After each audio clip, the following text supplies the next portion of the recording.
Just waiting for Darren to respond.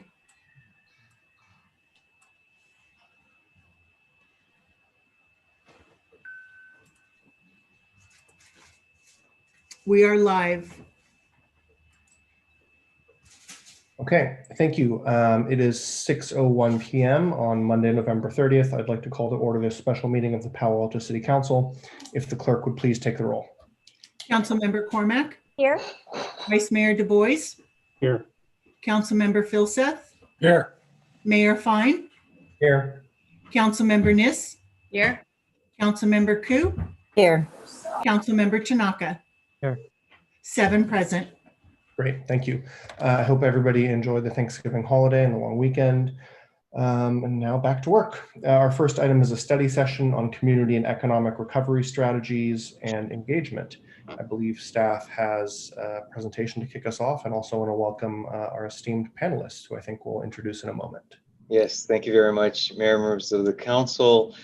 Yes, I'll do a quick intro, provide some context on the discussion that you'll have this evening, and then I'll hand it off to our Chief Financial Officer, Kylie Nose, to introduce our panel. So let's see, I believe we've got on the screen now our presentation. All right, Kylie, could you move us to the next slide?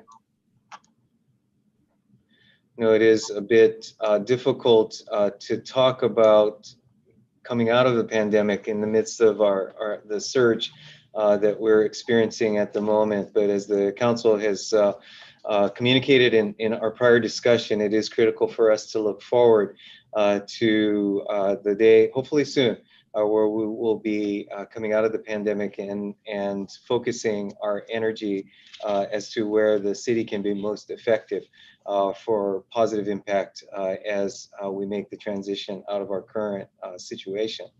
So with that, let me just provide a bit of context for the discussion this evening. This does continue the City Council's discussion of what we've been phrasing as community and economic recovery, specifically to hear from our distinguished panel this evening, along with the opportunity for the council to discuss. We will be able, as time permits and the council discussion goes this evening, get in as far as you'd like into the preliminary thoughts on the framework that staff has developed for discussing how we might proceed with our elements of our strategy, as well as how to engage with the community in steps going forward. This strategy is expected to be an iterative process, so we just really want to see this as the beginning of a discussion, next step, obviously, and one that can lead to refinement of the concepts, and that if the council discussion goes as perhaps we anticipate, tonight we'll focus on the discussion with our panel of experts, and then we could carry over the discussion to next week, where we could discuss more specifically focus areas and engagement options. Next slide, please. All right, just to do a quick recap on the last discussion of this topic, on October 19th, staff presented some initial areas of activity that we had underway. First being to identify and to try to facilitate discussion of the major economic forces and trends that are affecting and will affect our ability to quickly recover from the pandemic. Second, to develop the analytical tools that would be helpful to take those macro trends and issues and translate them into our fiscal circumstances and develop a few scenarios for council discussion.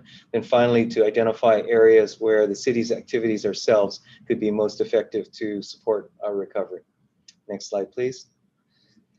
So perhaps just as a way to discuss our situation conceptually, we have a couple of graphics here that might be useful. First would be looking at our pre-COVID demographics, and I think in general characteristic that most of us are pretty familiar with in the distinction between our daytime population, which is on the order of 130,000, again, pre-pandemic. to our nighttime population, which is closer to 70,000, and to split this up in general demographics to identify among the age groups, the blue here indicating under 18 minors, the orange reflecting the 18 to 65-year-old demographic in general terms, what might be considered the professional cohort, and then gray here, silver, no implication intended here, being the 65 or older segment of our population. Again, recognizing that has been generally accepted, daytime population much larger than our nighttime population. Next slide, please. Then to translate that into today's circumstance, one could also look at it to a certain extent as what our daytime population was pre-COVID versus our all-day, all-night population currently during the COVID pandemic, where what was previously almost a doubling of our population during the day is no longer working here in Palo Alto on a day-to-day basis. And as such, the population and quite frankly, the market that businesses here in town are serving has changed dramatically in our shelter-in-place environment. Next slide, please. This has translated into our fiscal circumstances as well. Here, these two bars showing the distinction between last fiscal year's budgeted sources of revenue and this current fiscal year's estimated and budgeted sources of revenues. You see we've got a number of different sources reflected with a highlight on two of our largest funding sources are transient occupancy tax or hotel tax, which has gone last year from roughly $29 million to the current year of a little less than 15 million. And our sales tax revenues, which last year were at 34 million to the current year's estimate of about 20 million. So with that significant reduction in those two major revenue sources, also reflecting other revenue sources that have in combination totaled nearly $35 million difference. And again, we're showing here the budgeted difference in revenue, recognizing that the actuals are a phenomenon that we're tracking on an ongoing basis. Next slide, please. This has also reflected itself as a result in the services that we're able to provide to the community. And these stacked bar graphs are reflecting the allocations of funds to various uses in the city's budget. The one that's highlighted here, the light blue, is the transfer to infrastructure, which is the largest reduction that was shown on a year-to-year basis. Last year, roughly 29 million. This year, roughly 13, a little more than that million. So that 14, give or take, $1 million reduction in infrastructure, as well as really being reflected across the board in all departments, whether they be police, fire, public works, planning, code enforcement related activities, as well as all of the administrative services that support those direct community serving activities. Next slide, please. So based on that, and as reflected, we recognize that the pandemic has had significant impact on a variety of revenue sources that ultimately feed the city's ability to provide services to residents and businesses here in town. We have in your report a few specific drill downs within each one of these areas. I should have noted that I'm walking through this quickly so that we could get to our speakers, and these slides are certainly will be available as reference points for your discussion this evening. And also here noting that for each of the major categories, property tax, sales tax, and transient occupancy tax or hotel tax, we also have some detailed information in your report that provides a little more specificity on the components and major drivers of each one of those sources. So with that context, let me turn it over again to our Chief Financial Officer, Kylie Nosé, to introduce our panel. Thank you. Good evening, Council. I'm Kylie Noze, Administrative Services Director. And on this slide, we have kind of three core areas that we're planning to have, frankly, experts, leading experts in their fields, brief you, and also, frankly, be here for open Q&A with you during the time of the study session. So first we'll have, or rather I should say, all of their bios are in the staff report on page 5. So you can see the extensive kind of research and history that each of these individuals hold. We'll start with Jerry Nicholsberg, who's the director of UCLA Anderson Forecast. We've provided some links to prior forecasts with a new one coming up this December.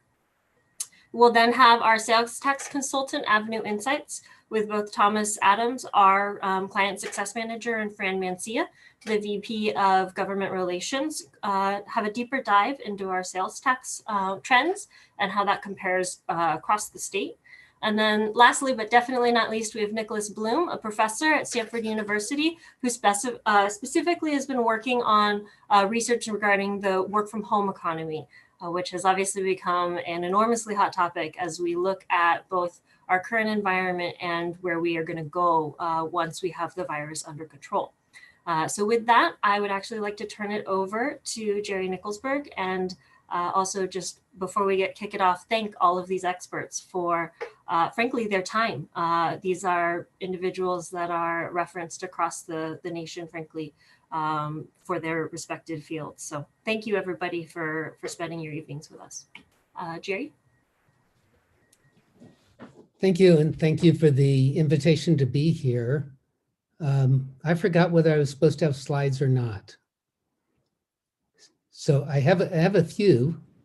Should we show them? Certainly your call.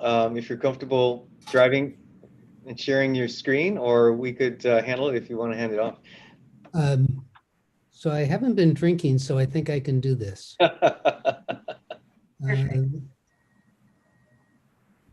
This should be it. But so my task here tonight is to, let me put this in slideshow, is to, in 15 minutes, cover the US and California's economic outlook, which is a sort of Herculean task. So I will try and be brief and hopefully spur some questions, but then we can get to Tom and Fran and Nick, who are going to drill down on the important factors for San Jose. So we start off with the pandemic, and I'm showing you two of my 4 masks. One has mathematical symbols on it, and the other is Starry Night. It's all about the pandemic, and this is a recession like no other since the 1918-1919 and the 1920-1921 recessions. It was a very different economy then, a very different set of circumstances, but we can learn a little bit from it, and a little later on, I want to talk about that. But the first critical question is the pandemic and the vaccine. When will all of this end? That's critical for what happens in the coming 12 months. Our expectation is that we're going to have this somewhat in the rearview mirror as we get into late spring and summer, and certainly as we move into the fall, as there are 3 vaccines that are moving into final approval stage. Second is the stimulus package. Will there be one? That's an open question. And it relates to the third, which is the near-term economic policy on taxes and spending out of Washington. And the election in Georgia is, of course, critical to that. So there are a lot of unknowns, still a lot of uncertainty. In the forecast, we're making the assumption about the pandemic that I just stated, that there will be a smaller stimulus package late in the first quarter. It'll impact the first and second quarter of 2021, and that near-term economic policy is not going to change much over the next 12 months. So how do we think about this? When I said it's a recession like no other, usually with recessions, durable goods demand contracts, such as housing or computers or automobiles. In this one, the contraction has happened because of a fear of gathering. And so we've looked at past data, And this is just illustrative. This is US airline revenue passenger miles, and it's from January 2000 to September 2004. A revenue passenger mile is one person sitting in one seat for 1 mile, and these are domestic flights. And you'll notice that it kind of goes along at 60 billion, and the recession actually started, one that you all know well in the Bay Area, in March of 2001. But you get a real drop there after the horrific attacks of 9/11. And then in the months that followed, you get a fairly sharp snapback. And that's after TSA and air marshals and reinforced cockpit doors. And then it's just a slow climb out. And that's really a fear of flying. It is a fear of being unsafe. And I have a couple of pictures over here. One is Redondo Beach here in Southern California on Labor Day. So these are folks with a high tolerance for risk, and they're all crowding together. And the other is in Ventura County, a trail up into the Sespe Wilderness where I was socially distancing, and there's nobody on the trail. So there's different levels of risk aversion or acceptance of risk, and that's what we see here. And we expect that to be the case as we come out of this pandemic, as vaccines start to be more and more accessible. But there are going to be those who will run out and collect in larger groups, and those who will want to wait, as in this diagram, until they feel safe. And so that's the trajectory that we have for consumption. We get the same kind of snapback, which we've seen, but now a slower growth until we get into 2022, when consumption comes back to the level that it was at in 2019. So we've got that kind of growth. That's 70% of GDP. It gives us a GDP forecast, which is also slow growth. And this growth is slow enough in the fourth quarter of this year and the first quarter of next year that some events could flip it over to negative. So it's something that we're actually concerned about. But before we get too excited about the fact that in 2022, GDP is now above the previous peak, this dashed line is a 2.4% growth rate over 2018 and 2019. And at the end of 2022, we're nowhere near that. So we have a deep hole that we're climbing out of. But in California, usually California has recessions that are much deeper than the US. And this is payroll job loss in California in gold, and in the US in blue from February to April. That was the big drop. And they all look pretty much the same. Total payroll jobs on the left. And the four sectors that were hit the hardest: leisure and hospitality, retail, healthcare and social services, and other services.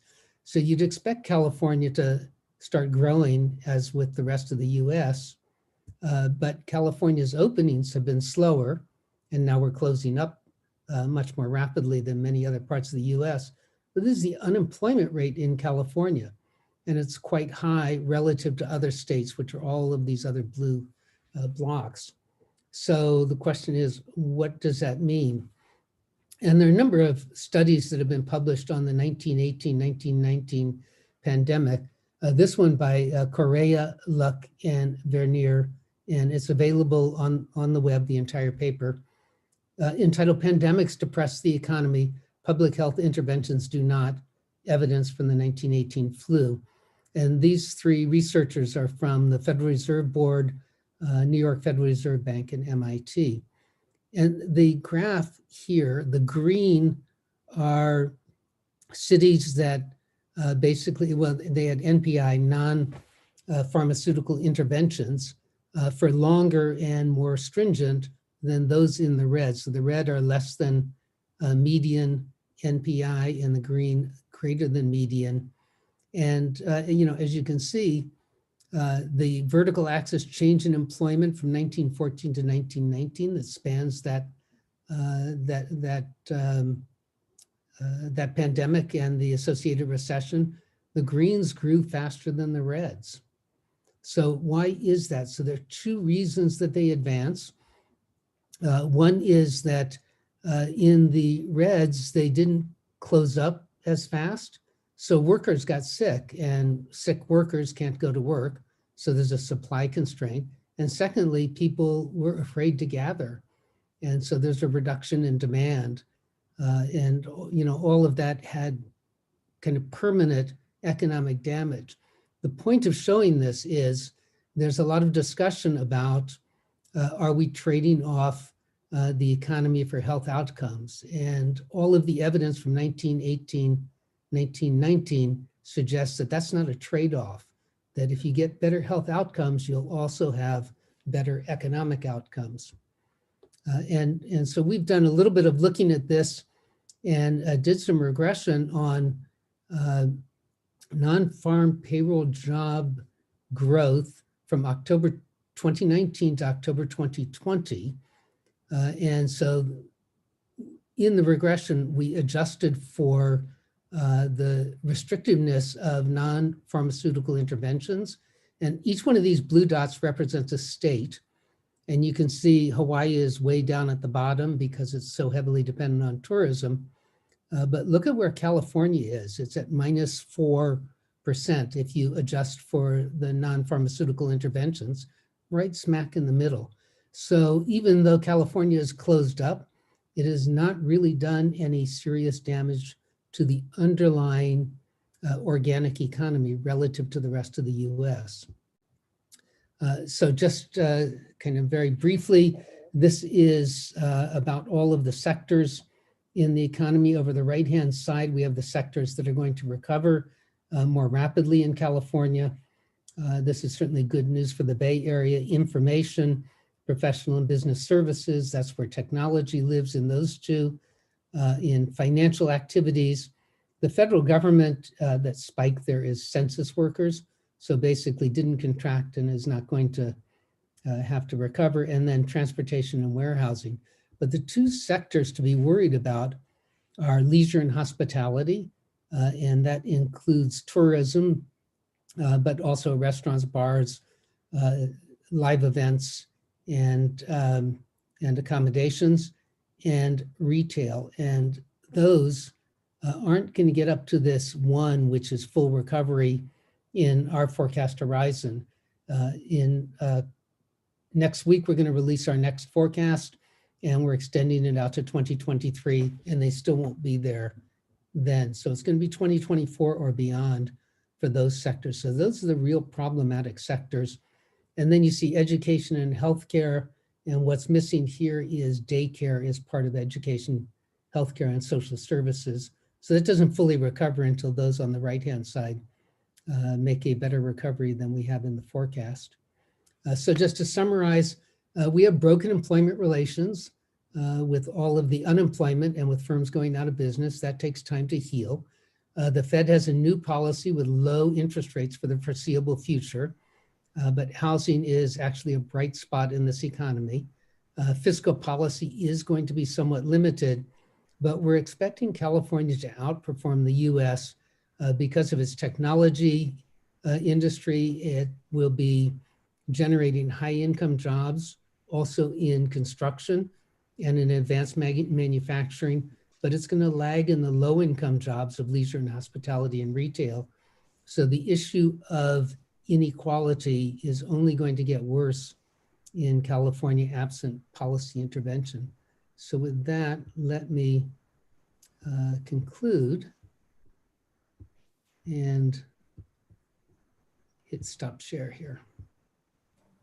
So I'll conclude my remarks with that. And thank you, Mr. Nicholsberg.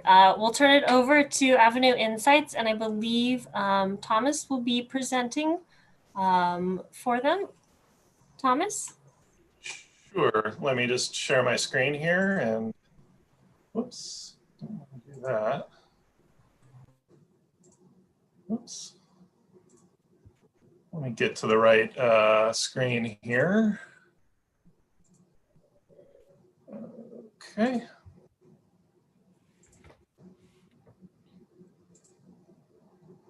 There we are. Okay, off and running. Tom Adams, I'm with Muni Services. We're also known as Avenue Insights and Analytics. We serve as the city's sales tax consultant.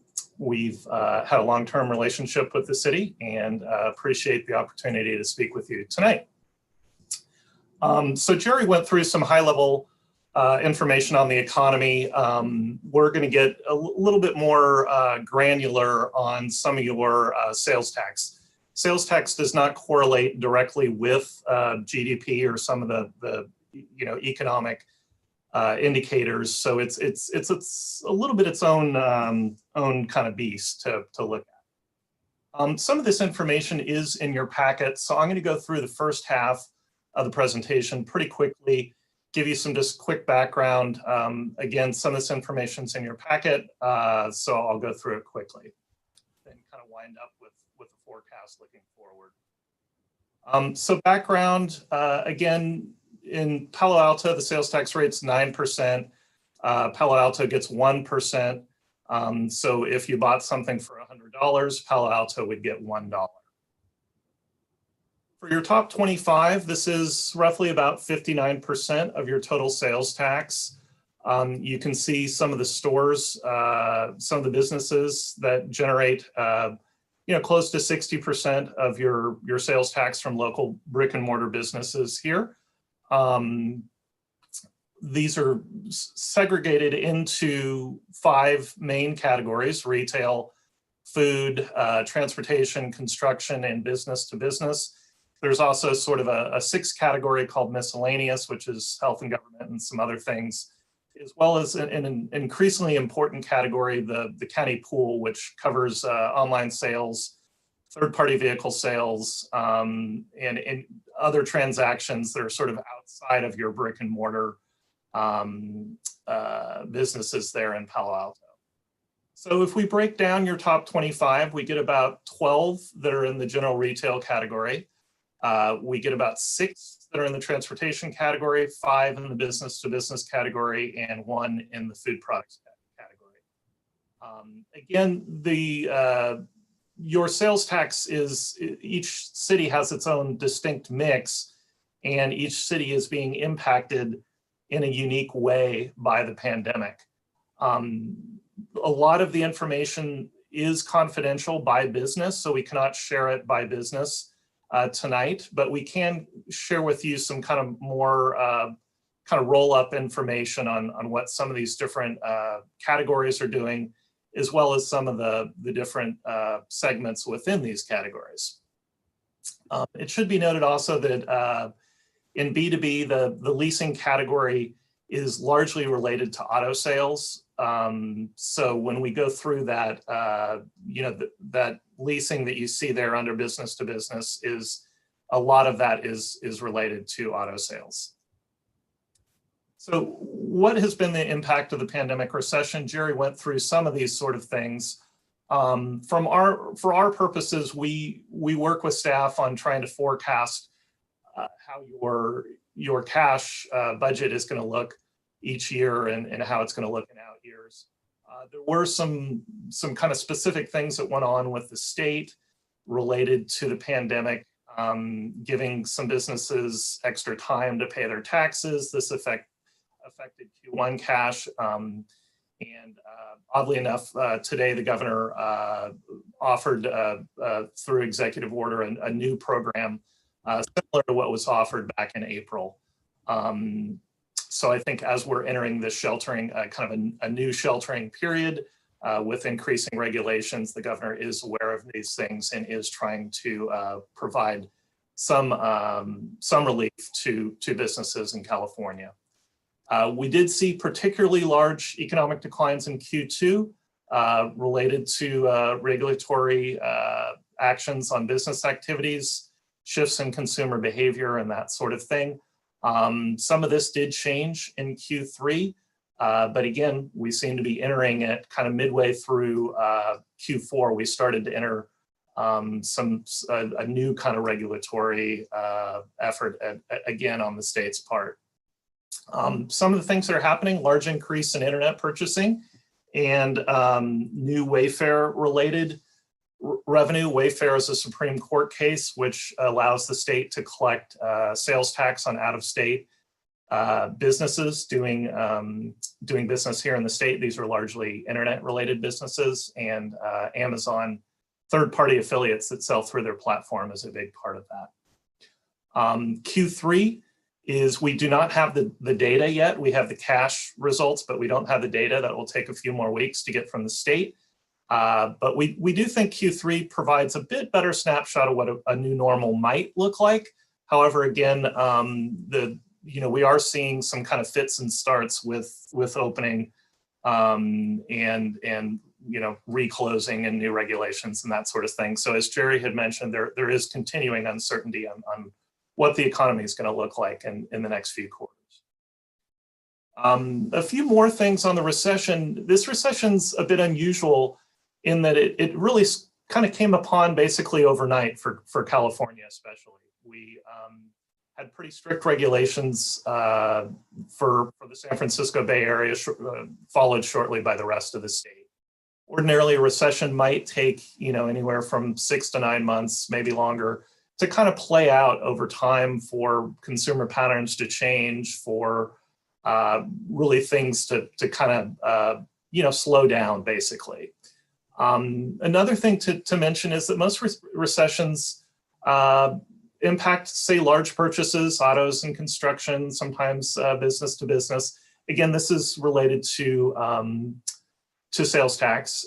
This recession is a little odd. It's affecting some areas that typically are not impacted as much, such as restaurant activity and retail, which even during recessions might be flat, slightly down for many areas, but aren't impacted, like those large purchases where you can kind of tighten your belt for a year or two, such as a new auto purchase.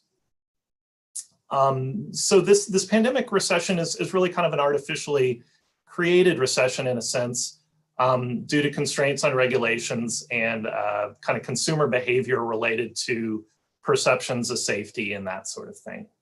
And as I mentioned before, internet purchasing is a much larger aspect of the current economy than it had been in the past, and that is affecting kind of where purchasing is happening, especially on the retail side. Consumption has not gone down quite as much as many people thought. A lot of it is being transferred over from brick and mortar over to the internet. So if we go through some of your performance comparisons, we can see here on this pie chart some of your larger areas of sales tax generation. New autos, you can see about 16.6. Again, leasing, a lot of that is related to autos. So if you kind of add those together, you're getting up towards 30% for autos and auto leasing. Restaurants at 14%. Office equipment, 12, furniture, about 6, an appliance. Apple Store does register under that furniture appliance category. Department stores about 5%. Then we kind of have this all other category kind of catch all here. Did want to highlight, your net pools is close to 20%. So that pools is a lot of that internet activity is coming through this 20% here. This might be an eye chart. Sorry about that. Did want to include some of your category performance comparisons. I'm not going to go through all of this, but in case you do have questions about how you compare to other jurisdictions, we did want to include some of this information. You can see what percent of your total these different categories generate and what the declines were over the benchmark year period. When we say benchmark year for this chart, it's through 2002. So this equates to your fiscal year of July 1, 2019 through June 30th, 2020.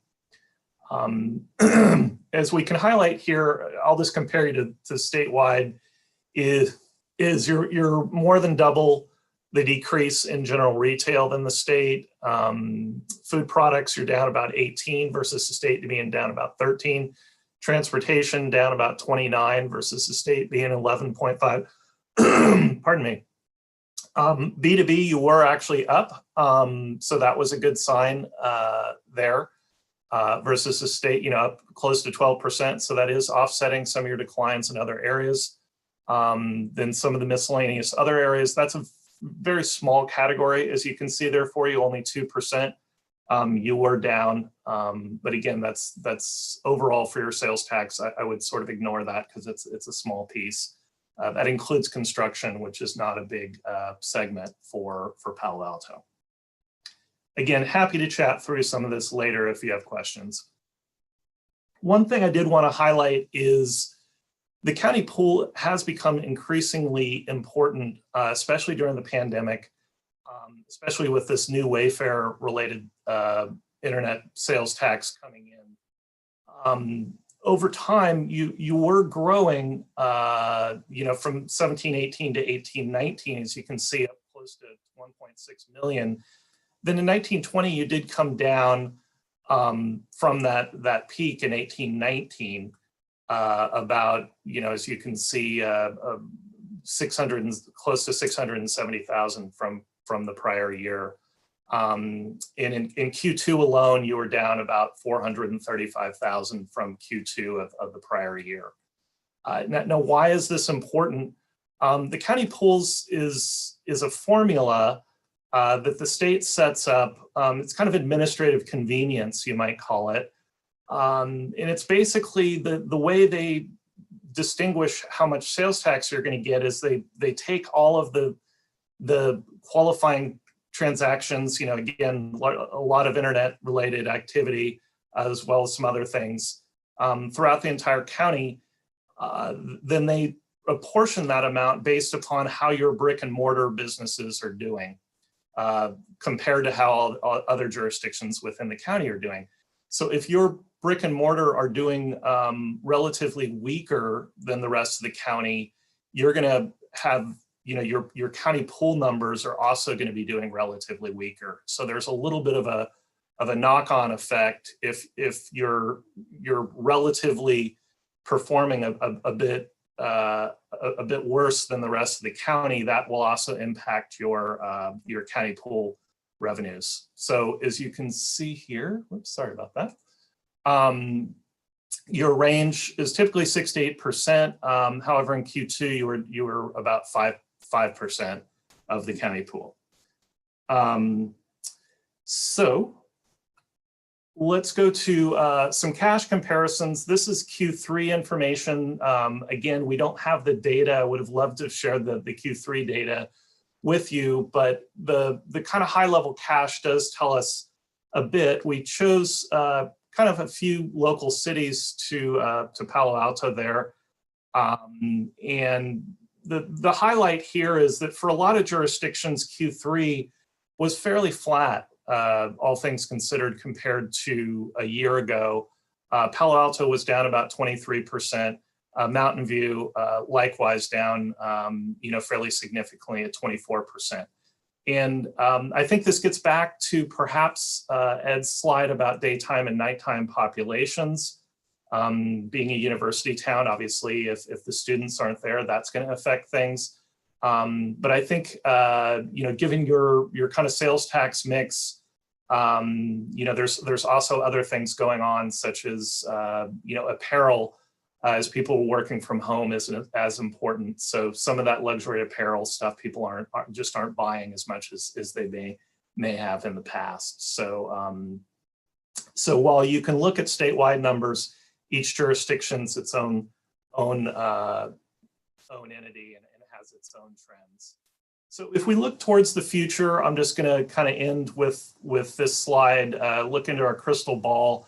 What we saw back in terms of sales tax from the 2008 recession was, it took a while to kind of get into the recession, and then it took about 4 years for you to return to your previous levels. In our forecast, we're seeing a larger dip.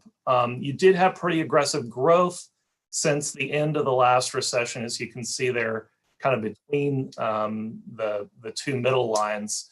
A fairly quick, dramatic drop over the next year, then kind of some leveling out, and then we see some growth coming out of it.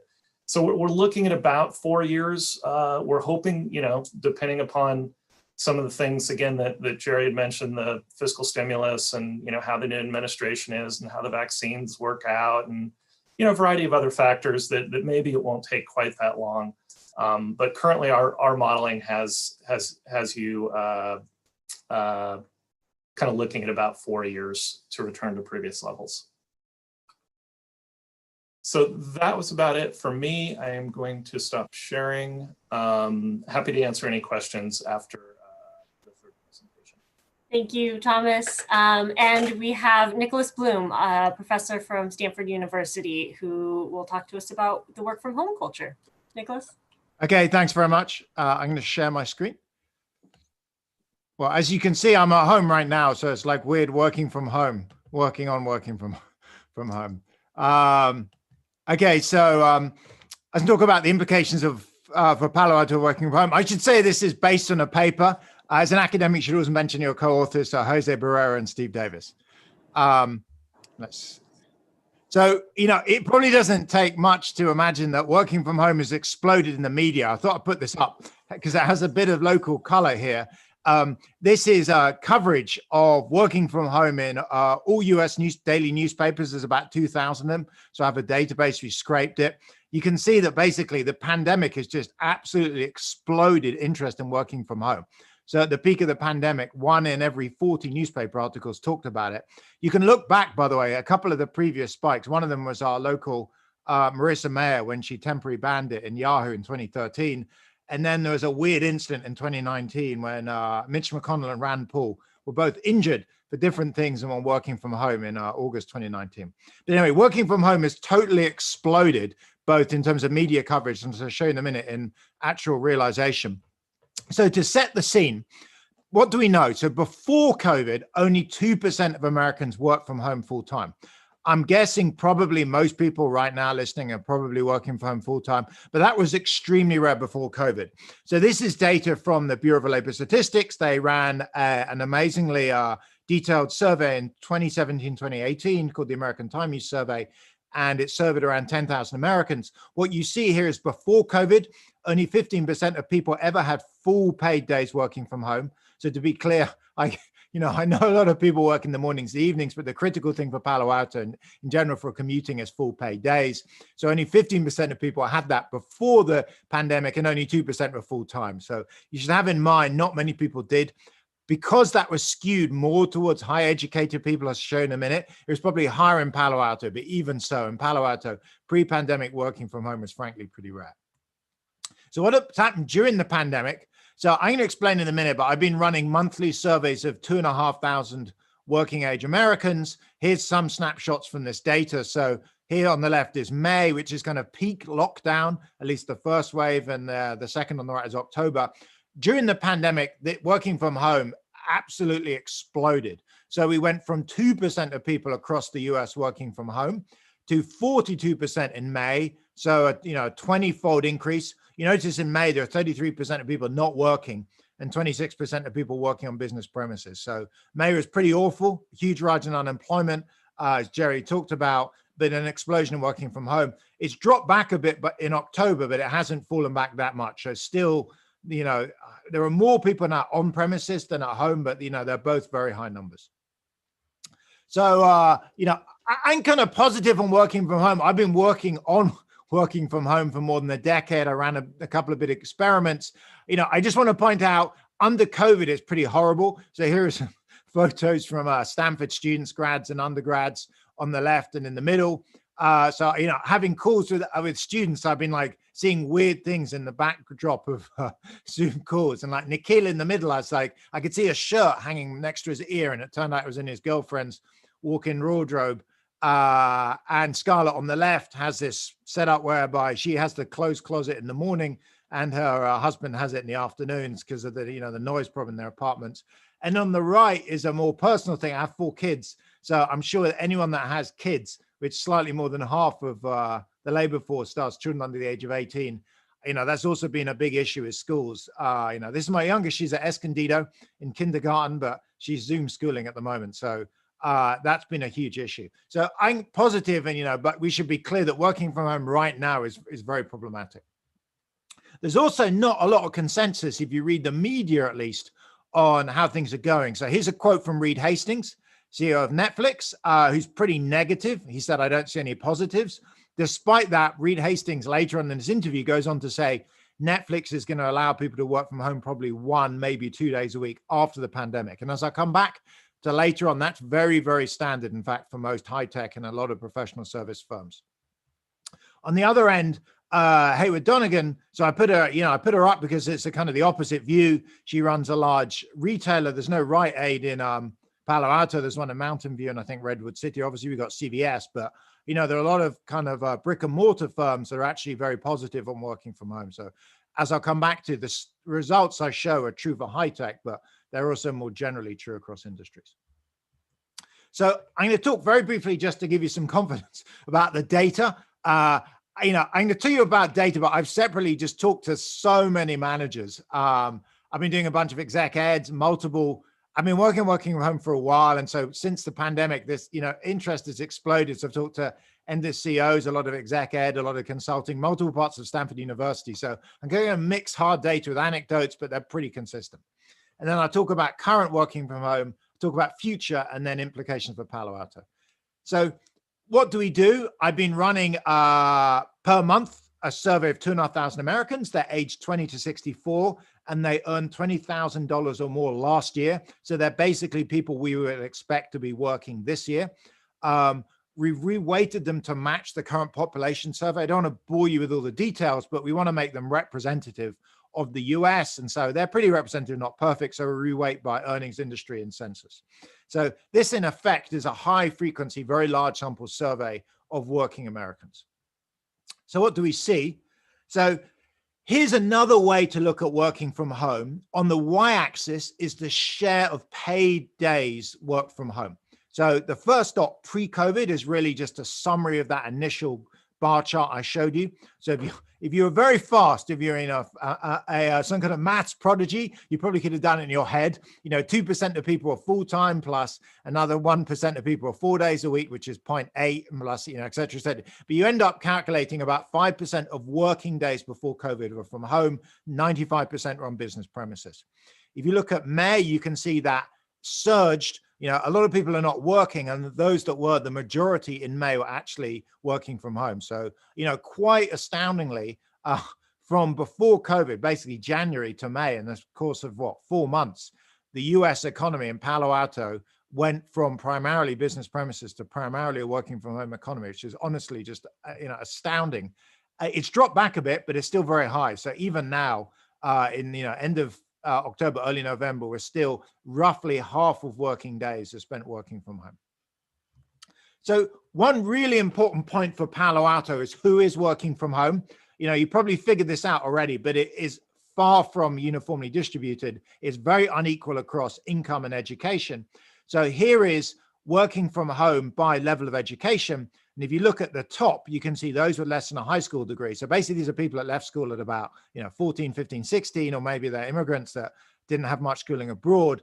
They have 10% of them are working from home right now. Why? It's kind of obvious, but they're much more likely to be doing the kind of jobs that you can't work from home. They're working in stores, food services, maybe in manufacturing, cleaning, etc. At the bottom end, those with a graduate degree, MBAs, PhDs, masters, doctors, lawyers, etc. More than half of them, and those are the college degree. Probably most of the people listening now, I'm guessing, folks, like that. The majority of them are currently working from home. So this means I've been showing you national data. Palo Alto is probably a more extreme version of that. Palo Alto's labor force is, definitely much more educated than the US national average. So what about the future of working from home? That's where we are now. What do people see into the future? So firstly, what do employees want? So forget firms for a moment. What do employees like all of us? What do we want to do? So we ask people what they want to do post-pandemic, assuming there's a vaccine. And firstly, point out there's a big spread. So about 11% of people, these are people who can work from home. So it's kind of a bit maybe it's not relevant for those that can't work from home. For those that can work from home, 11% of them actually don't want to do it. If you look at who they are, they're like young, single, living in small apartments. They basically don't want to spend any more time than they have to in a small bedroom in their flat, and they basically want to be in work for 5 days a week. At the other end, there are people that I guess probably look more like me. They tend to be older, married with kids in a house. And many of them are quite happy actually to work from home 5 days a week. That's not me, to be clear. I'm kind of like the typical person here. I actually like to go into work and see my colleagues, but I'm very happy to work from home, 3 days a week. And while there's a big spread, that's kind of typical. So the typical respondee to our survey wants to work from home about 2 days a week and wants to be in the office or business premises 3 days a week. So what are firms planning? Turns out firms are planning for those that can work from home to do something like this. So I should be very clear, looking ahead, there's two groups of people. They're roughly equal in size across the US. They're probably one group's like large and Palo Alto. So the first group is people who can work from home. So they tend to be graduates with higher end professional jobs. For them, when you ask firms what they plan, there is a very strong consensus that post-pandemic, these folks are going to come back to work in the office something like 3 days a week. So I must have spoken by now to about, 50, 60 managers. And over again, the kind of stories you hear is people are going to come into the office, say Monday, Tuesday, Thursday. We're all going to come in. We need to come in and have some face time each week to deal with, be creative, be innovative, be inspired, maintain company culture. All the meetings and, events and trainings and leaving events and company and customer, meetings, et cetera, are going to happen then. And let's say Wednesday, Friday are going to be home days. And those are days you're going to set aside your kind of more concentrated, more focused, more personal work like reading and report writing and maybe, preparing presentations. And that's for half the workforce. The other half of the workforce that can't work from home at all, they're obviously going to remain going into the business premises. And if you add that together, what you find is post COVID, so, is both Jerry and Thomas mentioned, I don't know, probably somewhere mid next year, we're going to see something like 25% probably of working days working from home and roughly the remainder 75% on business premises. For Palo Alto, that share might be a little higher, remembering our labor force is slightly more educated, but probably not dramatically higher. So what about the implications for Palo Alto? What does that mean for the city? So I'm going to go through three things related to your tax base. So it leads very much on for what Thomas talked about, and in fact, Ed's presentation at the beginning. So firstly, retail. So working from home is highest amongst employees from city offices. So on the left, we know where people used to work that are currently working from home. And on the right, what kind of facility. You notice that city offices dominate. At the bottom, just to give you an idea of what that might look like, I put my past 4 employers before Stanford. So that's the London School of Economics. I don't know if anyone recognizes these. That's the LSE, McKinsey & Company, the consulting firm, the UK Treasury, and then the Institute for Fiscal Studies. So these are classic kind of buildings that right now are kind of near deserted. And, post-pandemic, you're going to see dramatic reductions in occupancy. So these are the kind of buildings where we're going to see people only going in for 3 days a week. What does that mean?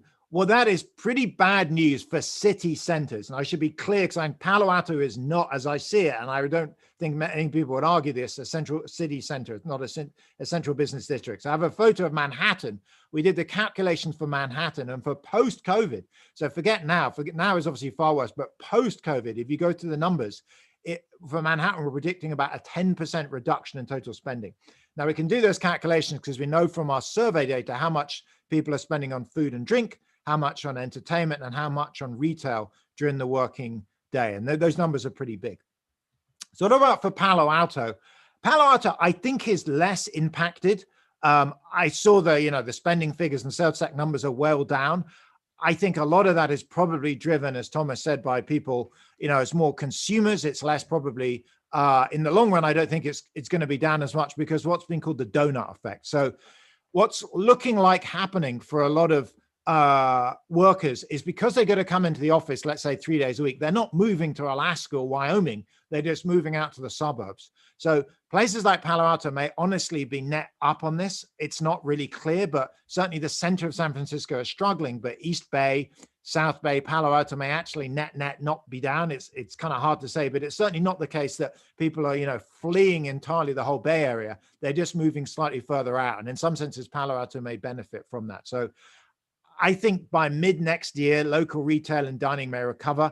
If people are still in the office 3 days a week, and those that are working from home, a lot of them live around here, they may be eating out. I don't see property prices collapsing, and they're not collapsing around here. So on that side, that's actually, I don't see this as strongly negative. It's kind of flat potentially by the time we get to mid next year. Secondly, office space. Actually, I think this is good news for Palo Alto. So there's two facts that's worth knowing here. One is on a separate survey I'm involved with the Federal Reserve Bank of Atlanta and Chicago University. We survey around 1,000 US firms, on a variety of topics. And one of the questions was demand for office space. So we asked firms, to forecast post-pandemic, how you see demand for office space falling out. And it turns out net demand is about flat in terms of square footage. So you kind of think that seems surprising. I just told you that working from home share of days is going to go from 5 to 25%. So there's about a 20% reduction in person days in the office. But you have to set aside the issue that a lot of businesses are saying they need more square footage per person post-pandemic because social distancing is not entirely going away. So it's almost like a separate discussion, but much as working from home is partly sticking, social distancing appears to be partly sticking, at least in the eyes of businesses. And so net demand for space is kind of flat. What is changing is there's a huge shift from things like the left, downtown San Francisco, to things like the right, which is the office from, literally the TV show, which is places that you can get to by driving or by biking, and you don't have to take crushed elevators. So I actually interviewed someone working in Salesforce Tower a couple of months ago, and they said, look, they haven't stepped foot in the building because you can't get to the front door because it's, you can't take mass transit with social distancing. And then when you're there, you can't get up in the elevator. So this, I think, actually potentially benefits Palo Alto as a lot of low-rise office space, a lot of campuses, as long as people can get here. So as long as we don't have, traffic gridlock, actually, I think, the office demand probably isn't down. If anything, could be up. Then finally, business travel, recognizing the occupancy tax. This is probably the bad spot in my view. So a different survey, but again, with the Atlanta Fed, we asked firms to forecast post-COVID travel. What they told us is that's down by 29% on average. They see post-COVID, it's obviously way more down right now. And why is that? Well, on the right, we just asked them their share of external meetings they pre-COVID and post-COVID see conducting virtually. And you can see basically a massive increase in virtual meetings. So, the bottom line, again, not surprisingly, is a lot of people don't see the need to have, so many sales meetings and travel and business travel. And it is saying post-COVID, we're going to drop that down. So to end, it's more a fact-finding session. I mean, maybe a lot of this is pretty obvious, but, my takeaways is increased downtown accessibility to working from home workers. I think there's a lot of people living in Palo Alto that might be working up in San Francisco, say they're going to be at home for 2 days a week. Making it easy for them to get in and shop and spend during the day would be helpful. They may go out for lunch. They may want to go shop. Things like bike lanes and localized shopping rather than, concentrated massive malls. Obviously, fiber optics, fiber rollout for encourage home working here and obviously home education. And the final thing, I don't know if anyone else has this problem, but it's been raised a lot in the media, is, noise, particularly, those blasted leaf blowers that are just a complete curse on home working. In fact, the Wall Street Journal and New York Times have run a series of articles that noise is one of the obstacles for effective working from home. And at that, I'll stop.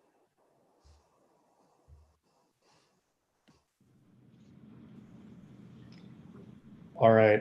Thank you to all of our panelists. That was really engaging and illuminating. So we really appreciate your time. Just a quick run of show. Any final comments from the city manager? Then I want to go to council and then the public last, just to save our panelists time. And then we'll come back to council after any comments on this. But Mr. City Manager. No additional comments from staff. Look forward to the discussion. Great, thank you. Okay, so to my colleagues, if you have comments, questions for our panelists or in general, please hit your hand and I'll call on you. Councilmember Filseth, then Nis. All right, thanks very much. Fascinating stuff, folks. Thank you very much for coming here tonight and doing this. This is going to give us a lot to think about. I have a couple of really detailed questions for Mr. Adams, actually. are you allowed to disclose to us so that 33% of other stuff in your pie chart of our sales tax revenues, are you allowed to disclose to us how much of that comes from Stanford Shopping Center and Town and Country Village? It's kind of a different question. I mean, I can divulge what that number is, but that number typically for you guys is, or Q2 2019 was about 1.8 million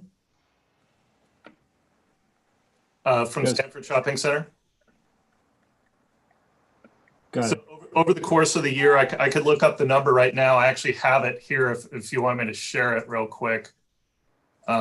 Just one thing, clarifying point that I think Mr. Adams is trying to articulate. Regional generation of sales tax is different than the categories of sales tax. So when it says miscellaneous or other, those are businesses that don't fall into one of the other primary categories. It doesn't, so regionally, you're gonna have businesses in all actually 6 of those categories, so to speak, that are generating sales tax. So this would include he had department stores, for example, which you'd have to back out of that.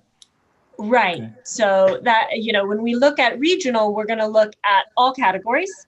And then when we're looking at sector specific, we're looking at each of those individual across the whole city.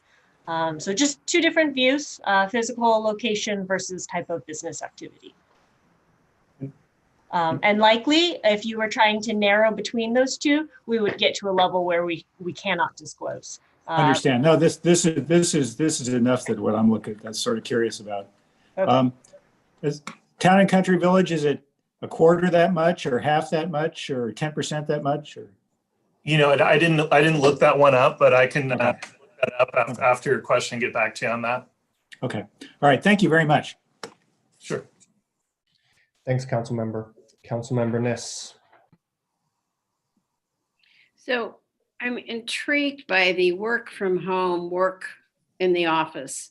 And you talked about the Netflix founder, and you talked about the other person whose name I've forgotten. But I've heard Reed Hastings expound on this a great deal. There's a famous thesis, I don't remember how long ago it was written, but it compared 101 to Route 128, if any of you economists remember that. It was absolutely fascinating. And it credits 101 with its density of offices with being far more creative and therefore economically viable than Route 128. So if you look at that and you listen to what Reed says, which is we need to be together. We're creatures of interaction, and that especially is what creates what goes on in the valley, according to many. If you're working from home and you're not running into anyone, but perhaps you're doing just a software assignment or something, perhaps that's okay. But long-term, many people I've spoken to have said, long-term, you really cannot isolate people in their homes for a long period of time and continue to be successful either humanly or for the economy. So comments on that? I totally agree. Yeah, I'm completely aligned, and that's exactly what we're seeing, and that's what I've heard over and over again. So, interestingly enough, we're on Zoom. I had a call, about a month ago, and there were a bunch of high-tech CEOs, including the CEO of Zoom, and we were talking about it. I mean, the big issue is there's like short-run and long-run productivity. So short-run productivity is doing the same thing over and over again. Turns out that actually works really well working from home. So people are very productive because it's like really noisy in the office.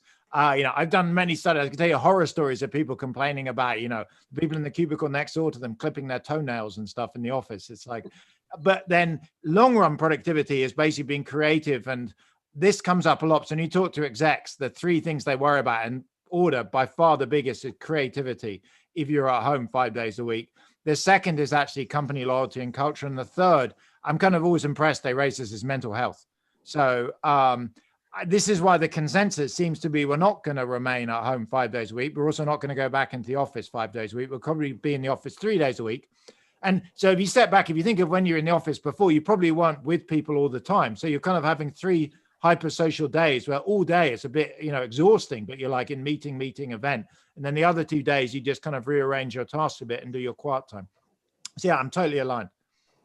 Thank you. That's it. If any of the rest of you want to comment, I'd be interested, but I'm intrigued. Thanks.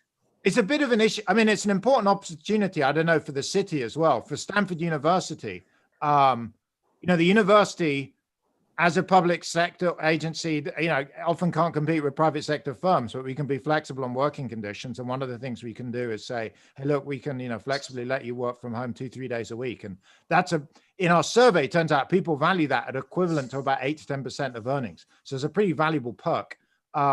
So the ability to allow people to work from home 2-3 days a week is a very valuable perk. Right now, retention isn't a big issue, but when the economy recovers, it's an issue for Stanford, and I'm assuming for the city too. Yeah, it is. Thanks. Mr. So I have Nicholsberg, a did you have comment. some comments? I have a comment on that. And one thing that we've noticed in discussions with others that I think is relevant, working from home seems to have worked for us thus far. And that's because we all worked together in the office previously. So we know the culture, and this was something that Nick referred to when he mentioned culture. We know the culture of the organization. Managers know how to incentivize or manage people to get the productivity because they know them well. Over time, you have attrition in any organization. The new people coming in, if they're not in the office with the organization, they don't pick up those subtle signs that say how they work in the organization, and they don't acculturate, and their supervisors don't understand how to best manage them. So those are really important parts of the way in which we work. And so I think, Nick, you hit it on the nose. As a short term, we know each other. We know how we work together. Give it a year, which it seems like it's going to be, or a year and a half, and we start getting that attrition. And I think there really is going to be a move back to the office. And again, maybe not every day, and maybe it's only the more seasoned employees who get to work from home, and the new employees have to be there every day, and until these things are kind of enculturated. So I think that's important. The office is not going away. Totally agree. Yeah, we're kind of forgetting those who have to be in the office, like doctors, nurses, healthcare workers, police, fire, and so forth, who don't have a choice. Yeah, I mean, by the way, that's the one, I'm not sure it's a dark side, but it's an issue. Somebody mentioned earlier, I think, Jerry, about rising inequality. This is clearly a benefit, but it's also very skewed towards those that are higher earning and in fact had a better pandemic. So I don't want to be negative on it, but it's clear that not everyone is getting to enjoy working from home, and it won't be true post-pandemic, even 2 days a week. Yeah, and if we incorporate I think you said 8% benefit? Yeah, that's, we asked people, how much would you pay, how much is it worth in terms of salary? And the average number is about 8%. So that furthers inequality, as you suggest, yeah. Thanks, great answers. Thank you. I think next is Council Member Cormack. The Vice Mayor was next. Oh, sorry, my connection's a little broken. Speaking to the point about fiber, Vice Mayor Du Bois. Either way is fine. So first of all, thank you all again. Very interesting. Thank you to staff for putting these speakers. I have a lot of questions, so I know it's hard, but these short answers, we'll see how far we can get. I wanted to talk a little bit about hotel. We had a pretty large drop in our hotel tax.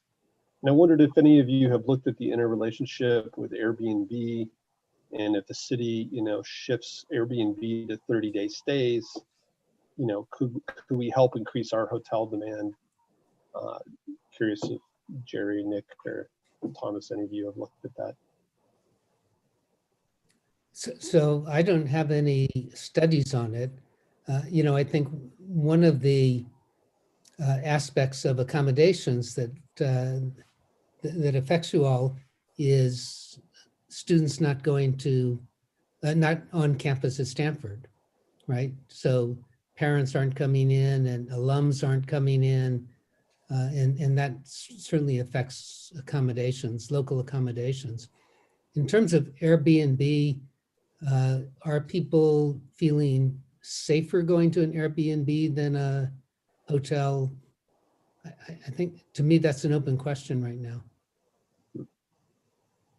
We haven't done any specific studies on it, but I think there's obviously a difference between the business travel, in leaning more towards traditional hotels, and what type of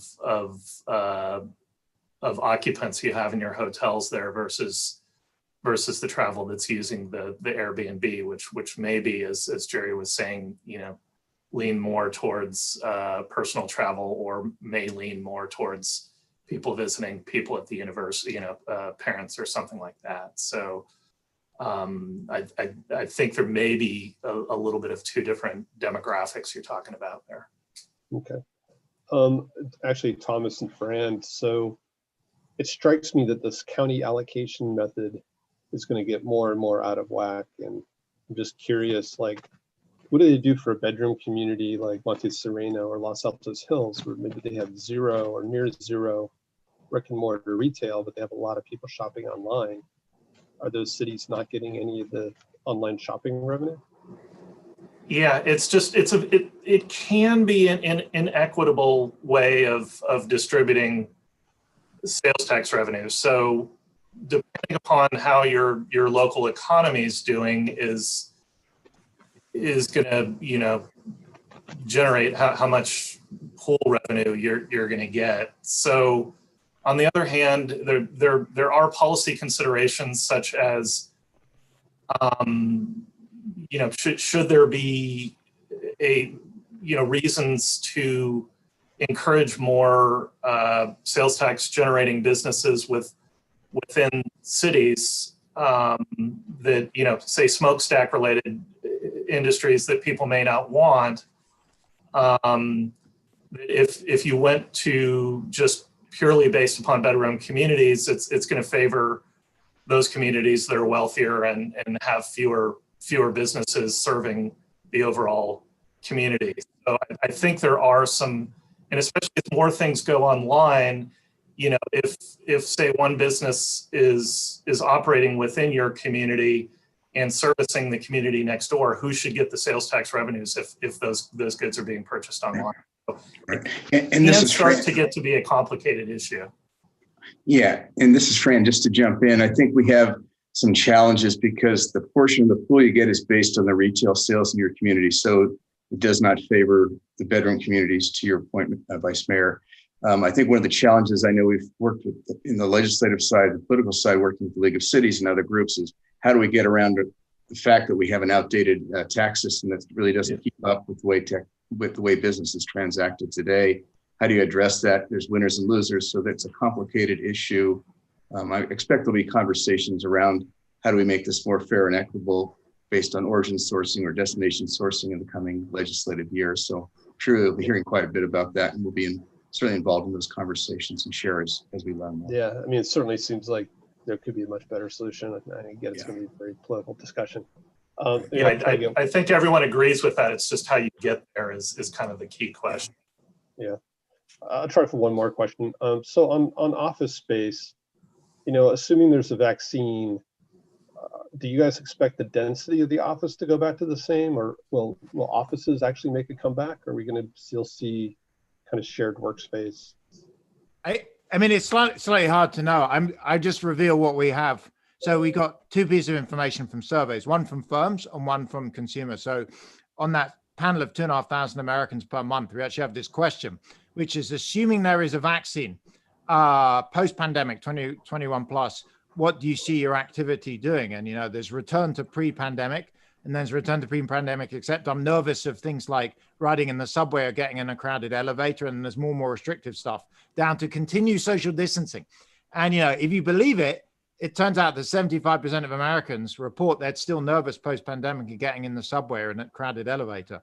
The thought is basically seeing far too many of those sneeze videos with like thousands of particles flying everywhere. So, that's on the individual side. On the firm side, firms are telling us they want more distance.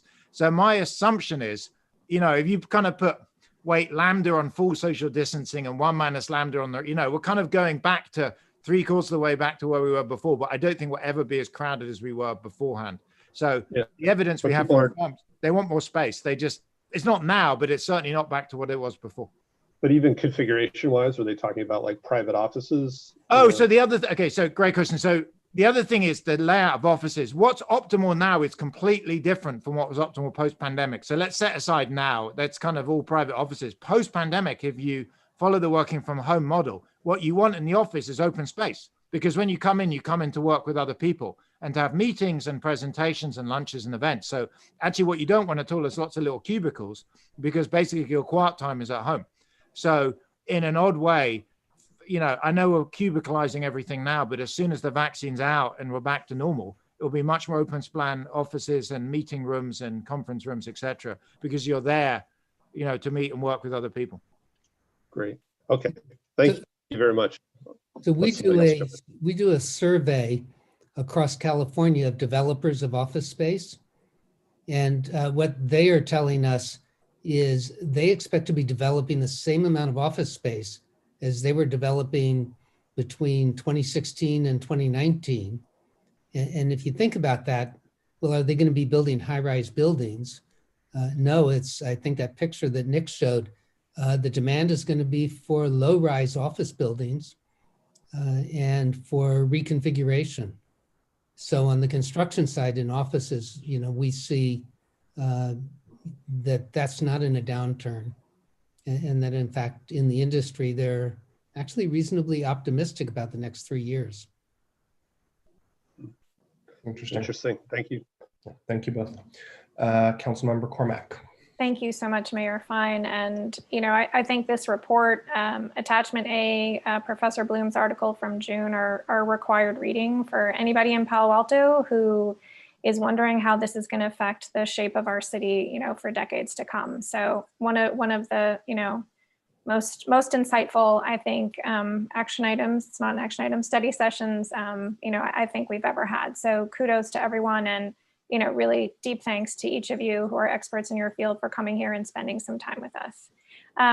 I'll confine my remarks here to questions of our panelists, but I'll look to the mayor to nod that later we'll be able to talk about the parts in the report and continue. Okay, great. So let me just say that Professor Bloom, I can't imagine anyone better qualified to help us since you work with uncertainty. And I feel like that's been like the watchword of this year, especially when we get to finances.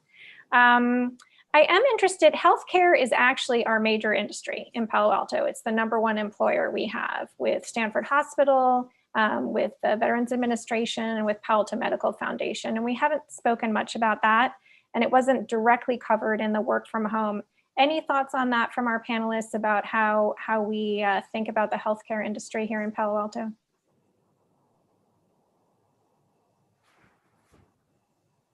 I mean, the one comment I can say, I'm not a huge expert on it, but it's very clear looking at evidence. For example, just to give you 2 anecdotes, that there's technologies changing to make a lot of things easy to do from home. So across the road from me, my neighbor, basically, she works in PAMF. She's quite senior doctor in PAMF, and she was just saying she's doing much more telemedicine. So I don't know if people are aware, but they changed insurance things. There's a whole load of you couldn't basically get insurance rebate for doing a telemedicine machine. Crazy, because a lot of stuff you don't need to physically go in, but suddenly the pandemic made that happen. And so a lot of physicians can work from home now 2 days a week because a lot of patients don't want to go in. And so in some senses, that's making life better for us. So, the other anecdotes, I've been looking at the US Patent and Trademark Office. And if you just look at newly issued patents, the words working from home or remote work or telework is just exploded. So there's a vast amount of technology going on. So it's true that healthcare historically has been very face-to-face. It probably predominantly remains so, but it's seeing just anecdotally a big increase in remote provision. But that's probably as far as I can go. Actually, I'm sure the other panelists have thoughts as well on it. But. Yeah, and this is Fran to weigh in from a sales tax perspective. I think there's an indirect impact from a lot of the elective surgeries and procedures that are not taking place. As a world-class hospital, people come to Palo Alto, they stay in your hotels, they receive the services, they shop, they dine in your community. So there's a definite impact indirectly to your sales tax numbers. We haven't done that specific analysis, but it's certainly factored in as we do our forecasts and our assumptions. And it's something not to be overlooked, which will also come back as we go through the pandemic and more elective surgeries and procedures are allowed to go forward. Yeah, so I have two comments. One is exactly as Fran said, elective surgeries are being postponed. They're not being canceled, they're just being postponed until such time as the hospitals and clinics are available. And so expect that to come back strongly and then kind of abate back to an equilibrium.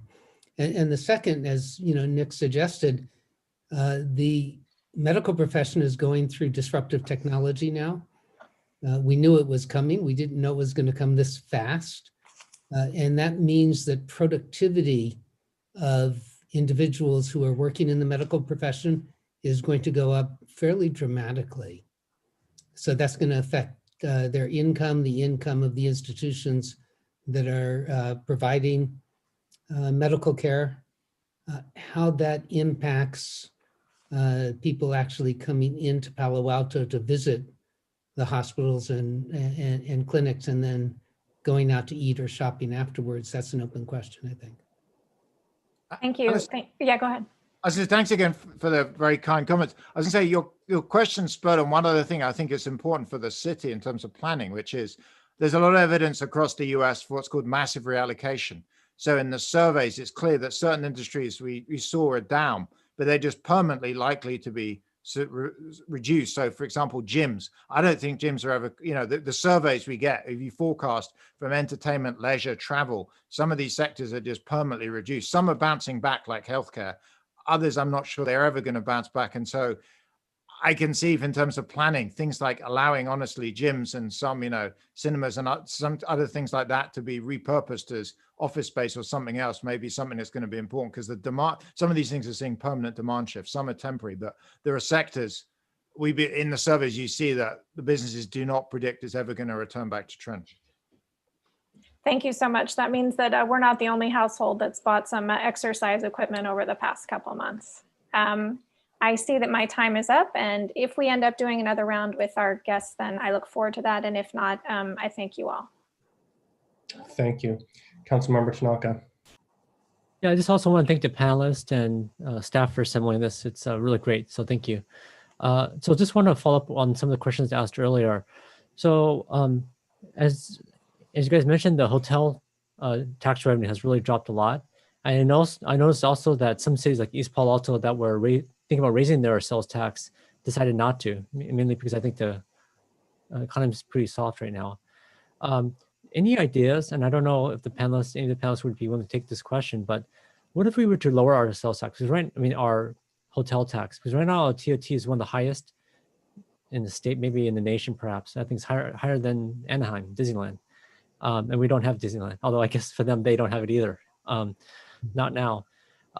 So what's the thought about that? Because I've gotten feedback from some of the hotel people, and some of them are totally shut down, but they're struggling for business, and because a lot of the travel now is not business travel, right? A lot of it is just more personal, and people are very price sensitive, and so they're talking about how the one of the highest hotel tax around has really started to hurt in an area. It's really started to hurt their ability to attract business. I don't know if any of the panelists can comment on this, and any thoughts for us about whether we should roll this back.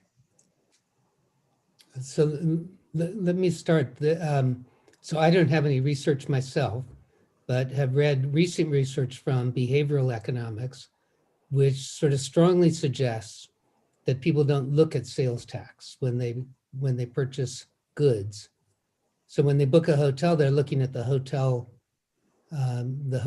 charge for the room, but that's rarely shown on the website with inclusive of sales tax.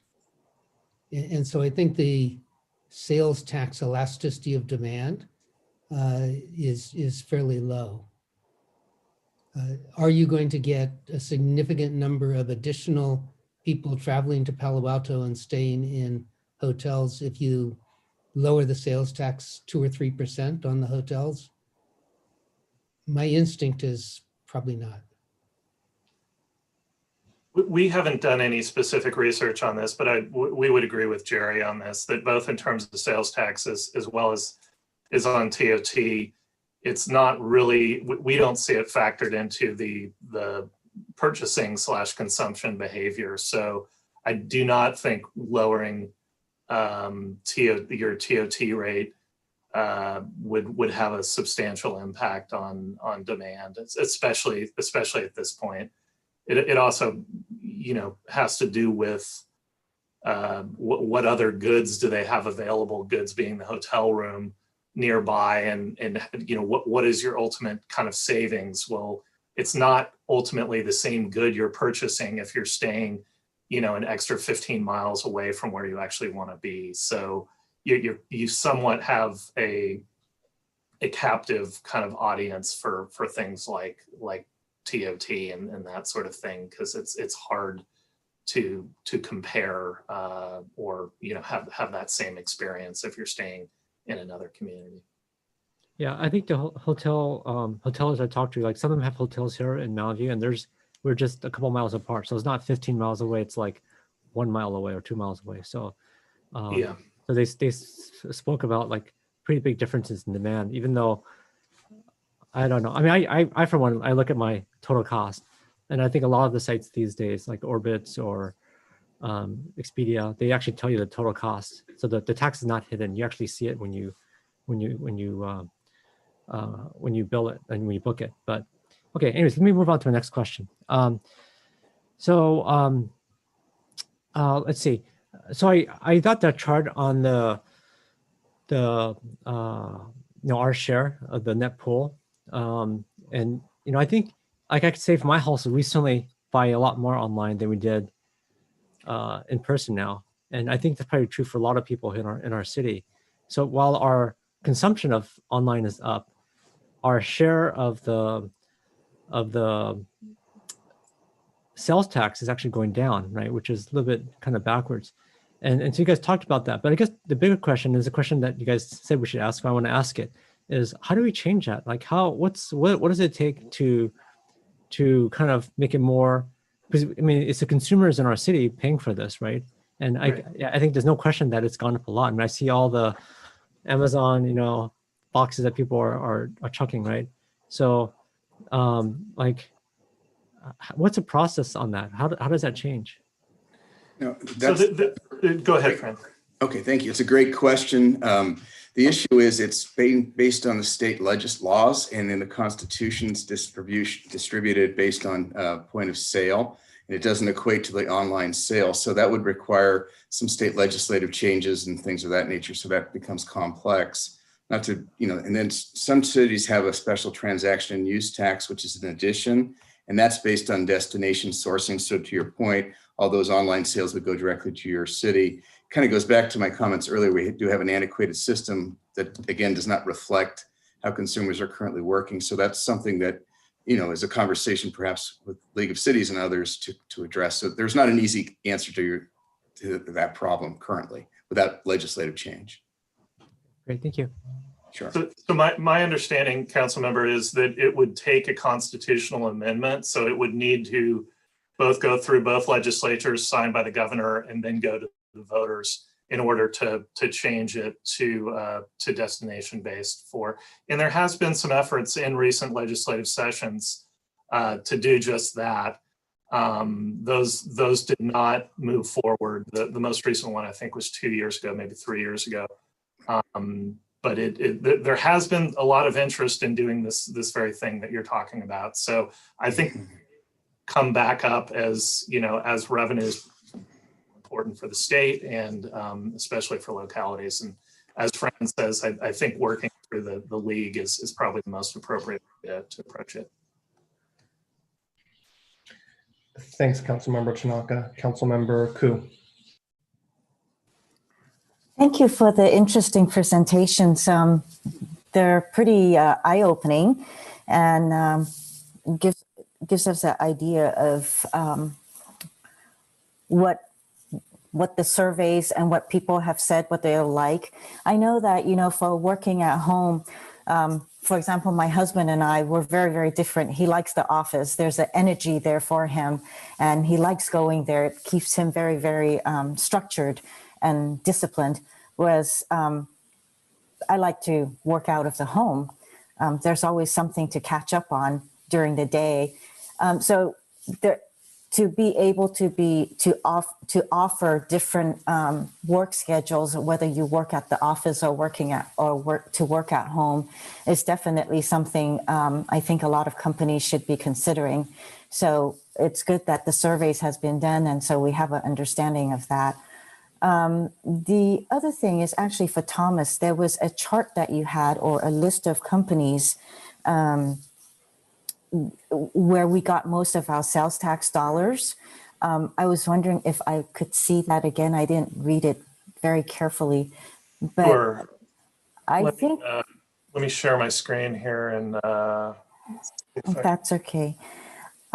If I look at that, and if I looked at it correctly, it seems like it's a lot of the high-end stores that is actually generating the sales tax dollars that's coming into the city. And because, and I'm, if I remember correctly, that was pre-COVID. So has that kind of purchasing for these yes, thank you so much.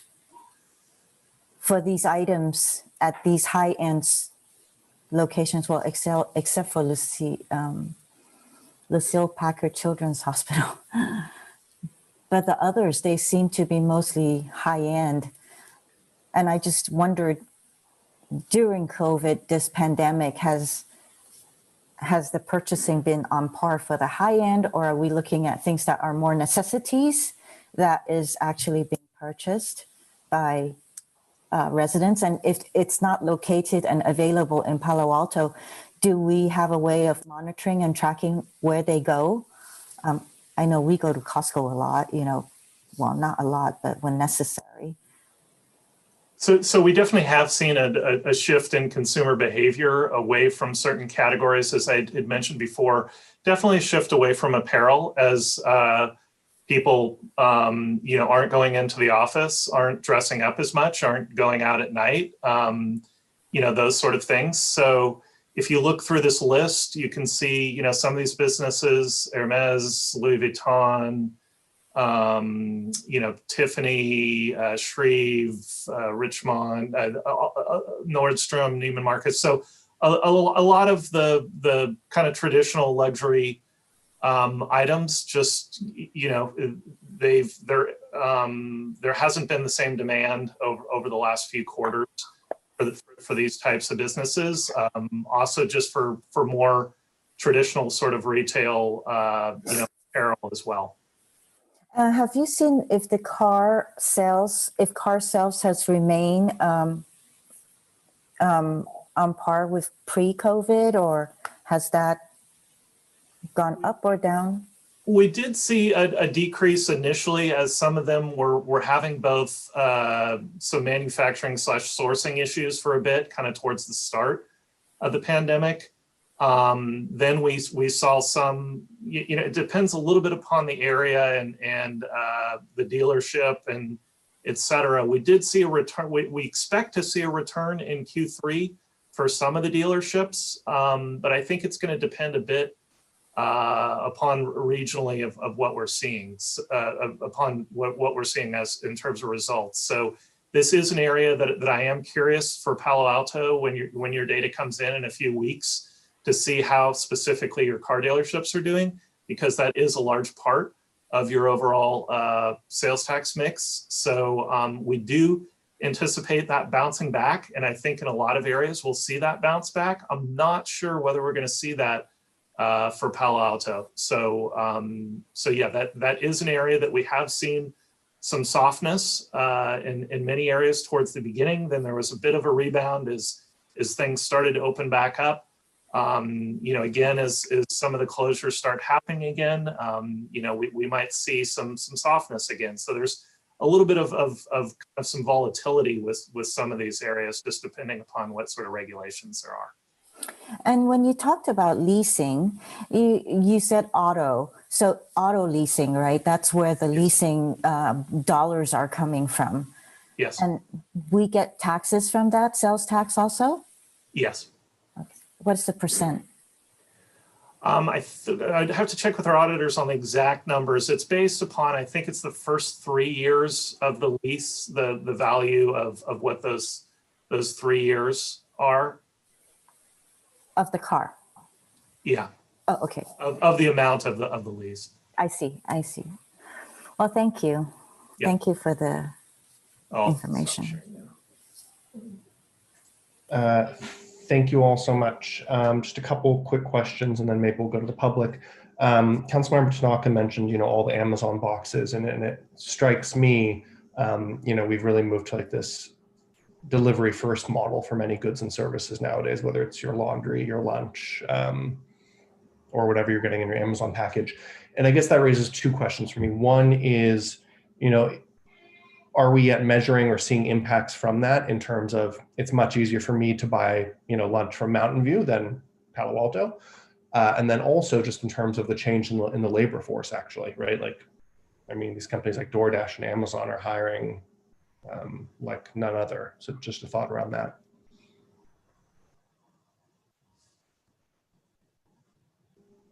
And any prognostications or kind of thoughts about how this may be changing some of our local economics? Well, I'm just going to make one observation on Greg's question from earlier, which is, the sales tax from this pool continues to be apportioned this way and this pool keeps growing, it generates an odd incentive to have brick and mortar retail. And as the pool rapidly grows, you're actually, the value of brick and mortar retail is not the sales tax it brings in, but its share of the pool it brings in. And, if I think Fran mentioned you need to have a constitutional amendment, which I'd have thought, who knows whether that's likely to happen, but there's clearly going to be losers as well as winners. And I'd have thought Palo Alto would actually be a loser rather than a winner out of that. I'd have thought that given you have Stanford Shopping Center, you must be net a big, given those daytime numbers, I'd have thought you actually do well out of the formula, but it gives an incentive to keep brick and mortar retail around because it brings in pool revenue, which 5 years from now must be well up. Okay, thanks. One other area I was just thinking about is another set of our big employers, public sector, the city of Palo Alto, for instance, and then our educational institutions, whether it's Palo Alto Unified or Stanford. And I'm wondering if anybody has any thoughts on the future of those kind of institutions, public sector, university. Stanford has postponed many of its students coming back this fall and next spring. The sports are no longer happening, which are a big draw for Palo Alto. Anything else we should be on the lookout with regards to kind of educational and public sector? Well, just to jump in, I think one key thing is there's, again, an indirect impact from not having the students on campus, not just because they also generate sales tax on the university, for example, with the bookstore and the restaurants, of course, are coming into the community to shop and serve. So there's a big impact there. As the universities open up again, there's going to be other benefits from other large purchases they make if they're buying equipment or things for their laboratories or things of that nature. As that ramps back, as the on-campus life ramps up, there's going to be a pent-up need for some of those things. So that's going to have a positive impact for your sales tax, but it's absolutely having an impact currently because of no one being on campus. Also, the hotels are impacted because families aren't visiting, staying in your hotels, things of that nature. So all impacts, which I think can reverse as they start to open up and be back to more normalcy, hopefully in the very near future. But to your point, we have a ways to go to get there. All right. I think that wraps it up from the council side. Again, on behalf of the council and the community and our staff, really want to thank our panelists. This has been a really tremendous learning session for us. So we really appreciate your participation and future thoughts. Going to suggest that we go to members of the public who may wish to speak on this item, and then we'll come back to council to wrap up. But again, thank you all. Any member of the public that wish to speak on this item, the community and economic recovery, please raise your hand or dial *9. At this time, I have Matt Dolan. Matt, you have 2 minutes.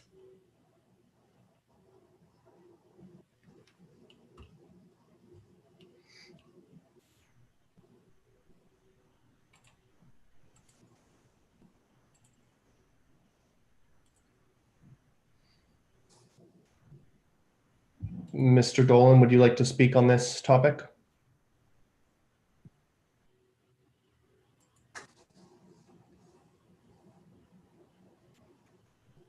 In trying to allow him to speak, it's requesting that I promote him to a panelist. And I believe his hand is now down. So Mr. Dolan, I think you're a panelist now. Your video's on, but your mic is off. If you do have a comment, please unmute yourself and feel free to share.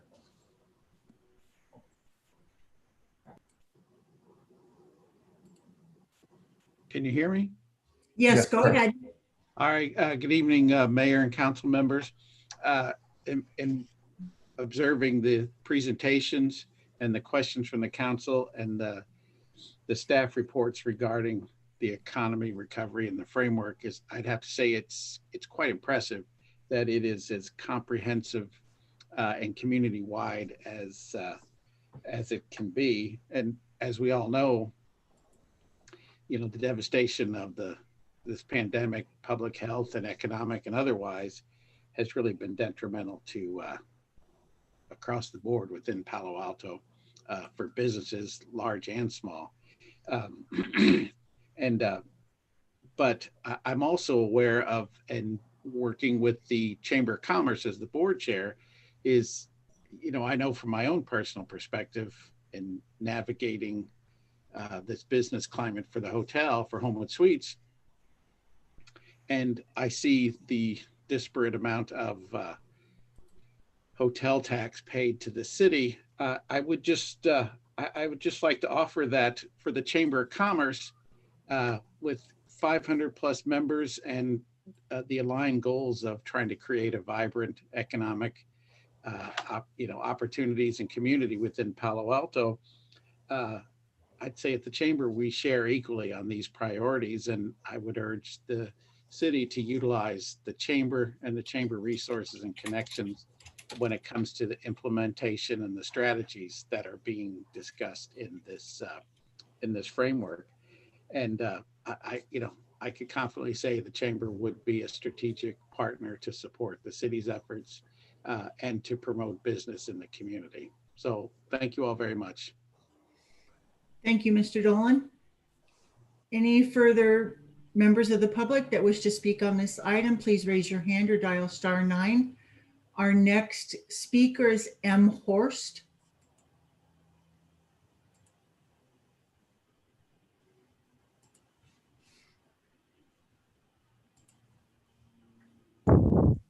M, go ahead.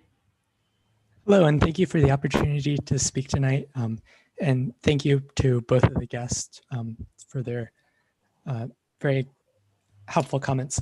One thing that I wanted to emphasize was that as we see these economic shifts, we're also seeing a trend towards precaritization of the economy. That is, a much greater fraction of the workforce becoming vulnerable to shifts in employment and shifts in housing.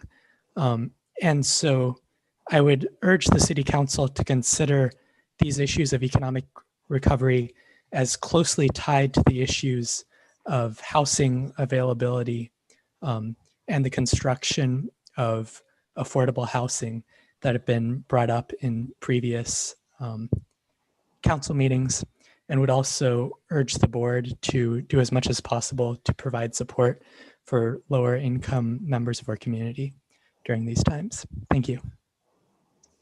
Thank you, Mr. Horst.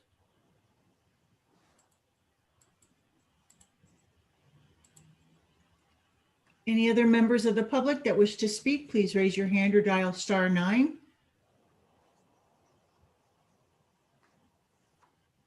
Mayor, fine, there's no other speakers. Okay, thank you. Thank you to both of our speakers. Bringing it back to council, this is a pretty wide-ranging topic. There's a lot in here. Speaking with the city manager, I think some areas that staff could use some feedback on is one, is this roughly the right strategy? Are we missing any big pieces? What other data or policies do we need to look at? And then two, what does an engagement strategy for this look like, whether it's with businesses, residents, experts such as our panelists, et cetera. So I think that would be most helpful for staff.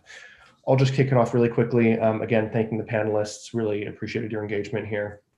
When I look at the kind of the pillars of the strategy, a few kind of ideas or thoughts came up to me. So one, on the community support pillar, I think we've done a lot focusing on business and economic recovery this year, and we will continue to next year as well.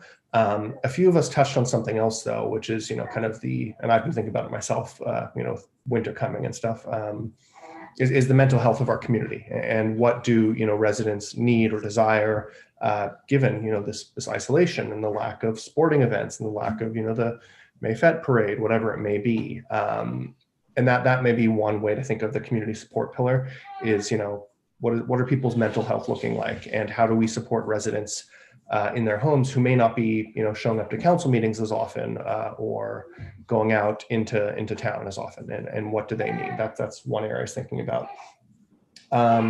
In terms of business support, in terms of business support, a few ideas we've talked about, and I brought up repeatedly. Maybe there's like an ombudsman to help our local retailers, cut through the red tape at City Hall. I think we also need to be looking at either rules or guidelines for business reopening. I know the county seems to be changing their orders every 2 weeks, and of course they are the experts there. We are not a public health department, but can we look at expertise or guidelines for businesses? Maybe it's a certain number of people per 1,000 square feet. Maybe each business needs to be required to have hand sanitizer at the door front. I'm not sure what those rules and guidelines may look like, but there could be something there. And then on priority initiatives, I guess just my last two comments, mental health and maybe building safety get folded in there. Those are a couple of my thoughts. Councilmember Cormack.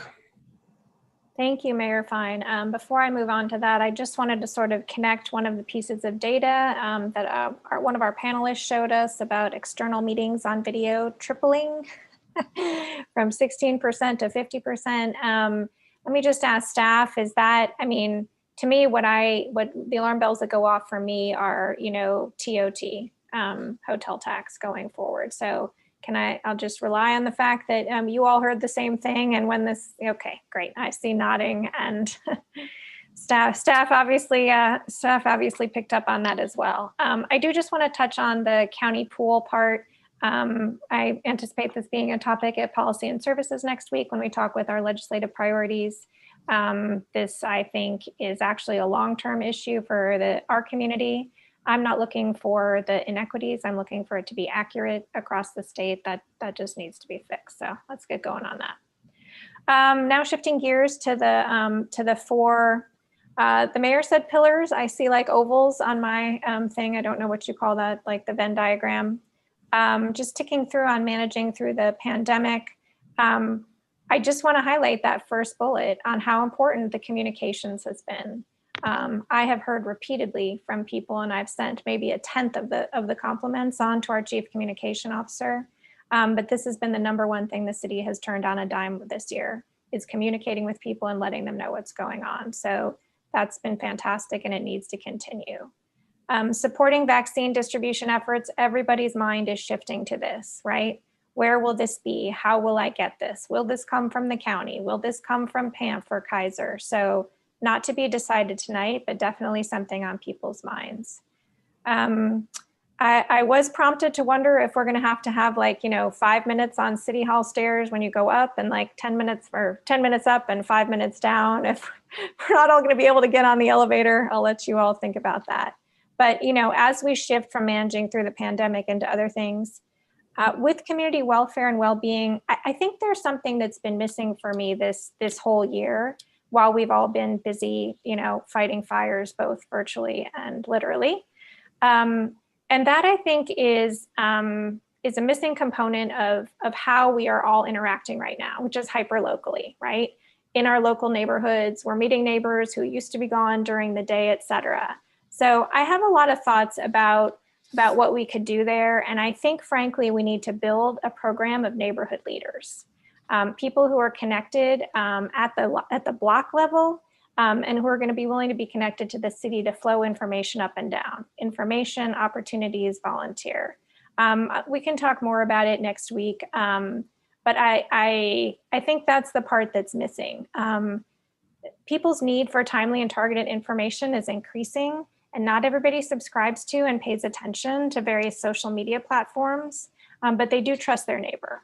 So I think there's a real opportunity there, and I hope we pick it up and take it on. Shifting gears to focused business support, yes, but as they say in improv, yes and. You know, listening tonight, all the reading that I know all of us are doing, we really are at an inflection point, and our businesses will be transitioning and transforming. And while we are supporting our existing businesses, I want us to think really long and hard about what it'll look like in the future. And if that involves meeting with you know, these neighborhood leaders that we're gonna find, or frankly just identify because they're already there, and asking, what is it that you want right in your neighborhood, right? Do you want an urgent care so you don't have to drive across town to get your vaccination? That I think could be a really fruitful place to be. And then, wow, so either I'm speaking quickly or Monique is taking a break. In terms of the city priority initiatives, you know, we get so many emails and people stopping us on the street. We have got to do fiber to the home. I mean, the business case was not strong enough beforehand in my mind for us to make that investment, but it is now. The switch has flipped. So I know it's on this list, but those were the highlights that I wanted to say. As we think about how to do this work going forward, honestly, I think this work we're talking about tonight is more important than any of the other stuff we've been doing, and it will be the main thing that we should be focused on next year.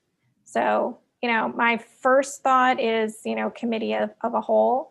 But if we're going to have these 4 areas, maybe each of them comes to us, you know, once a month as we go through. I'm just thinking out loud about how do we create that iterative process to keep all of us involved. So I'm sure that was 5 minutes, and I will stop there.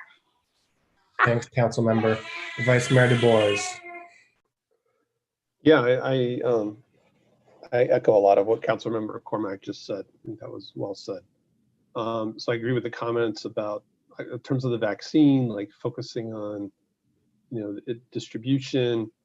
I think the mayor said, you know, more focus on what do we need to do to make it safe to work indoors again. Oh, I see those a little bit different from the economic discussion we've had today. And kind of what I was left with, you know, thinking about kind of what and why should we do things differently than previous recessions.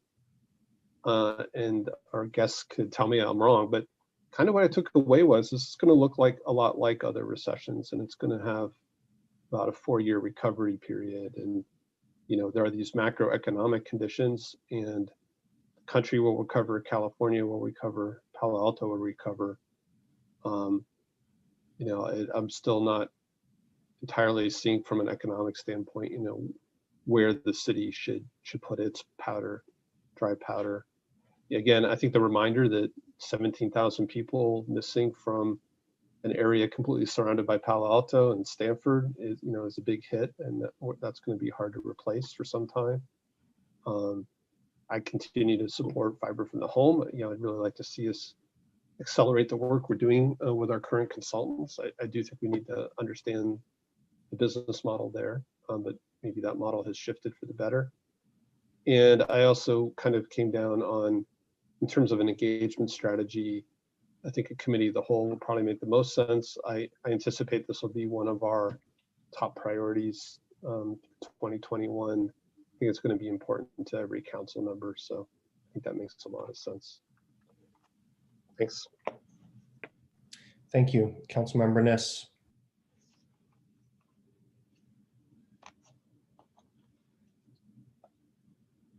I think you're on mute. Yeah.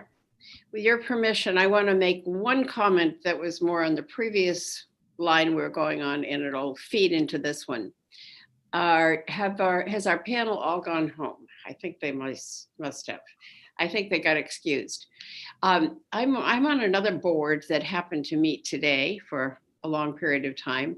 And one of the primary pieces of information that was talked about, because it's a healthcare board, is how little healthcare everyone has gotten over the last 9 months. And I found that kind of shocking. not only health care, but any prevention. And given my public health background, that's so alarming, I can't tell you. So people have missed mammograms, they've missed colonoscopies, they've missed all kinds of things, and they're continuing to miss them because they are so frightened. They would rather pass up a test of some kind than go into the office. So telemetry is good, but you can't do a colonoscopy with telemetry, nor can you do a mammogram or a number of other things. So while this may not inform totally our current discussion, I think it's one we really have to keep in mind, because it tells you that much of the population is still afraid. So I had a discussion about meeting a friend for lunch last week, and she said, but I haven't had a lunch out since last February. I'm really not comfortable. So we worked out another plan. But it's interesting because inculcated now in so many of us is fear, whether it's the elevator or whether it's going in for the exam or whatever it may be. And that's troubling. So I want to talk about Councilmember Cormack's discussion of how do you reach your neighbors. So I'm thinking there are two other communication avenues that have really been explored in Palo Alto that I know, Allison, you know about as well. But one is cool blocks, and that's one that Sandra Slater has headed up for a long time and has continued to work at. And the other is one that Lydia, you've worked as well with Annette and others on emergency preparedness that also has worked to keep the community together. So I think working in concert in some way will also be of value as we go forth. There still are streets in our community where not everyone is enthused about their neighbors, and that's regrettable, but it does exist. And so there need to be ways to let people know. So I'll personalize it for a minute because Ed will laugh at this. I've been trying to get our street repaired now, the street that we live on, Copper Street, repaired. It has taken 2 or 3 years, I think. Finally, somebody is here to repair it today, but they said they left the last time because the neighbors complained about the noise. I had never heard about that, but it means it's 9 months later because the neighbors complained about the noise last March. And I thought, how did that happen? How did none of us hear about it? But they are repairing the street, Ed. I just discovered it won't get resurfaced till next year. So it just highlights a communication issue. This time they did door hangers. There was tons of information out there. No one is complaining that I've heard. But it goes back to what you're talking about, Allison. It's the communication. It's the, even the safety at this point, even the neighbors pointing fingers at other people and saying, you notice she doesn't always wear her mask when she goes out. So there's a lot of just stuff going on right now. And that ability, I think, to pull neighbors together is extremely important. So I'm not saying Monique, but I think that's enough of that for now. But at least my street is getting repaired. Maybe that's my holiday gift. Thanks, Councilmember. Councilmember Koo.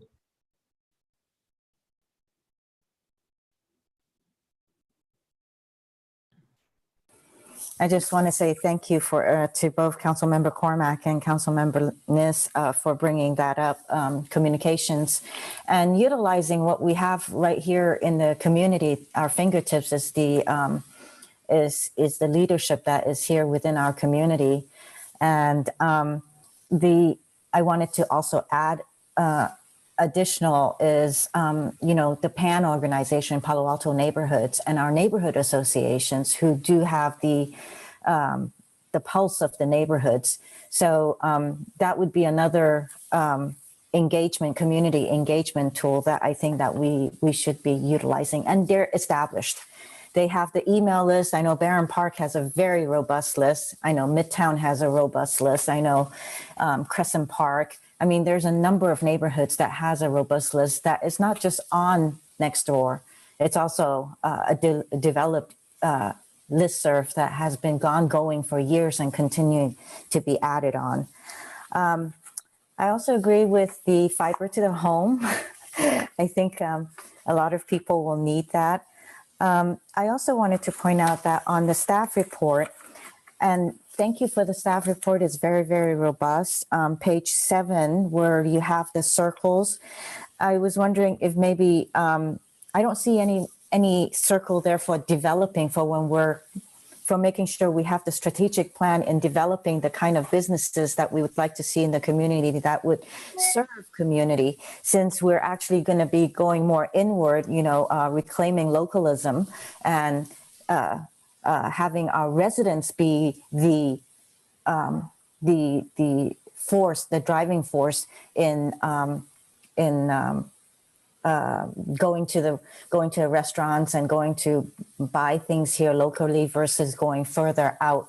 So those are some of the things that I'd like to see developed also moving forward, so that we're prepared when we're coming out of this pandemic. And it's called strategic community and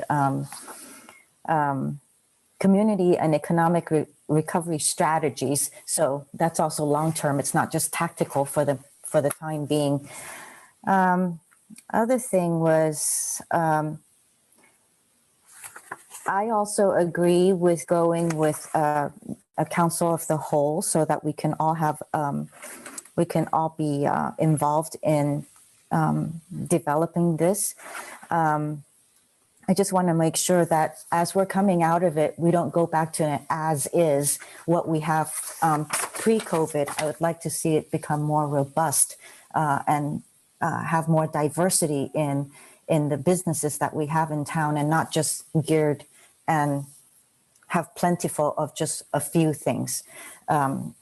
So that at least when we're coming out of this, if one doesn't work, another will sustain.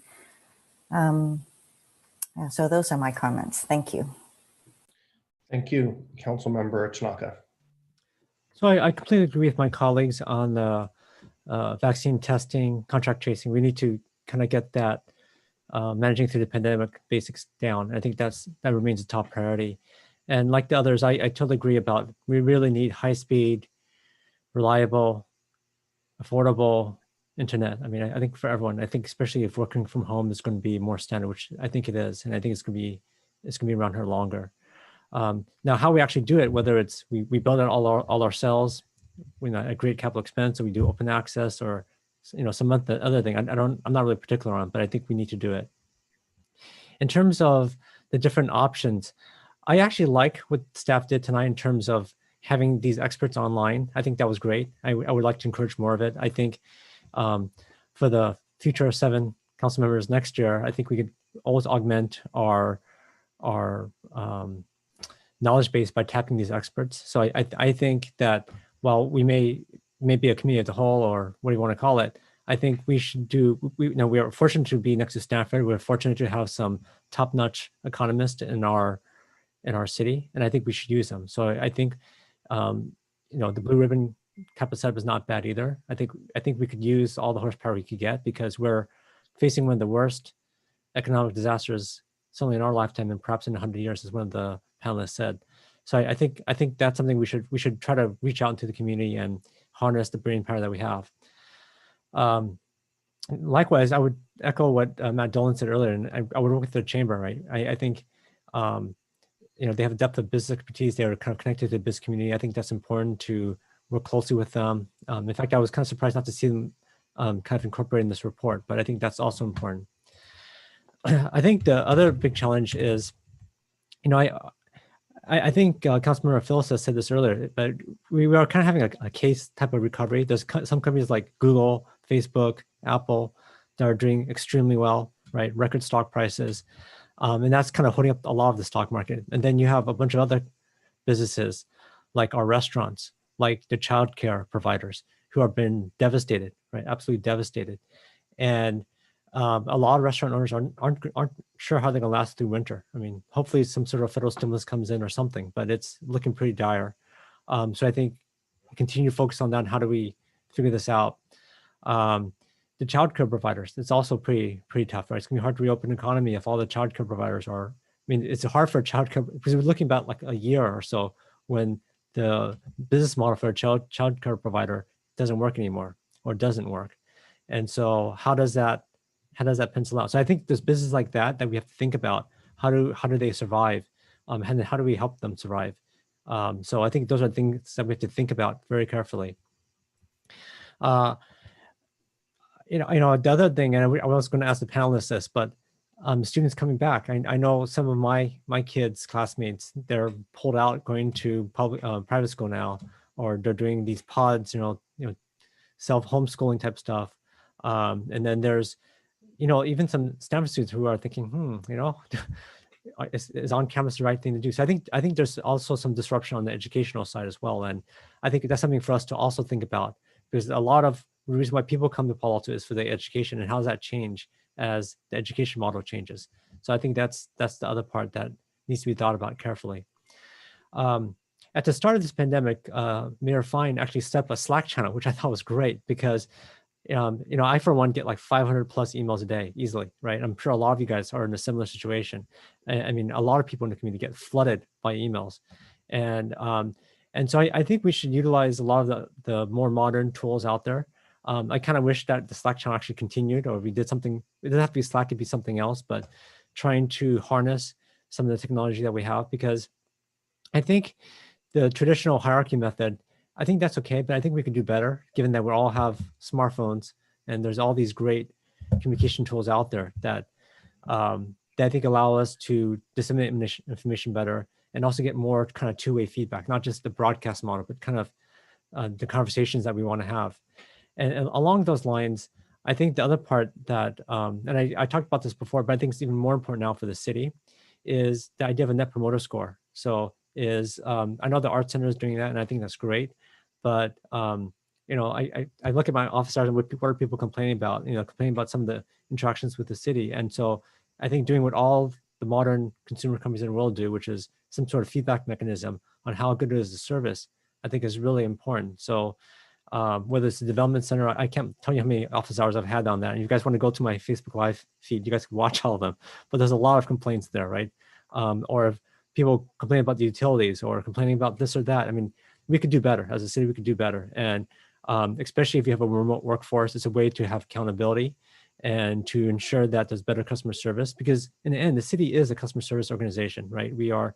That's the main interaction most people have with the city, is not talking to us, is talking to the city employee about some issue that they have, and we want to make sure that they're taken care of. So just about every purchase you make from Amazon, wherever, they always ask you, how was the service?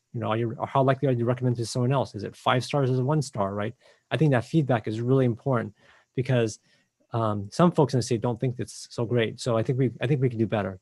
So those are my recommendations in terms of moving forward and trying to get into a good recovery pattern. Thank you, Council Member. I still see hands from Council Member Koo and then Cormac. Thank you. I forgot to add, I think it was you, Mayor, that mentioned mental health for members in our community, or maybe it was Council Member Cormac. I'm so sorry, I'm not sure. But mental health is not just medical offices and so forth. There's also community activities. And I know that City Manager, you and CSD had organized a movie night out and certain other activities. It might have be canceled. I don't know if it's canceled or not. But I was thinking, maybe if there's a consideration of engaging, for example, a drive-in movie and having a movie theater that is here locally do the behind the works of showing the movie, and also engaging with restaurants to produce an app or something in order to be able to order the food and drinks and have it delivered. So, there's also these kind of activities if we could be looking at, so that, besides just drive-in movie, perhaps we can brainstorm more on that, on what other kind of community activities there might be. Also, you know, outdoor theaters. You know, I don't know if, like in Ashland, where they have all those Renaissance plays, perhaps if that might be something that could be considered. So there are other ways in order to draw the community to things like this that can be safe. And if that's something that can be thought about and utilize our business people that are here that can provide those kind of services, I would like to also put that on your pad for consideration. Thank you. Councilmember Cormack. I think staff is going to have to turn the page and, you know, get another pad as we keep adding things to the list. I'll just say on mental health, it just occurs to me, obviously there's working with professionals, which I recommend, and obviously there's activities, which I think are probably curtailed just even more as of today. But, you know, I think it's incumbent on all of us just as people to practice the buddy system with everybody we know and check in and ask people how they're doing. You know, it's a bit of a roller coaster here, or as they call it, a Corona coaster. So that's a little public service announcement there. But the other point I wanted to make, and I thank Councilmember Tanaka for bringing it up because I meant to ask it earlier, is I'd be interested in staff chatting with the school district, and perhaps this would be a good topic for a city school liaison meeting to understand if enrollment has decreased and if they believe that that's move-aways. Because anecdotally, you're hearing about it here in this community and in nearby communities. And it is something to keep our finger on the pulse of, to understand, you know, how that might change things here in Palo Alto. So I don't want to be alarmist, but it's definitely something we should get a little bit more information on. Thank you. Thank you. Seeing no other hands, anything else from staff, or should we wrap this one up? I just want to say thank you to the council. You've given us quite a bit of feedback. In fact, perhaps so much that while we had suggested carrying it over to next week, I actually think you've given us enough to work with here. And we certainly do a follow-up discussion with staff, but unless there are more detailed items you wanted to discuss, perhaps we won't need next week's carryover item. Okay. Can I make a comment? Go for it. So without putting my hand up, you know, Ed, I'm sort of disappointed to hear that because I have not seen this council quite so enthused in a while. And I thought perhaps you might find 3 different types of those who are involved in the community, especially one in healthcare, and maybe even in mental health, because you got so much good information tonight that I wouldn't immediately decide you've got all you need and go forward, because we hit some kind of office type things tonight, but we didn't hit some of the other things that go on in our community that I think are you know, of equal importance. I hadn't really thought much about healthcare being our main, you know, the sum of the greater number of companies. That's surprising. So I think you've just started touching the surface of what's a super complicated kind of issue that you're looking at. So you know, don't cut us off right away. All right. You and Kylie look at this and see, because with your public safety building off the docket, I think you've got a little more time than usual, and it's a luxury to have this ability to hear from people who have that kind of expertise and are willing to share it with us. Absolutely. Thank you, Councilmember. We'll take that under advisement and see what we might put together. I would acknowledge that it took us quite a bit of time to organize this evening's panel and quite a bit of effort. So I'll use that as a subtle hint. We appreciate it. No, absolutely. I was just going to use it as a subtle hint that if others have contacts that might be drawn on as means to get us some additional expert advice, then we certainly welcome that. So we'll do some follow-up. Thank you. Thank you. Vice Mayor Du Bois. Yeah, just in case we don't do this next week, I'd like to echo, I think partially Liz's comments. I think maybe not to the same bars tonight, but maybe if we had a couple of local health providers. And I also think, Lydia's point on mental health is, thinking about the arts as well and entertainment and events, that might be a nice topic next week, maybe with, again, maybe some local people that we can get to more easily in a week's time. But I think that could be an interesting discussion. So. Okay, thank you all. All right, with that, let's close up item number 1. I'm going to suggest we take a 10-minute break. We're about 45 minutes over, and then we'll get back to number 2, the special order. See you all at 8:25? Yep, see you all in 10 minutes. Got it.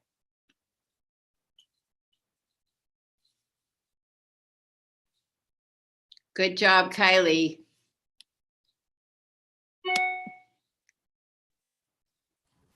Did well.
I'll give folks just another minute or two to get back online.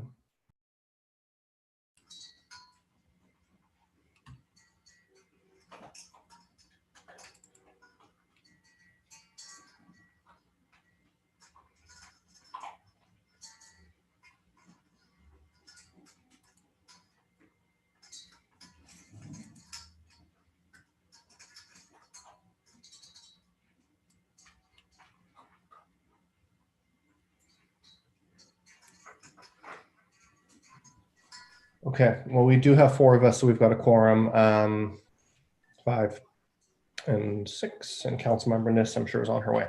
All right, let's please move on to our one special order of the day, selection of applicants to interview for the Historic Resources Board and the Planning and Transportation Commission. Is there a report from staff or just the staff report in the packet? Just the staff report in the packet, Mayor Fine. Okay, then let's please go to members of the public who wish to speak to item number 2, and then we'll return to council. Any members of the public that wish to speak regarding the selection of applicants to interview for the Historic Resources Board and the Planning and Transportation Commission, please raise your hand at this time or dial *9 on your phone.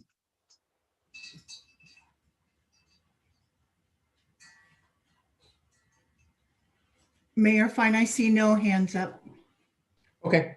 All right, let's return to council, and floor is open for comments, questions, or motions. Just please hit your hand. Councilmember Koo. So I'd like to move that we direct staff to schedule interviews with all selected applicants for scheduled vacancies for a date in January 2021, and that the city, and basically the city has not received enough applicants to fill all expiring positions on the Historic Resources Board, and to extend the application period for HRB. Okay, so there's a motion by Councilmember Koo to schedule the interviews for PTC, I believe, in January of 21, and to extend the application period for the HRB. Yes, okay. To schedule the interviews for PTC and HRB to January of 2021, but to extend the application period for HRB for Okay. applications. Is there a second for that? Sure. Okay. Do you want to speak to your motion? Yeah, I think that, with the new council coming in, it would be a good idea to have the new council participate in the interviews. And also, we're going to be looking at our handbook for the boards, commissions, and committees later on this evening. And it would be consistent with, more consistent with what the handbook says. Thank you. Yeah, sure. Councilmember Filseth? So we had this discussion before, so I won't rehash it, but we did get a letter from the 2 newly elected council members for next year, who said that they very much wanted to be part of this process. Appreciate the suggestion from council that this council ought to spare them the burden of work of that, but the letter from the 2 council elected members indicated that it would not be a burden to them. So I think we should respect that. Okay, thank you. Any others wishing to speak to this motion? All right, Vice Mayor Du Bois. Yeah, probably not a surprise, but I will support the motion. We did get a request from the chair of the HRB asking that we extend the recruiting to January. And, I'd like to say I would like to have choices, not just the incumbents. That would have been nice on the ARB as well. When it comes to the Planning Commission, I think it's a particularly important commission to help council get through its workload. And again, as people have said later tonight in the Board and Commission handbook, we're going to follow through on what a majority of us agreed to a few weeks ago, that we'd move the appointments this spring, just to avoid the issue we're facing tonight. I just want to say I've advocated this change for a long time. In 2016, I think actually when you, Mayor Fine, were elected, we could have appointed a replacement. But instead we decided to defer it over to next year, to the following year. And that was purposely done. And it's different than kind of the path we're on right now. So I just want to say, I think we're being intellectually inconsistent by moving to rush the interviews onto the very last meeting of the year. You know, just because you have the power to do something doesn't make it right. I don't think it's good governance. And as Councilmember Filseth mentioned, we have a formal request from our 2 new incoming council members to defer this to January. And I believe that proper governance, good governance would be to do just that. So those are my comments. I hope you'll think those over. Thank you. Councilmember Niss.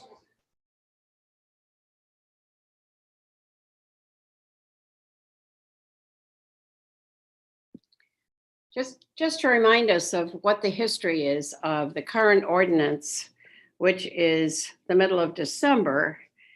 Let me pull up what was written recently about this, because as it said specifically, were conducted in the summer, those appointments, and on July 31st by the ordinance that was enacted in 1999. And then the Planning Commission terms were changed to end on October 31st by the ordinance that was 5208. And then later changed to December 15th per the city ordinance 5311, enacted in 2015, which is when Karen Holman was mayor. And then the following year, there were some, before the council changed, there were 2 new members who were elected on 12/16, 2016. So I hardly think this looks as though it's something that we are altering in mid-month even. This is something that most of you voted for who are on the council in that period of time. So it's definitely Eric, you and Tom and so forth voted for it then. So I would say, given that the ordinance is current right now, and it only has been current for less than 5 years actually, that we vote against this and leave this as it is. Thank you, Councilmember Niss. On that note, I'll make a substitute motion then that we interview all of the applicants we have before us and go out for additional and extend the application period for the HRB. Second. I don't think I need to speak to this. Is that okay by staff? Just checking it's understood and good. Okay. Councilmember Niss, if you want to speak to this. I think I just did. Okay. All right. Let's please vote alphabetically on the substitute motion. And if that fails, we'll get back to the main motion. Sorry, if anybody would like to speak to the substitute, please raise your hand. Okay. Councilmember Cormack. Yes. Vice Mayor Du Bois. No. Councilmember Filseth. No. I'm a yes. Councilmember Niss. Yes. Councilmember Koo. No.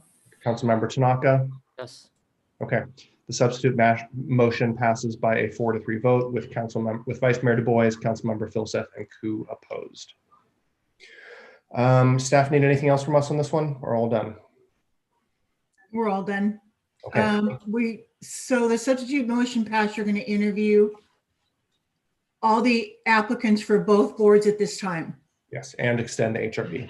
And extend HRB. What we will need is we will be looking for a council meeting this Thursday to conduct the interviews, which will take about 2 hours. Or the next possible date would be next Wednesday in order to get this on the December 14th agenda to appoint. Okay. So we will be looking to all of you for those 2 dates. We'll send out a doodle. Okay, thank you so much. Thank you, Clerk Minor and your team for helping us with this. All right, agenda changes, additions, and deletions. Anything there tonight? None from staff, Mr. Mayor. Okay, let's please move to oral communications where any member of the public may speak to an item not on the agenda.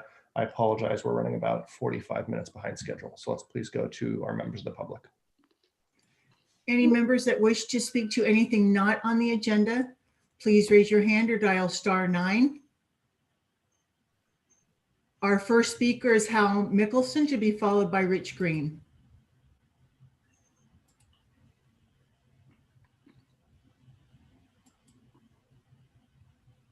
Hal, you'll need to unmute on your end.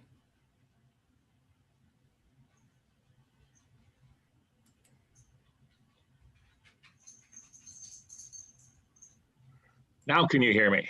Yes, we can hear you loud and clear. Wonderful, thanks very much. I'm Hal Mickelson. I'm a resident of the Green Meadow neighborhood, and I'm speaking this evening wearing my hat, so to speak, as a member of the board of directors of the Palo Alto History Museum. We just appeared before a city council finance committee meeting, and there were a couple of things that were left unsettled at the end of that meeting. I want to say first and primarily that we are grateful for the time invested by the Finance Committee, and particularly the time invested by the city staff in considering materials that we had submitted and presenting what I think is a very useful report to the council. One small misapprehension that we would like to address. Well-meaning people have been saying, you know, the museum has spent all of the money that it raised. That's simply not true. We have assembled, pulled together, raised, made available for the Roth building project something on the order of $10 million, and about $4 million has been spent, of which about half, $2 million, went into plans and permits and other materials relative to construction. We've been at it for 15 years, which is about the time that it took the Junior Museum and Zoo to raise its money. So I would ask all members of the council to look closely at the city staff report. It merits a lot of attention that it hasn't been getting, and we do want to clean up the misunderstanding about our finances. Thanks very much. Thank you, Mr. Mickelson.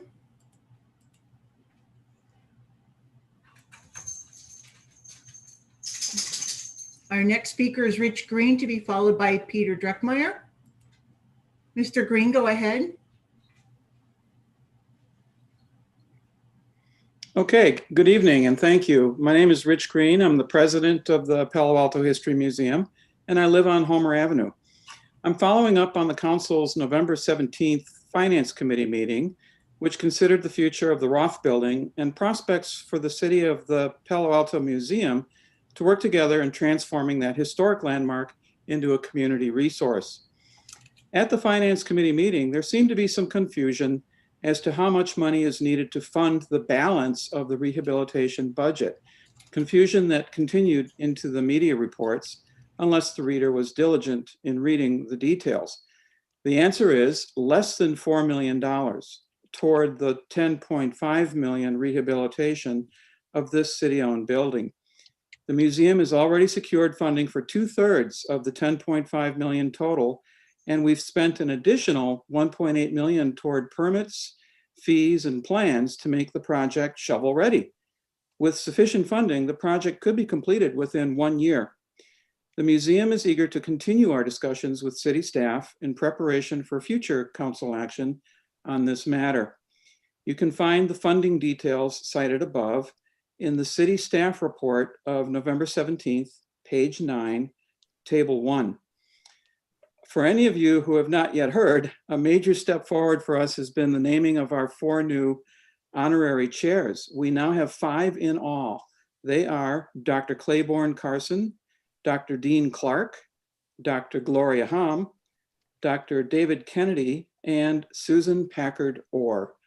We look forward to working with them to advance the museum project, and we thank you for your time. Thank you, Mr. Green. Our next and final speaker is Peter Dreckmeyer. Peter, go ahead. Good evening, Peter Dreckmeyer, Palo Alto resident and policy director of the Tuolumne River Trust. I was so proud of the Palo Alto City Council 2 years ago when you supported the Bay Delta Water Quality Control Plan to restore the Tuolumne River, where we get our water, and the Bay Delta, which is so important to our region. The motion was from Councilmember Scharf, and it was seconded by Mayor Filseth at the time, to support the State Water Resources Control Board's Bay Delta plan to have 40% of natural water in the Central Valley to enter the Delta from February to June, and associated Southern Delta salinity objectives. And that was passed on a 9-0 vote when we had 9 members on the council, unanimous. And the next day, I was so privileged to bring that news to the State Water Resources Control Board that Palo Alto was supporting the plan to restore the Bay Delta. And I was very disappointed this afternoon. There was a workshop that the San Francisco Public Utilities Commission hosted on the science behind the Bay Delta plan and the voluntary agreement, the alternative that the water agencies are supporting. And Councilmember Allison Cormack, representing Palo Alto, expressed really strong support for the voluntary agreement against the vote of the Palo Alto City Council 2 years ago. And the statement was made before we even heard the panels. The environmental groups had a fabulous panel that explained the science of why the river needs more water. Believe it or not, fish do need water. And when it came up to the San Francisco Public Utilities Commission staff, they balked. They didn't say anything. It was remarkable. This was all videotaped today, and it's available, and I'm happy to share it with all of you. So I ask, how is it that Palo Alto can support one plan and one member of the city council can oppose it and support another plan? That's just, it's unconscionable. So it's clear that science supports exactly what Palo Alto endorsed 2 years ago. And I hope you'll revisit this, because it looks really bad when Palo Alto is represented in front of a commission and saying the opposite of what was voted on 2 years ago. Thank you very much for serving us, especially during this very difficult year, and I appreciate the opportunity to comment. Thank you. Thank you, Peter. Any other members of the public that wish to speak on oral communications? Please raise your hand or dial *9 on your phone. Mayor Fine, I have no further hands. Okay, thank you to our 3 public speakers, including former Mayor Dreckmeyer. Okay, that concludes oral communications. Let's please move on to minutes approval. Item number 3, minutes for November 9th. Do any members of the public wish to speak on item 3?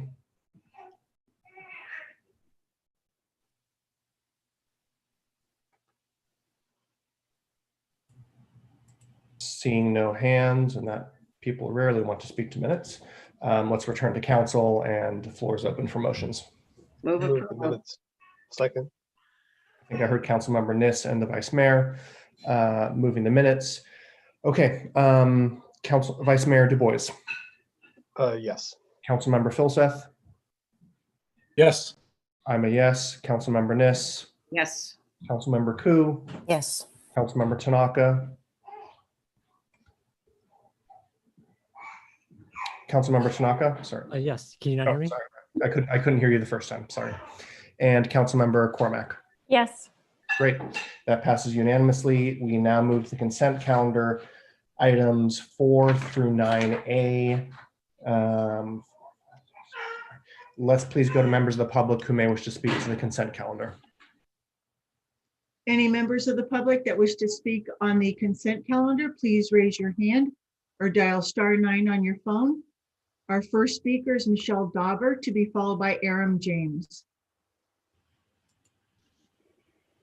Ms. Dauber, go ahead. My name is Michelle Dauber. I'm speaking to you to urge you to remove the downtown streets contract from the consent calendar. You should not take action on the contract tonight and instead should direct staff to tell downtown streets that the contract will be tabled until they provide a redacted copy of the report on the organization's handling of serious and substantiated allegations of sexual harassment. To remind you, in June, you directed staff to ask downtown streets for a report and for more information about the investigation they conducted. You did that because you believed it was important to know whether public dollars are being directed to an organization that does not protect staff members from sexual harassment. Staff is now telling you that downtown streets gave you answers that are essentially non-responsive. Speaking plainly, the organization has stiff-armed the city council. You are now at a fork in the road. Are you going to capitulate and approve this contract without getting the information that council asked for? Or are you going to demonstrate that you really meant it and that it's not acceptable to refuse to be transparent when public dollars are involved? This isn't just about downtown streets or about sexual harassment. Voting to approve this contract tonight will tell any future contractor that the council can be safely ignored, whether on the subject of sexual harassment or anything else. Downtown Streets is betting that the city council is a paper tiger and that they can safely refuse to answer your legitimate questions and still receive hundreds of thousands of dollars in public money. You should prove them wrong and insist on getting answers before you approve this contract.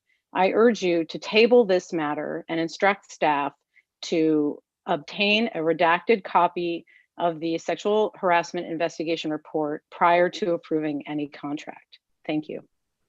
Thank you, Ms. Dauber. Our next speaker is Aaron James, to be followed by Pat Burt and then Winter Dellenbach. Hello. Aaron, go ahead. Good evening. I don't usually find myself in agreement with Ms. Dauber, but in this case I do. I think that if we're going to give out $300,000 over a 3-year period of time, we shouldn't allow downtown streets to select their own investigator, a law firm, and then allow them to do an investigation and then decide unilaterally that they're only going to turn over, maybe 3 pages out of the 44-page report.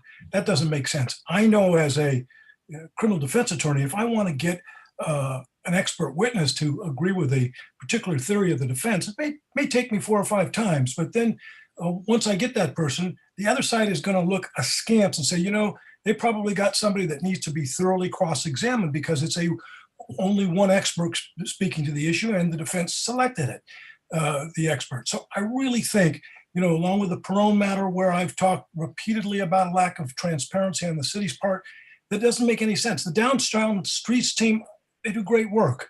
They're wonderful individuals that get out of there. They end leaving homelessness because of the work that's there. But this is a different issue.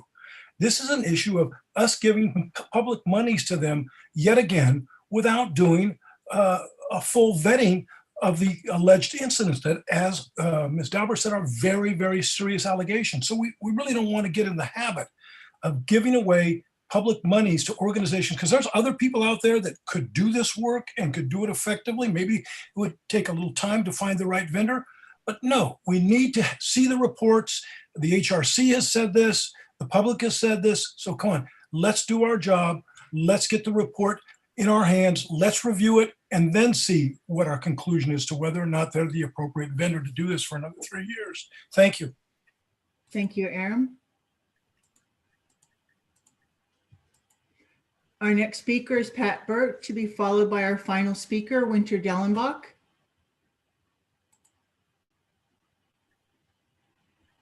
There we go.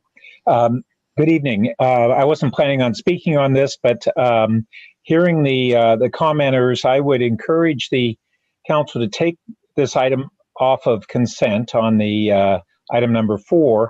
But I appreciate the dilemma that the council has of not wanting to interrupt the service of an organization that's doing valuable functions, and yet wanting to get reasonable clarity on the responses that the council had previously requested. So an alternative might be to extend the contract for 6 months or 12, but to have that the balance of the contract be contingent on receiving a redacted report that is acceptable in its extent, acceptable to the Policy and Services Committee. So that's an alternative approach you may want to consider. Thank you. Thank you, Pat.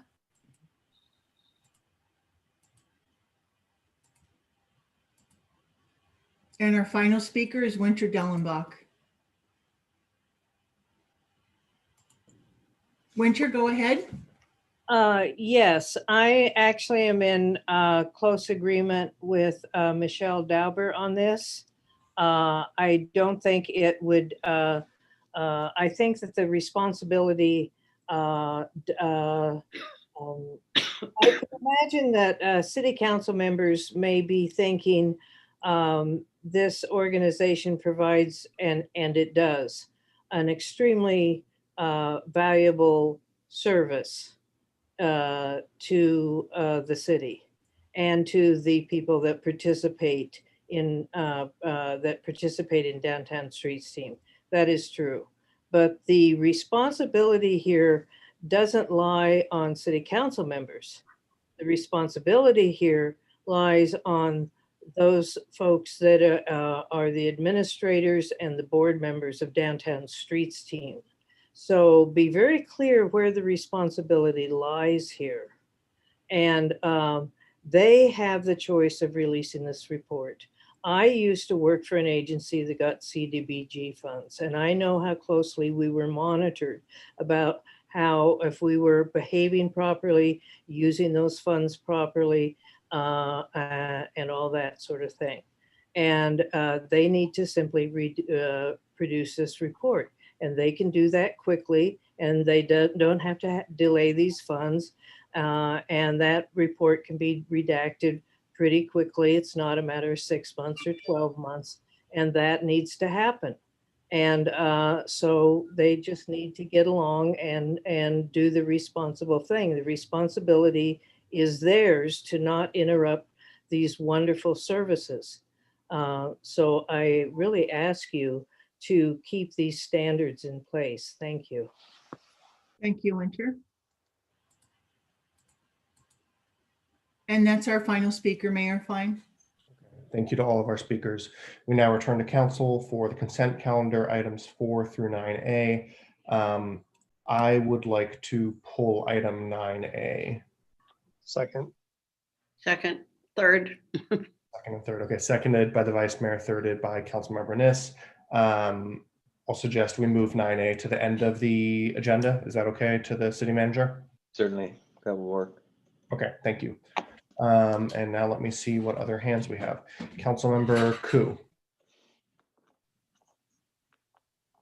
I'd like to register no votes for item number 4 and 5, unless there's others who would join me in pulling 4 off the consent. If not, then I'll just register a no vote.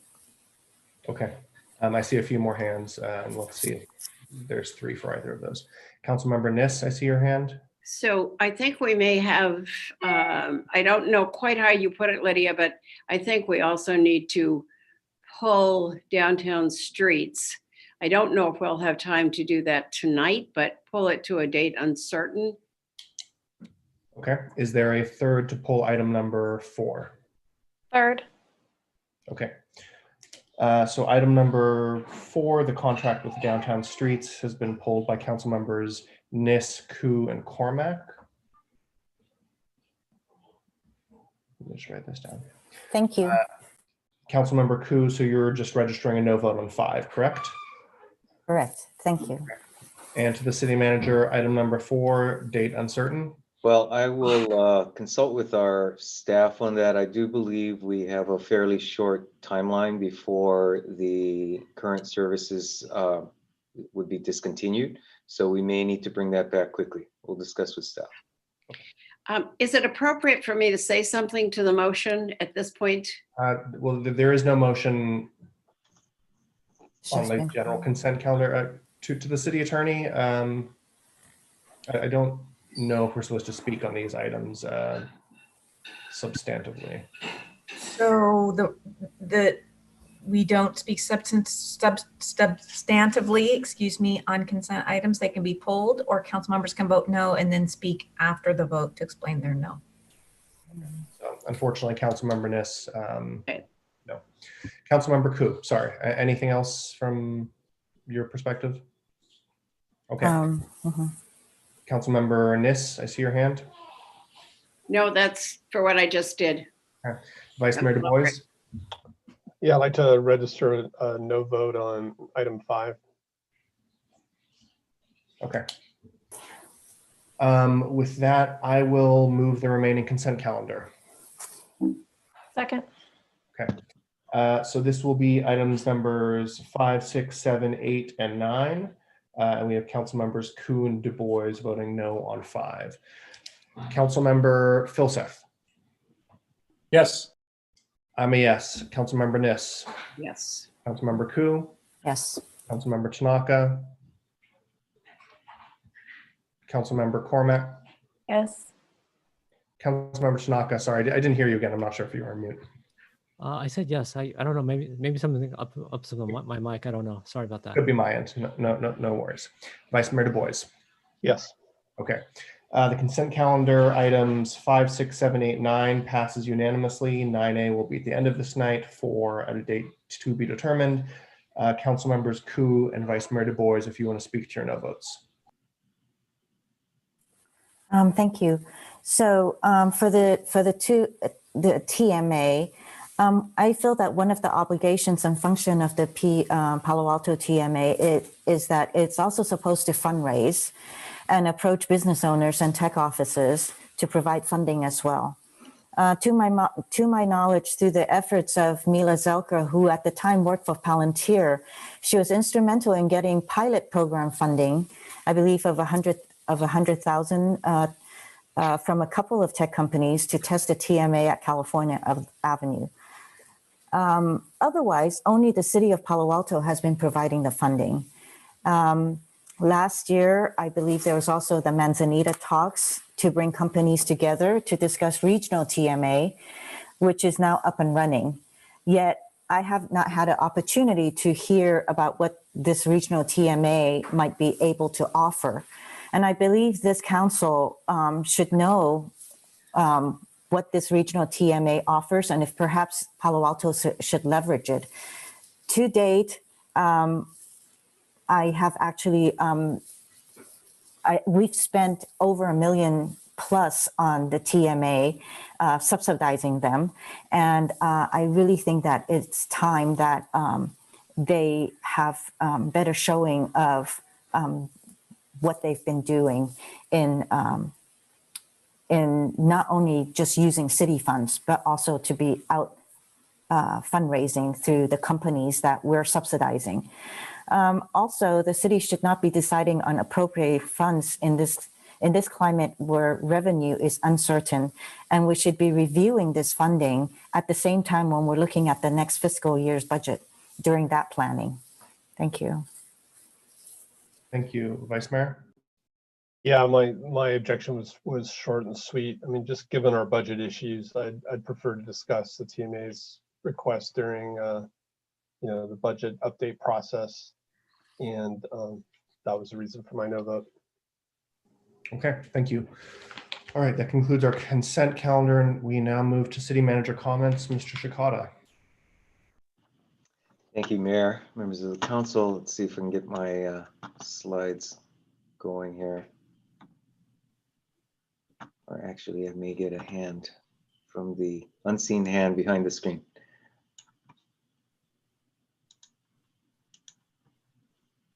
Looks like we need Jessica to stop sharing.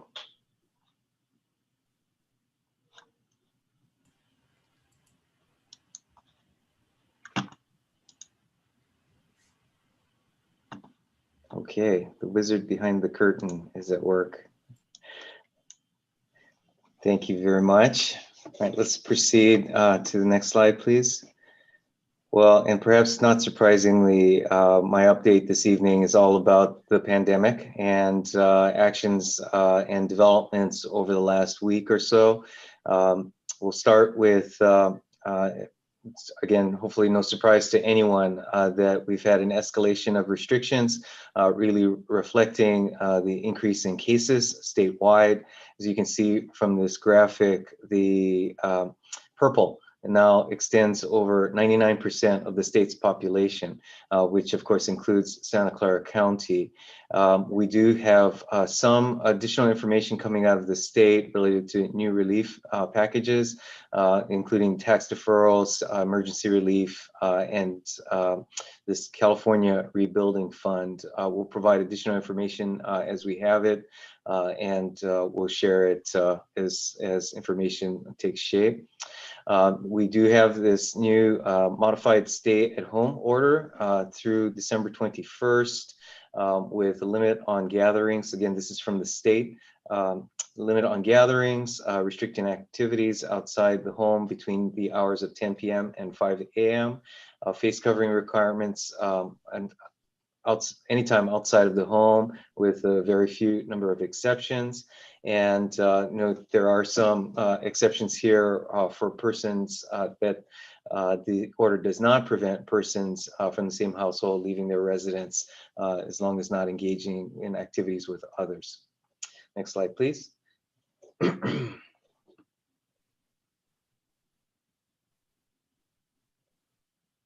Thank you. In response to these increasing restrictions at the state level, we are reducing hours in some of our facilities, notably at our neighborhood parks, to close at 9:30 p.m. In order to allow lights off at Rinconada and Mitchell Park tennis courts, as well as field rentals at Stanford Palo Alto playing fields and El Camino Park also being reduced consistent with the state soft curfew. Open space reserves remain closed at dusk, and all of our parks will also be closed at 10 p.m. or actually already are at this point. Palo Alto Arts Center and the Children's Theater will remain closed during this period. Next slide, please. And then with the county's new information, as of today, announcement really over the weekend, and such that as of today, we do have more restrictive capacity limits on facilities, including indoor businesses down to 10% of capacity, while drugstores, pharmacies, and grocery stores are able to accommodate 25% of capacity. There are limits on outdoor gatherings to 100 people, temporary prohibitions on physical contact sports, which include professional, as I'm sure many have heard, as well as college and youth sports. And that certainly has gotten quite a bit of attention over the last couple of days. We do have additional limits on hotel use for essential travel and related isolation. And then this mandatory directive on travel, which strongly discourages leisure and non-essential travel, which has been in place, but now much more direct directive that anyone traveling or returning from travel of more than 150 miles quarantine for 14 days. As with any employer, we have been looking at our own staff that have been returning to the extent any have been traveling over the weekend and are making staffing adjustments accordingly. Next slide, please. So that said, while recognizing the restrictions and the seriousness of the circumstances of our pandemic in the current times, we do want to take the opportunity to acknowledge and remind everyone that it is Giving Tuesday tomorrow, and it is the giving season. And so recognizing the challenges that we as a community and many community members in particular are experiencing, including the services provided by our local nonprofits, We would note that these restrictions will continue to hit our most vulnerable populations very severely. And so as such, we have provided online portal information to allow residents and any other community members interested to gain access to nonprofits that are in need of everything from supplies and volunteers to financial donations. Also noting support services for those who may need additional assistance at our website, cityofpaloalto.org/support services. And also note that we have multiple ways to give back this holiday season, and we'll continue to post additional information as we have it under the city's homepage, and you can click Giving Thanks under the news category. Next slide, please. And again, just finally, a reminder of the importance of testing. We have continued in Palo Alto to be one of the highest utilization rates among the testing facilities and programs that are offered throughout the county, although it's definitely been observed that there has been increased utilization everywhere based on the increased both activity, exposures, cases, and travel concerns. So as such, I would note that the upcoming dates are scheduled next coming up on December 4th, and these are available for appointment, and would encourage any members of the community to take advantage of those appointments. Also have free flu shots available through the county, as well as numerous healthcare providers. And would simply note, and again, at the risk of stating the obvious, that this is a really important time for all community members to be safe, to take care of themselves and their loved ones, and all members of the community by ensuring that we're continuing with our testing regimen, as well as the simple practices of wearing face coverings, staying socially distant, washing hands. And so with that, Mr. Mayor, I believe that's my last slide. If we could just double check. Yes, thank you. And concludes my comments. Thank you so much. A lot going on, and definitely a bit of a whipsaw with all the new advice coming from the county and changes. Councilmember Cormack. Thank you, Mayor Fine. Thank you, City Manager Shikata. It's such a challenging time for people personally and professionally. And yeah, it's almost hard to talk about anything else we have this evening. I did want to ask just a technical question on testing, because I know how important it is that we do that. I also know that for Palo Alto Medical Foundation, if you're asymptomatic, you're sent to get a test in San Carlos. And it occurs to me to wonder whether or not that test counts as a San Mateo County test or counts as a Santa Clara County test. It's a little bit in the weeds, but I don't know even if we know the answer, but it just occurred to me that since it's so important that our Santa Clara County testing numbers are recorded accurately, I might just take a look at that. I will do that. Do you want the answer? If you have it. I do. And the mayor and the mayor will allow it. Yeah. May I? Please, please. Having been immersed in this now since last March, there's no question, because I get tested a lot in Hayward. The numbers from your county go back to your county. It's all coordinated at some level up here, so that it does come that we get the numbers back here. So the county of residence. Okay. I've asked a number of times. So okay. Thank you. Feel free to go to San Mateo County. Great. Any other questions or qualifying comments? Councilmember Koo. Actually, I do have a question. So I know that we're doing a lot of, so I've gotten a couple of reference emails from residents who have students who are still in class and they're going through final exams. And I'd like to be sure to ask if there's going to be power turnoffs for them. Maybe consider it to be done when they go on break, or if that is not possible, to have it at least at a library that is close to them, not have them drive all the way across town or to have to go too far. And I don't know how many hours the the power is off. Is it 4 or 8? So I'm not, those are pretty long hours, especially when we're all sheltering in place with this purple tier. So please consider when we're going to be impacting them. I mean, I think at the earlier agenda item study session, even the noise, it is a big factor when people are at home. So obviously, power is going to be that too. Thank you. I would just note I've been working with the utilities department on that, and we'll get some additional information to the council as well as to residents. Thank you. Great, thank you all.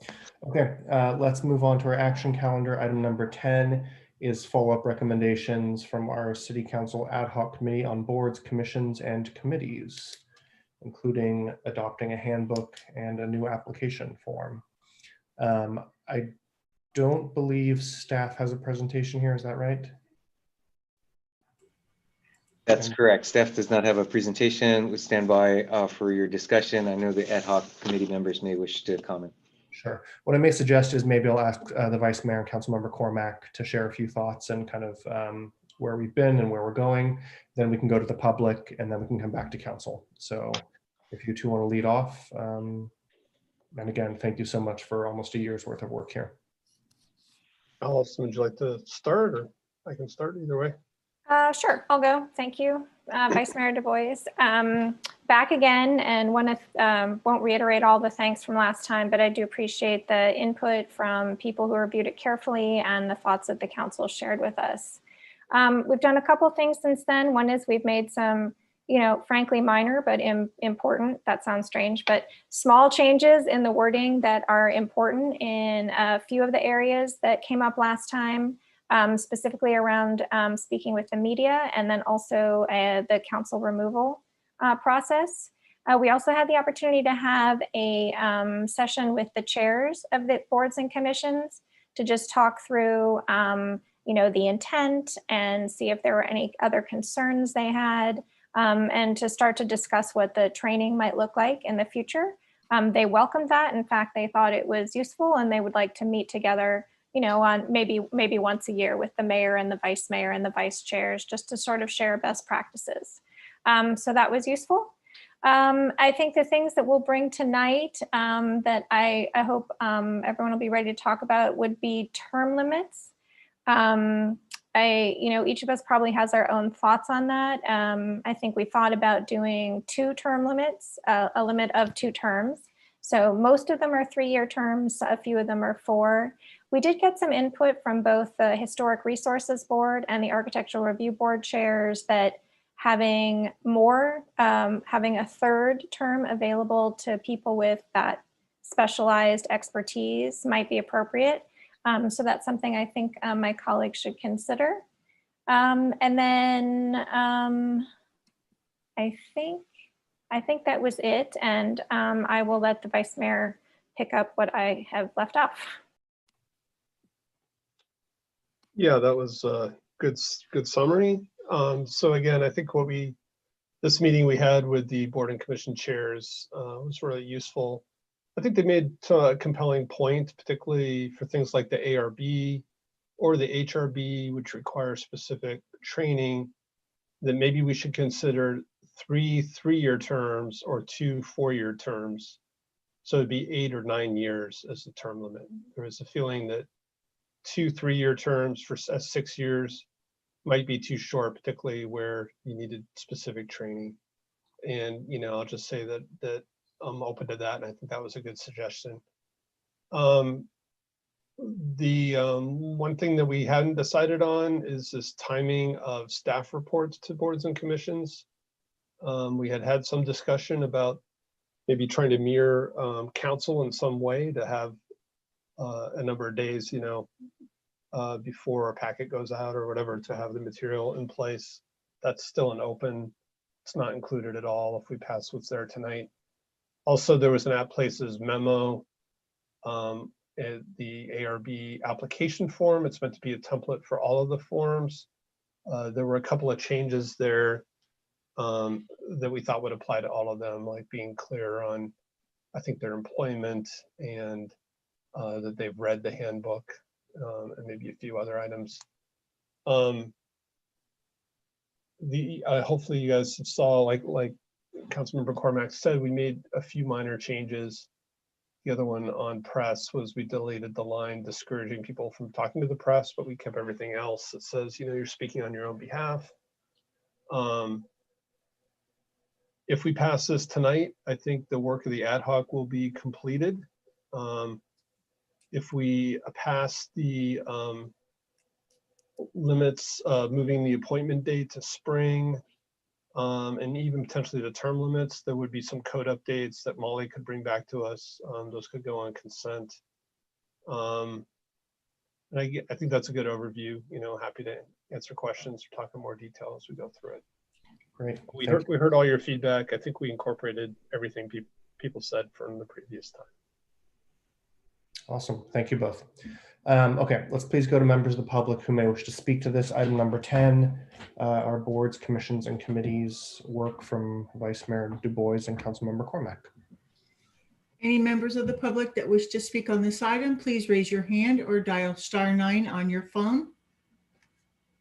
At this time, we have 2 speakers. The first is Fred Balin, to be followed by Aaron James.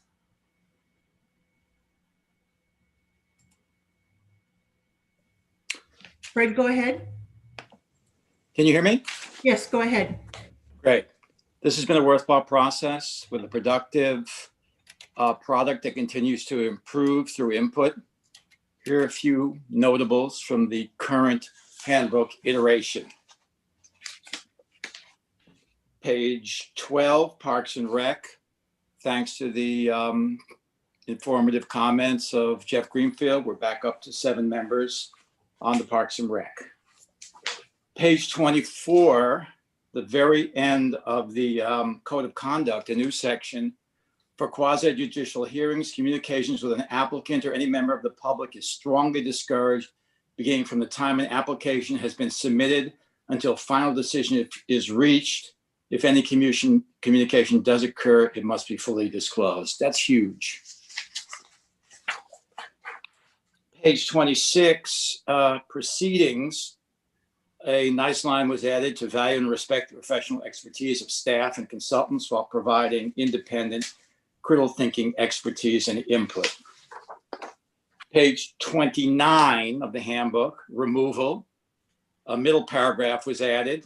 Board and commission members provide domain knowledge and reflect a diverse range of perspectives in the community.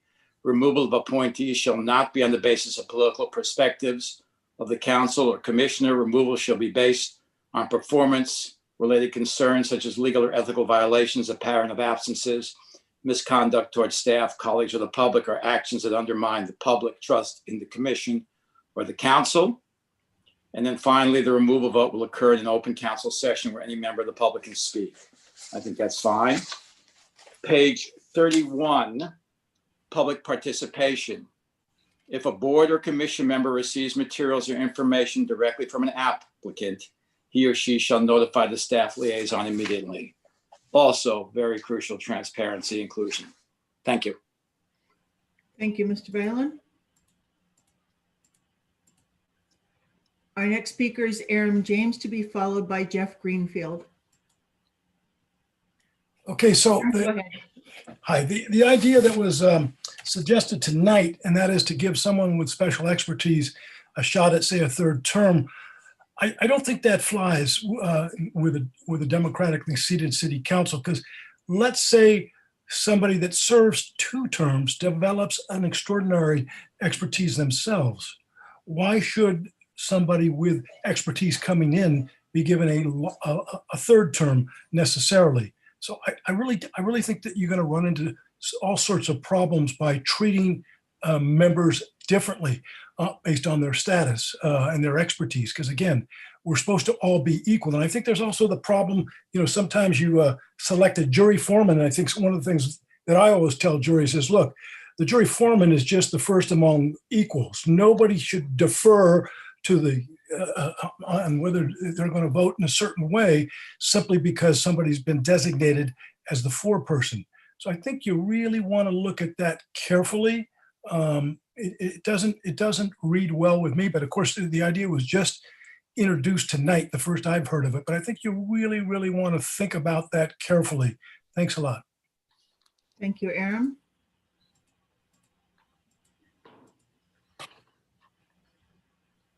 And our final speaker is Jeff Greenfield. Jeff, go ahead. Good evening, council members. I'm the chair of the Parks and Rec Commission, speaking on my own behalf. I appreciate the extensive effort by the ad hoc and staff on the handbook, and I think the latest revisions are very helpful. Thanks. I have a few suggestions to highlight. Work plans due in June sounds good. I do have some concerns about the process of getting new items added to a work plan, and hopeful that new requests can be agendized and considered in short order. As far as terms and term limits, most new commissions realistically probably need 2 months to elect a new chair, develop a draft work plan, and hold a retreat or meeting to establish a work plan to submit to council for approval. So moving the BCC term start dates to March and April would be very helpful, which would require appointments to be made in the February-March timeframe.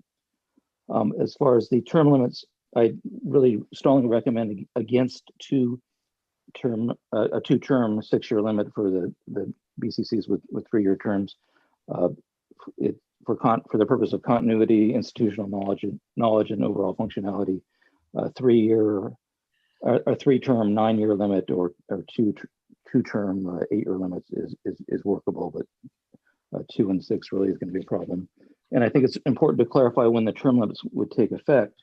If they're retroactive, some BCC members would end up being termed out fairly abruptly at the end of their current term. I'm not personally affected by this, but again, for the purpose of continuity, I suggest the term limits should either apply moving forward, or at a minimum, each BCC member be allowed to be appointed for at least one more new term. I have more general comments about the handbook descriptions of specific BCCs using the current web page descriptions that aren't up to date.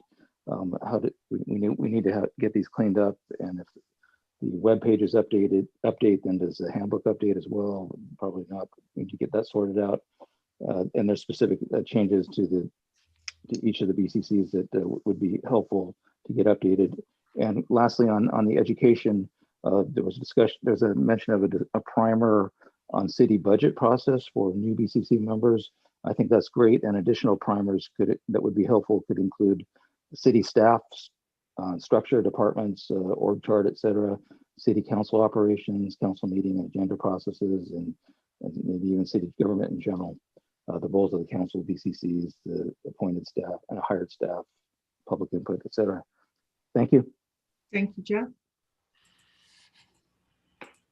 One final speaker, Valerie Stinger. Valerie, go ahead. Thank you. I am speaking for myself on the Human Relations Commission. I just find this a huge step forward and a big assistance to what we have to work with, and appreciate all the work that staff and council have put into it. I have 2 very small comments. One is that the handbook states that the HRC recommends allocation of federal CDBG funds. It should also be added that the HRC recommends the priority for his rep funds and recommends allocation of his rep and emerging needs funds. That is a huge part of our work, and it needs to be reflected in the description of the commission. A second comment, which is really a micromanaging comment, is that there is discussion on page 20 in the last paragraph about how the order that speakers are addressed as introduced. And I think the commissions may have different ways of organizing their meetings, as long as each commissioner has the opportunity to speak on an item. I don't think it needs to be managed well. And I'd also like to take this opportunity to say that if we have 3 priorities plus our standing commitments, 5 members on the commission is restrictive. And I hope that the consideration can be given to the HRC as it was given to other commissions to increase the membership. Thank you for the work that went into this. I think it's going to standardize our commitment to work with the council's priorities. Appreciate your time. Thank you.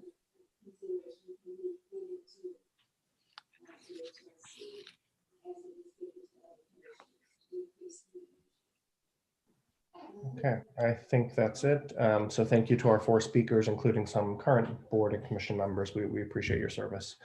Let's turn it back to council, open the floor up for comments, questions, and motions. Well, maybe motions a bit later, but comments and questions, let's go for that. Councilmember Koo. I missed a lot of what Vice Mayor Du Bois said about the term limits, what you were proposing. Could you repeat them again for me? Thank you.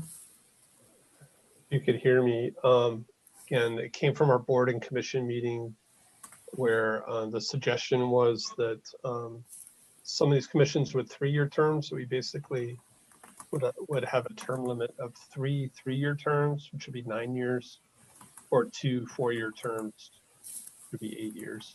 Okay, and thank the you. point was made about HRB, the Historic Resource Board needing specific training, Architecture Board.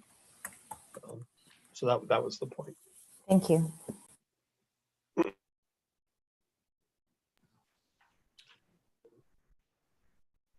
Comments or questions from others?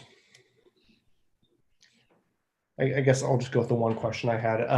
So thank you for kind of the revisions around some of the removal language. I guess just reading through it, it says 2 things. One is, the council may remove a board or commission member for any reason, anytime, and they don't have a right to a public process. And then after that, it says, 3 council members can bring forth a memo to agendize a potential removal. And so I guess my question is maybe to staff and to our 2 ad hoc members is that the only way that a member may be removed is through this memo and agendizing process? Is that how we envision it?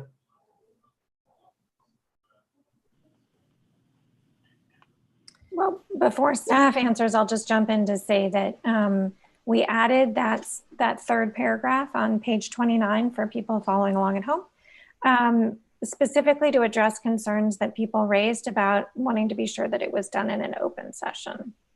So that's the reason that we added it. I don't know the answer to your question. If there would be another method, perhaps the city attorney is better suited to answer that one. Thank you, Councilmember Cormack. So council members, removal of a commissioner would be something that would be exceedingly rare. In fact, in 10 years, I'm not aware of a time when that's occurred. It's rare for commissioners to leave before their terms, but when they occasionally do need to do that, they typically make that decision themselves and resign. So if in the very unusual situation where the council would actually contemplate removing a board or commission member, the council needs to do its work in public. And so that sentence is a reflection of how council would then initiate that activity and then go ahead and carry it forth. There is a statement that people aren't entitled to a hearing, and that's to be clear that a formal hearing is not required, but it is required that the council do its work in public, in an open session. Is that helpful? That is, I guess. So like we're saying you may not have a back and forth hearing, but there would be an agendized item, and the commissioner in question would be able to speak as a member of the public, even if it's just 2 or 3 minutes. Yes. Okay. At a minimum, yes. Okay. I think that answers my main question there. Councilmember Niss. So I would make sure I'm unmuted. I would pick up that thread where you just left it, Adrian. And listening to what our county council has said, city council has said, after all those times, all those years, still do it. It would seem as though, and as Molly just said, this is very rare. I have never seen this. I've asked lots of council members, have they ever seen anyone removed? They haven't. So it would seem as though doing this would not only set a precedent, but it would cast a pall, I would think, over many of the commissioners who are currently either serving or considering serving. And that makes me very uncomfortable. I realize that I guess it's important to have this in here, even though, as I understand it from lots of conversations, a council can always remove someone. But is that, so Molly, my question to you is it essential that this be part of our handbook? Do you have to have a policy? It isn't essential, and you're quite right that what's written here is simply a statement of what is already the case under the municipal code. I think the ad hoc wanted it addressed, and in our surveys of other cities who have handbooks, it is typically addressed simply for completeness. It doesn't mean that it will be used frequently or ever, but it's there to be clear. So I want to know if the vice mayor and Councilmember Cormack would agree with that. Would agree that with what the city attorney just described? Well, and her indication that yes, we found it in other handbooks that were identified. The city of Burlingame, I think, removed someone within the past year for attendance reasons. And it just seemed appropriate, as Ms. Stump said, for completeness. I do anticipate it to be quite rare, but it does seem appropriate to include the conditions under which it might occur. I'm not trying to scare anyone, but I do think it's important for people who are, who want to serve to understand how seriously, we all take this role. I agree with that, but I do want this on record that I think that it's kind of chilling to see that some night 4 people could decide that you are going to be removed from a commission. I would hope that whomever is leading this group at whatever time would be kind enough to take that person aside and give them a chance to resign. That would be, would certainly be a humane thing to do. So I am hoping that for those of you who are, again, Tom and Allison, who are involved in it, that you would see that as the way you would hopefully do that before you would, skewer somebody in public. I think the city attorney said it very well. I think that would be 99.9% of the cases that it would be done, and a person would, have the chance to resign. Okay, good. That's my question for the moment. Any other hands? So is the anticipation to vote on this as a whole tonight? Can we go forward? The handbook and the application as it matches the app places memo. And I believe there's a cover letter still in development, but it's I think just an introduction letter to the whole handbook. I hope everyone has read it carefully. It's very complete. Councilmember Tanaka. Yeah, I have to agree with Councilmember Niss on the removal. I'm thinking about, would it make more sense to be kind of like a supermajority, like 5-2 instead of just a 4-3? So that's, just want to put that out there for people to think about it. And then the other thing is, like tonight we saw that there weren't enough people for the HRB, right? There's 4 openings and we only had 3 people applying. And I'm just thinking about, like, maybe term limits should only really apply if there's enough people to fill all the slots, right? And if there aren't, then we might find ourselves really wanting to have, have some of the people who maybe are technically turned out, but we don't have enough people to serve. So why not allow the incumbents to continue to serve if we can't find enough people? So, anyways, that's a thought about there. I think we've heard the HRC talk about increasing the membership restoring the membership. I don't know how many times, but I mean, every time I talk to them, they're all talking about this and trying to do the city's work. And so to me, it seems like, why not? Like, it doesn't cost us more.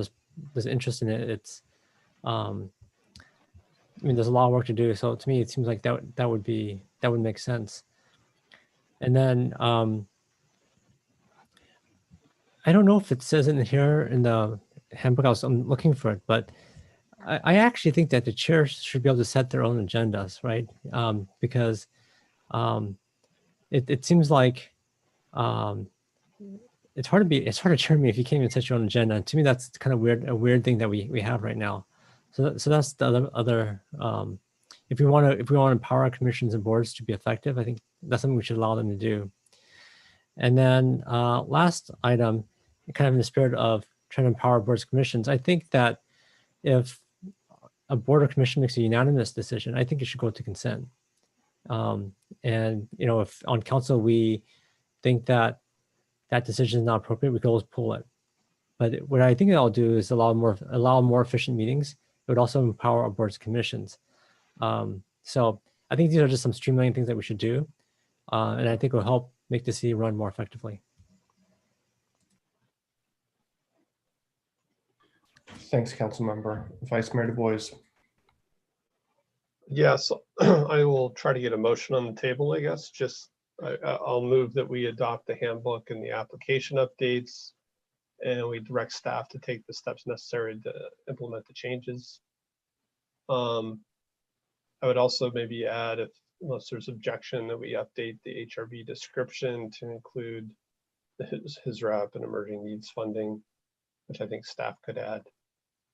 And the third one would be that we would modify the term limits in the handbook to be 3 terms for 3-year positions and 2 terms for 4-year positions. Could you repeat? Really close to seconding it. Can you repeat the last part? Yeah, just go over it again. Let's see if we can get it up on the board so people can read. I was, and again, I am not wed to this. I just think it's a decent idea.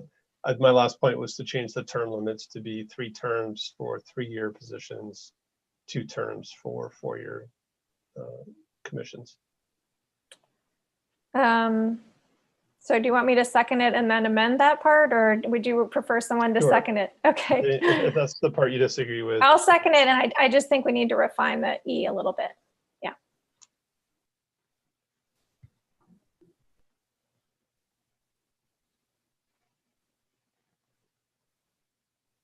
So go ahead. Oh, did you want to speak to your motion? I was waiting for the. No, again, having worked with you to work on this handbook for quite a few months, it really is the output of our collaboration. We've reviewed it, I think, at least twice now at council. So I hope we can complete this work. I will definitely second that. I think actually what I want to talk about with E, and let me just say that this, I do appreciate so many people engaging, and I think this is really just, in some ways it's good housekeeping, but in many ways it's really more than that. It's a reflection of how important the work is that our board members and commissioners do, and that we consider it a professional service and that we treat it as such. Okay, so just with respect to E, I don't think it's as important whether it's the 8 years or 9 years. I think those 2 specific areas were different. So Historic Resources Board and Architecture Review Board, usually I think we have the fewest applicants for those. So extending the term limits to 3 terms for those specifically, I think is appropriate, rather than applying it to basically everything, because I think it's planning, transportation, and also stormwater that are 4 years. I'm looking for somebody on staff. I can't see everybody to nod. We'll see. Somebody's checking, hopefully. Yeah, I'll check for you. Okay, thank you. Off the top of my I'm head. not going to flip through all 10 of them or 8 of them at the same time. So I'd prefer to do it based on the needs of the board rather than just the limits of the year. So why don't we modify E? Also, just super quick, correct D. I should have said HRC, not Yes. HR. Thank you.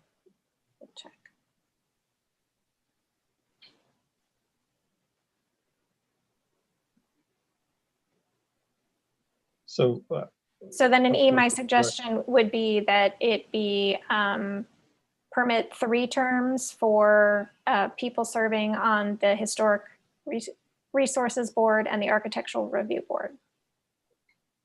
And then the other term limits would all be 2 terms.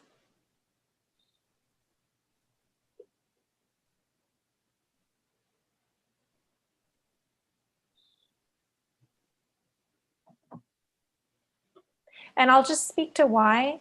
I certainly appreciate the experience and continuity and organizational history aspect. And I have also seen over the past year, frankly, a flood of people who would like to get more involved. And in some areas, we have really some extraordinary applicants and not enough space. And I think we say this almost every time we interview people for various boards and commissions. So the more people we can get participating in the city and understanding how things work, I think is better. And so that's why I support 2 rather than 3 terms for the others. Okay. I think you both have spoken to the motion. Opening up to others, Councilmember Niss and then Koo. So there was one request that Valerie Stinger put forth tonight, which is that the Human Relations Commission go from the current 5 back to 7. Was there a discussion of that among the ad hoc group or not? So when we first did this, it was before George Floyd. And I think for many years, we hadn't really had enough applicants or many applicants for the HRC. This is my recollection. Others may have a different one. And so we went through and looked at all of them. Were there ones where we had consistently not had enough applicants? And at the time, the HRC was in that category. Vice Mayor Du Bois, is my recollection correct? Or do you have another one? No, I think that's right. And then just kind of a desire to standardize a bit, I think. So then I would try an F that said, and I'll make the motion in a minute, but without giving all the current background that has gone on, it seems, especially in light not only of the Floyd incident, but Black Lives Matter, that adding the F to this, which would allow the Human Relations Commission to, do we have to go from 5 to 7? I don't currently remember what we voted to do the last time.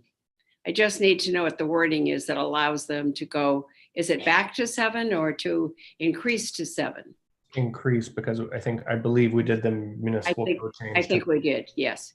So allow the HRC to increase their membership to 7.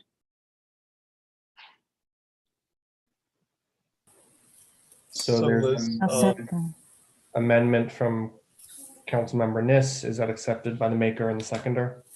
Yeah, I would just say, we did just change it fairly recently. I know it.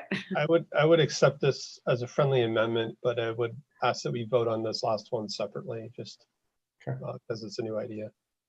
Okay, I understand, but I think as Councilmember Cormack said, sometimes incidents happen and movements begin that we can't even see are out there. And I think that's what's happened with this particular issue. Councilmember Cormack, do you accept this? In the format that the Vice Mayor suggested, yes. Okay. I think we run the risk of a little bit of the whipsaw effect. I'll probably vote against this because I would like to see if we can manage it for a year. With 5, they're 5 very capable people. So I understand the impetus, but I would like to see if we could keep it streamlined the way we attempted to earlier this year. So Clerk, this was accepted as a friendly amendment as item F, but we asked to be voted on for the vote. So we'll do A through E and F separately. Okay.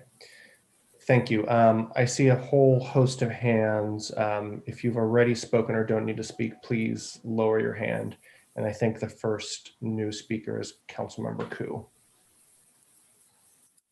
Yes, I have a question for term limits. When will the term limits be applied? Good question. I'm kind of, yeah. So maybe I can help with that. This is an item that council has the discretion to decide how you want to handle a transition. You could apply it to existing members. You could allow one additional term and then apply it, or you could say it only applies to new appointments. It's entirely up to the council. So thank you very much, Molly. So can we make that clarification in the term limits that I guess there's so many choices and the council will have to choose, but I would like to suggest that we do it with the new appointments. If the first and second would accept. Is that an amendment, Councilmember Koo? Yes, please. Okay, so there's a proposal to apply the term limits in letter E to new appointments. So I guess that means only once somebody is appointed going forward would that apply to them. Molly, just to be clear, this would apply to current people who get reappointed. So it sounds like what Councilmember Koo's intending is, let's say there's a commissioner who's served 3 terms. They apply and are appointed to a 4th term. That would count as their first term for term limits. So they could serve that a new appointed term and then one more, and then they would not be able to be reappointed. I believe that's the proposal. Yes, I agree. We should clarify. I don't feel strongly about any of the options. If it was left to me, I'd probably cut it down the middle and say existing people get one more term. But Right. So Molly, can you help me understand the one that you said that the commissioner and board member would get, if they're serving now, they would finish off their term? So, okay, so council another could, year. Yes, council could say it applies and that all your previous service would be considered. So in my first example, if you had a commissioner who was finishing their 3rd term, they would not be able to apply to be reappointed at all because they would have reached already their term limit. Or you could say commissioners can, who have served in the past can apply at least one more time. But at that point, if they've served a total of 2, that would be their final appointment. That would be their consecutive, right? Yes. Okay, so if they sat out in between, they can still come back and serve 2 terms or 3 terms. Again, that's not to give too many options, but that's also up to council to decide whether you want to allow a reappointment after a break.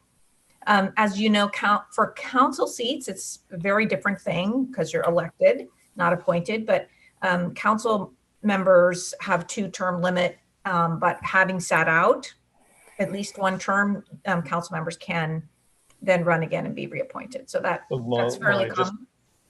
Just to clarify, what is in the handbook right now is you would sit out 2 years and then you can run again. All right, thank you. All right, so that's resolved in the draft. Thank goodness. In that case, then I think I like the second option that you said, where if they have served, if they're serving right now, that they complete their service. They can apply to be reappointed one more time, but at that point, if they've served twice, they've served the term limit, then they won't be apply again. Right. Okay. We can draft that. Again, just in the interest of moving this motion along, I would accept that, but I don't know how Councilmember Cormack feels. Right.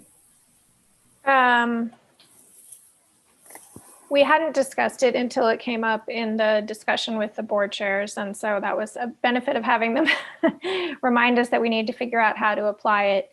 Let me see if I understand the proposal. Let me test my understanding here.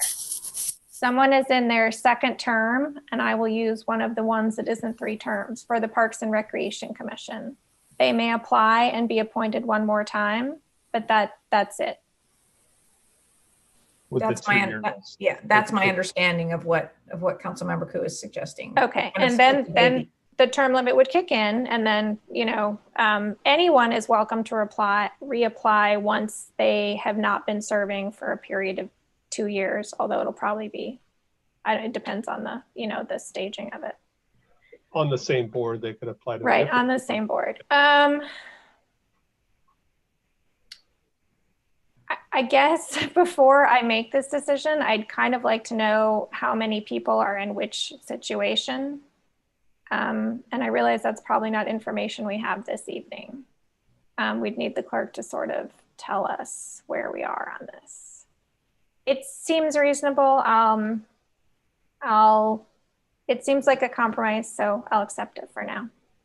Just to get the wording right again with the clerk, currently serving board members would be eligible to apply for one more term.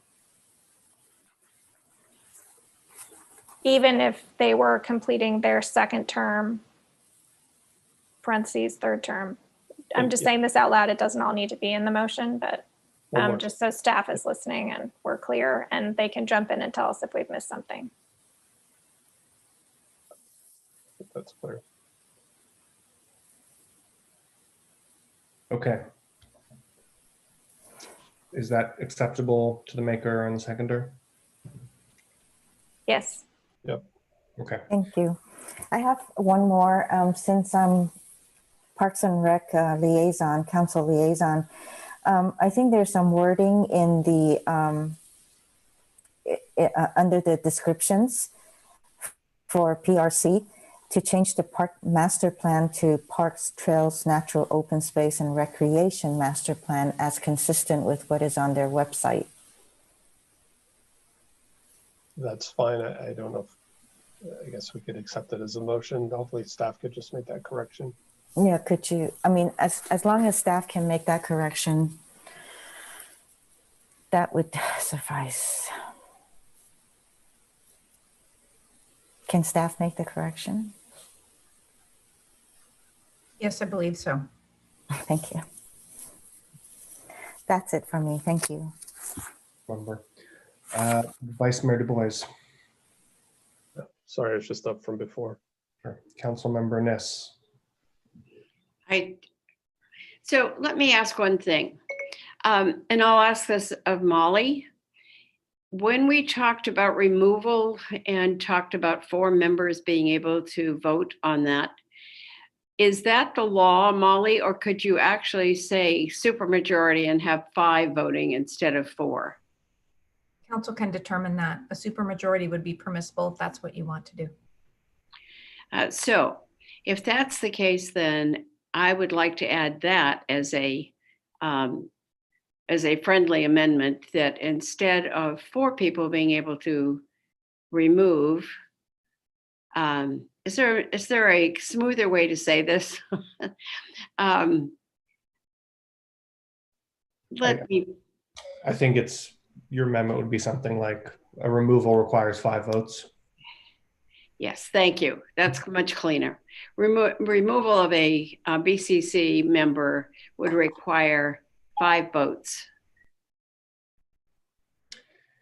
Is that accepted by the maker and the seconder? I'm not going to accept that one. I think you're appointed with a majority and could be removed with a majority. Councilmember, I think it would be very rare. Okay. I'm not inclined to accept it, but could staff refresh my memory? Did any of the other handbooks that we reviewed, did any of them have a supermajority for removal? I don't recall that, but. I don't recall it either. I don't know if Ms. Horgan Taylor is on the call.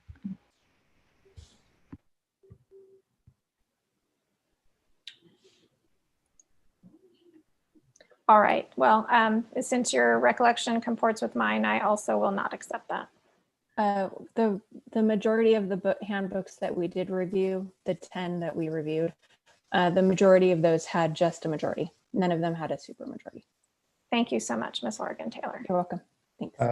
Councilmember Niss, you are welcome to make it unfriendly if you want. Yes, well, at least to try it. Yes, I'll make it unfriendly. I'll second you on that. I'm going to suggest we just quickly go to a vote on this one rather than talking it out, because I think people probably know where they are. Okay, I'm up first. Yes. Councilmember Nis. Yes. Councilmember Ku. No. Councilmember Tanaka. Yes. Councilmember Cormack. No. Vice Mayor Du Bois. No. Councilmember Filseth. No, but nice try. Okay. Yes, no, or abstain. All right, thank you. So that fails on a 4-3 vote. Sorry, it fails on a 3-4 vote with myself, Nis, and Tanaka voting for it, and the rest voting no. Thanks for Okay. trying. Councilmember Filseth. I wanted to say that I agree with Councilmember Cormack on the HRC. We just did it. I'd feel more comfortable if we waited a year and looked at it again.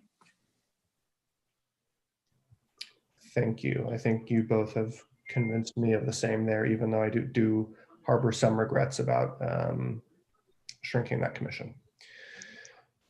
Councilmember Tanaka. Just want to ask a kind of a practical question about the term limits. So, like, what if we have the case of like what we just had tonight, where HRB just not enough people applied, right? We're short. I mean, would not, and maybe staff can answer this question, but would we not have to? Well, could we not just have the option of saying, well, incumbent can apply if we don't have enough people applying, right? Otherwise, we would be short. So, what's the? I don't know if staff could talk a little bit about what's the practical. Would the council have to take a vote on that? Then say, oh no, we got to change the procedure, or like what happens? Because to me, it seems like tonight we literally had that issue, right? We don't have enough people applying. So, and if one of the incumbents who's qualified can't apply again, why would we want to not allow that? Maybe I'll take a shot at that. So council, ultimately there are no state or federal laws that require council to behave in any particular way with respect to managing the appointments to your boards and commissions. So these are just your local rules, but having placed this in either a handbook or the handbook and the code, then you would, obviously that is significant. You have created a rule and procedure for yourselves. And if you were in a situation like this and wanted to appoint someone who had reached their term limit, you would, I think you'd want to look at changing a rule or making a formal exception for some reason that you state. You would be able to do that. It just might take a couple of steps. You might decide to take a couple of steps to do that. Alternatively, you could create an exception in the rule now. Well, let me ask the ad hoc committee. I mean, what's the idea not to have this? Because to me, it seems like if we're short, not enough people applied, why not allow the incumbent to apply? But if we have more than enough applicants, like the PTC, we have like a flood of applicants, then we have the term limits. But what's the rationale not to do that? Because it seems like the prudent thing to do if we don't have enough applicants. I think, again, we looked at the historic pattern, and I think, again, with E, we addressed kind of the hardest ones. And the desire here was really to let more people have a chance to volunteer. Like you said, I've said it many times in interviews to people that, we have an abundance of candidates, and, we often reappoint an incumbent, so new people don't get a chance. So I think, again, looking historically, except for like this HRB and the ARB, we haven't had a shortage. I'll just add that I think we'll cross that bridge when we come to it. Councilmember Tanaka, it sounds like an edge case. If we end up in a situation where an incumbent wants to reapply for a fourth term on the ARB and we don't have any other applicants, I fully expect our staff and council to be able to figure out what to do. But shy of that, I think it's appropriate that we've struck a pretty good balance here between giving people an opportunity to learn and participate and contribute, and giving more people an opportunity. Yeah, I'm all for giving more people opportunity. I'm just thinking logistically how practical it is, because people have plans, right? So if an incumbent thinks that, well, they can't apply again, they'll make plans for something else, and we might be short someone. So I mean, you have to remember these are volunteers for us. We're not paying them, right? People are volunteering their time, but it's not like we could change this from what Molly's saying, but it seems a bit cumbersome versus doing it now. Okay. Anyways, the second thing I wanted to ask the ad hoc committee is something I mentioned earlier, which is, in our city, the chairs can't set their own agendas.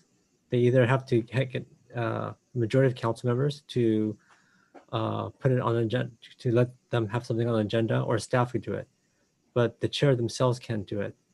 And I think the problem with this that I have in my mind is that in some ways we are kind of depowering our elected and appointed officials, and it's going in the hands of staff. And so it doesn't allow us to, I think it doesn't allow us to be as agile and as responsive to the community versus giving them some more autonomy. There's still recommendations, so they still need our approval to make it law.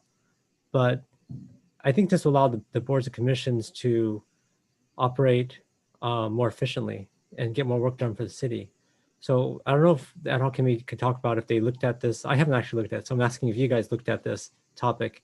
Because I know it only came up when I was on the planning commission, but I don't know what other cities have done, but it just seems like we have some really smart people in our city, and a lot of them would love to do more for the city, but it's like we have this kind of restriction, which I'd love to know what have other cities done, and have you guys looked at this topic at all? We did. We talked about it pretty extensively. One of the roles of the chair, it says that they'll work with the staff liaison to set the agenda. And again, I think we were trying to strike a balance of, like you said, these are volunteers, we have professional staff. And I think that was the balance we were trying to strike, that just not anybody on a commission could put anything they want on an agenda, that there would be a process for that. Yeah, I second what the vice mayor said. Also add, I have, found the staff remarkably responsive to requests from commissioners that take the form of, majority. And I'm not aware of any, I haven't had any chairs say that they've had an issue with getting things on the agenda that they're interested in. So I don't particularly see this as a problem. Well, I can give you an example right now, right? So, some kids from Palo Alto High School are looking to try to enhance the Guerrero Skate Park, and I think he was told by the Parks and Rec chair that he can't put it on an agenda, right? Either staff does, or we have to take a council majority. Now, we haven't talked about this extensively here, but I would suspect this is not a big ticket item. This is not something that's going to be terribly controversial. And probably most of us will probably support it, but it's not on the agenda now. But our Parks and Recs can't even handle it because it takes 4 of us to vote on it, which is kind of a relatively minor topic, even for them to explore it. And on council, we're pretty busy doing a lot of different things, right? We're here late, many Monday nights, and so this is one of the reasons why I've been thinking about this, is because, like, here's kind of a fairly minor request. It could perhaps make it into next Parks and Rec, the master plan for Parks and Recs, but because of this restriction, it can't, right? It can't until we get it on our agenda, which is, in my mind, kind of fairly minor. So this is an example where this is like a current issue, right? And so, as an example, this is one which instead it ties us up to have to do it, right? So that's why we put in the work plans, and the amendment, the ability to bring something forward to the council and have it agendized quickly, exactly address that. And I do feel compelled, Councilmember Kanaka, to correct you. They are not asking for an update at Greer Park. They're asking for a brand new park. And I look forward to discussing that in the appropriate format. Okay. And then last question for you guys, which is, oh, actually, I don't know if I could ask the last question because I see Monique here. Sure, why don't you just go for it quickly? Okay. So last one is, and I know this is something that other cities have done, but I don't know how many. So I don't know if you guys have done this or looked at this, but why not have unanimous recommendations from our boards commission come on our consent calendar instead of us rehashing the whole thing again? Like have you guys looked at that? What was your guys' findings? And what I'm looking at is just council efficiency, right? How do we not have council meetings that go way into the night? And so if we could have a boards commission do more, especially if it's unanimous, why not? Why not have it on consent calendar? So it doesn't rehash the discussion all over again. I think staff would appreciate it and make it more efficient for the city. I think we would all in council appreciate it too. Yeah, I would say that that's kind of beyond the scope of what we looked at. You know, if something is unanimous, I think a staff member can recommend it go on consent to the city manager, and then that's discussed, you know, the city manager and the mayor and the vice mayor, part of the agenda setting. So there's nothing that prevents that from happening today. I think what we have today is actually, that's a good point. But it doesn't really happen, but yeah, that's a good point. Okay. Yeah. Okay, that's all I had. Thank you. Thanks, Councilmember Tanaka. Yeah, just building on what the vice mayor said, you know, it is something discussed between the city manager, the vice mayor, and the mayor. And there have certainly been some recommendations we put on consent, and others we just feel it's fruitful for council to weigh in. So that can be changed. Councilmember Filseth, and I'll just note to everybody it's 10:05, so we're about 30 minutes behind, and we have 2 more items tonight. Sorry, I should have lowered my hand. Councilmember Koo.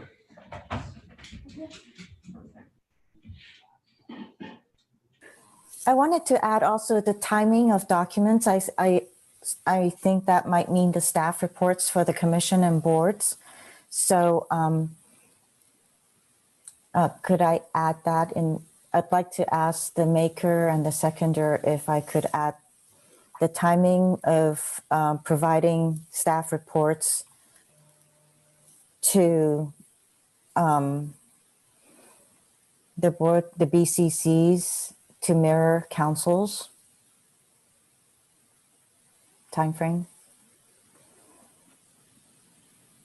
That's an amendment to have staff reports to BCCs be 10 days in advance.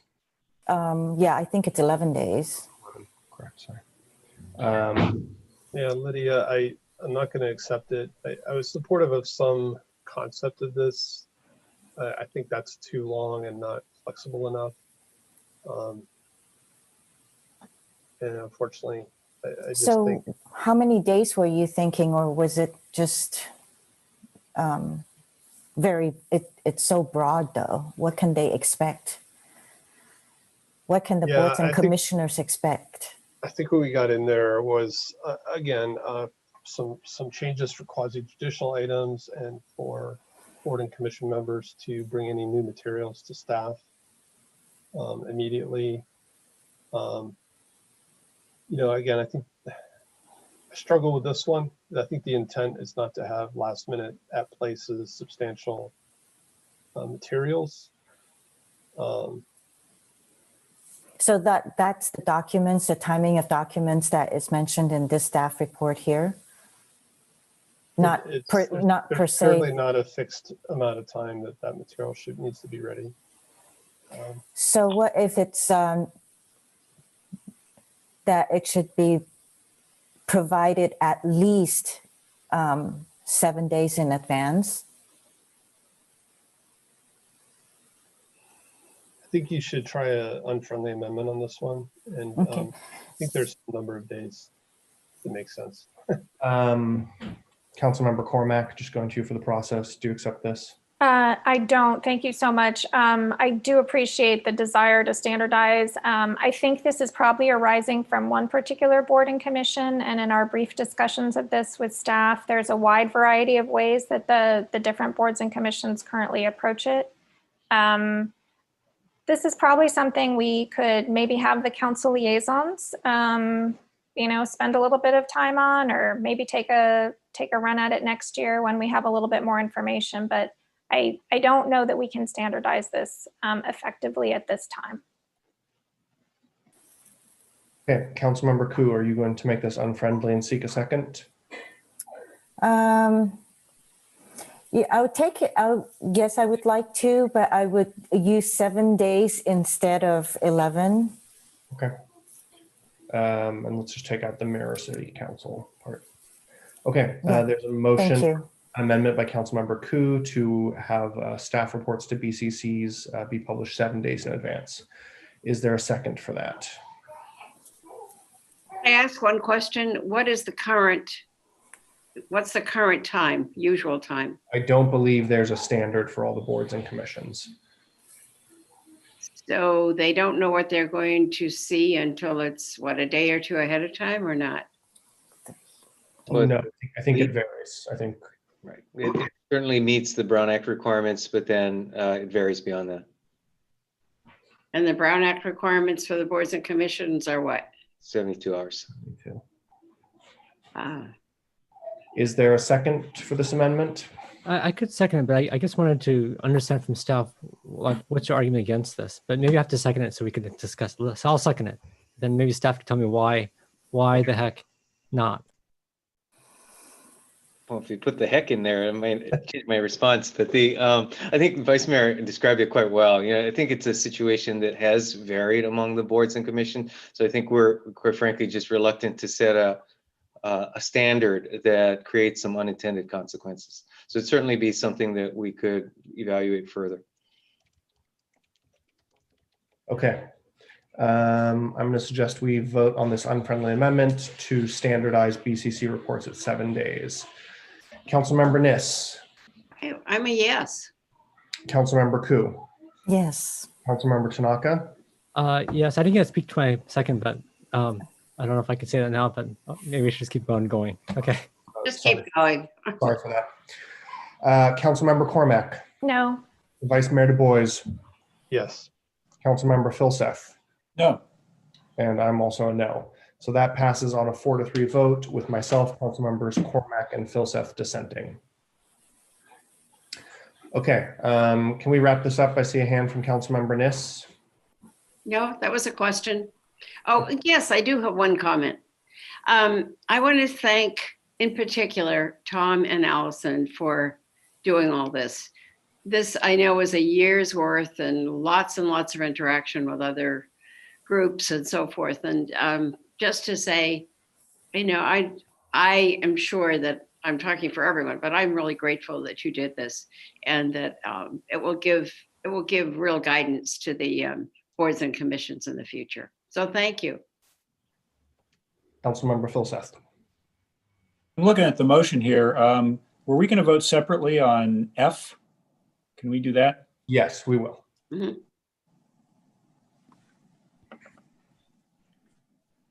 Thanks. Sure. Okay, just last comments again. Also, thank you to Vice Mayor Du Bois, Councilmember Cormack, all our boards and commissioners. A lot of them filled out surveys, and also staff. I know that they put in a lot of work on this.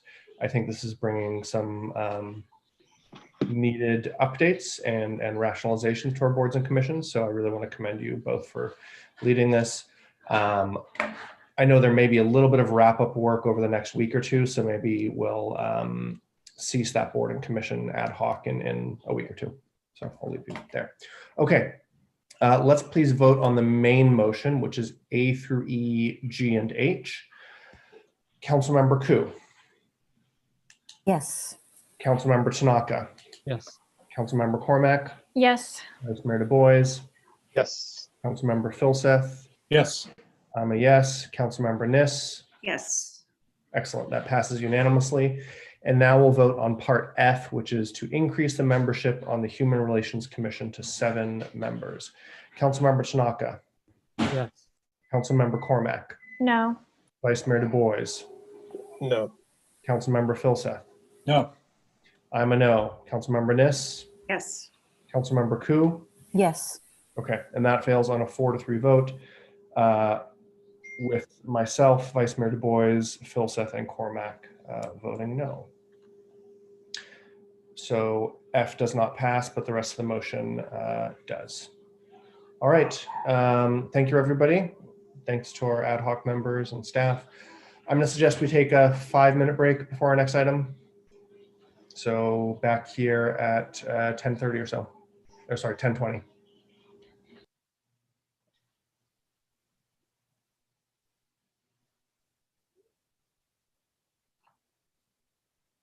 Wow.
before we get to it, could staff send out the memo for item 9A? I believe there was a last minute.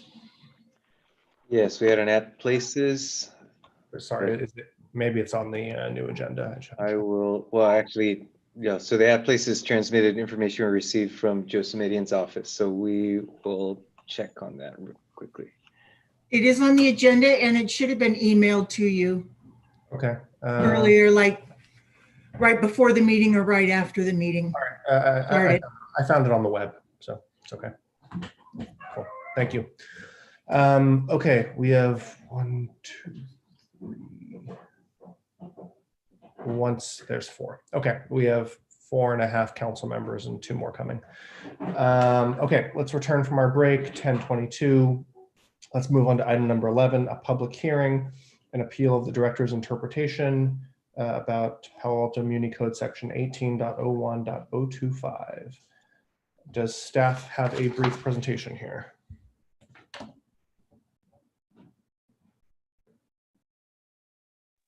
Mr. Late, working in his microphone. Okay, what are you seeing? Because I'm not seeing it. Good. We did just see it now. And try it again.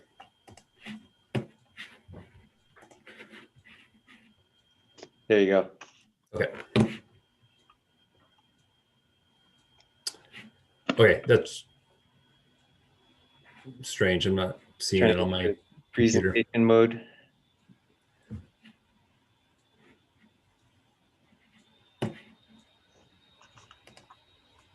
There we go. Okay, thank you. Apologize for that. Let's see.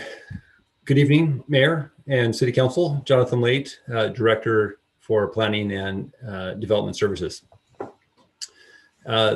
This item that's before you is an appeal of a zoning interpretation. And if this is something that strikes you as new or unusual, it is. This is the first formal zoning interpretation that's been prepared since the City Council adopted a change to the code in 2016.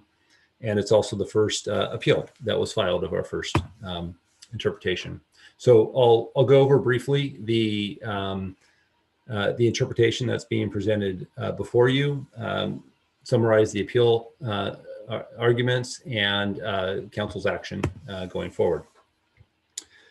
So a lot of words on this slide. I'm not going to get into this, but this is basically the authority that's conveyed to the Director of Planning and Development Services to draft a formal interpretation when it's determined warranted, and it sets forth the process and procedures that we follow when a determination is when an interpretation is made. The subject interpretation involves the seismic rehabilitation, and try to figure out how to succinctly present this to the council.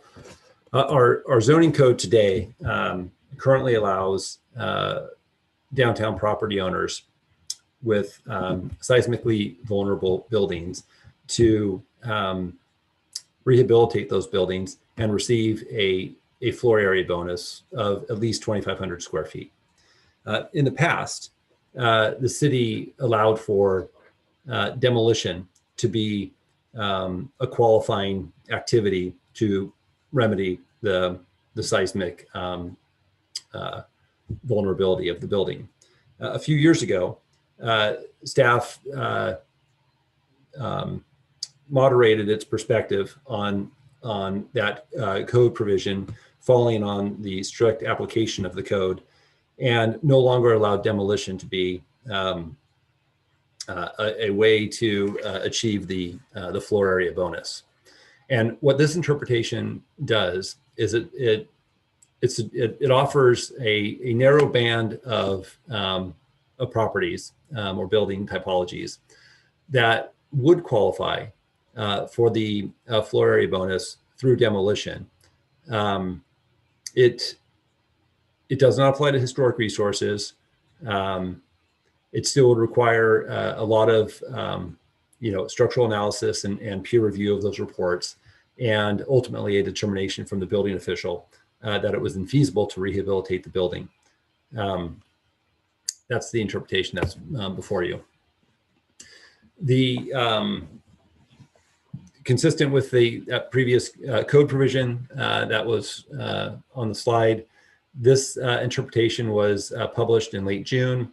It was published on the website, as well as emailed to known community members who would have an interest in this interpretation. A timely appeal was filed, and it was on the council's consent calendar for consideration in September. 3 council members polled it, and tonight is the public hearing to consider the interpretation, the appeal of that interpretation. And your decision this evening is final and effective this evening. So, why draft the why make the interpretation? As noted in the staff report, there was a project that precipitated the preparation or the writing of this formal interpretation. And in staff's evaluation of that project, and we spent several months talking with the property owner and reviewing technical reports.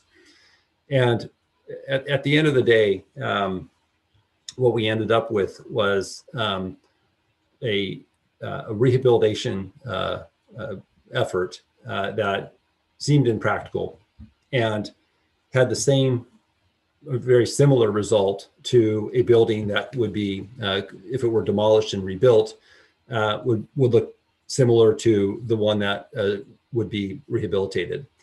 But it wouldn't have the added benefit of meeting some other safety measures in the building code, and constructing it would not be as easy, and in and of itself would pose some risks and some challenges for rehabilitation.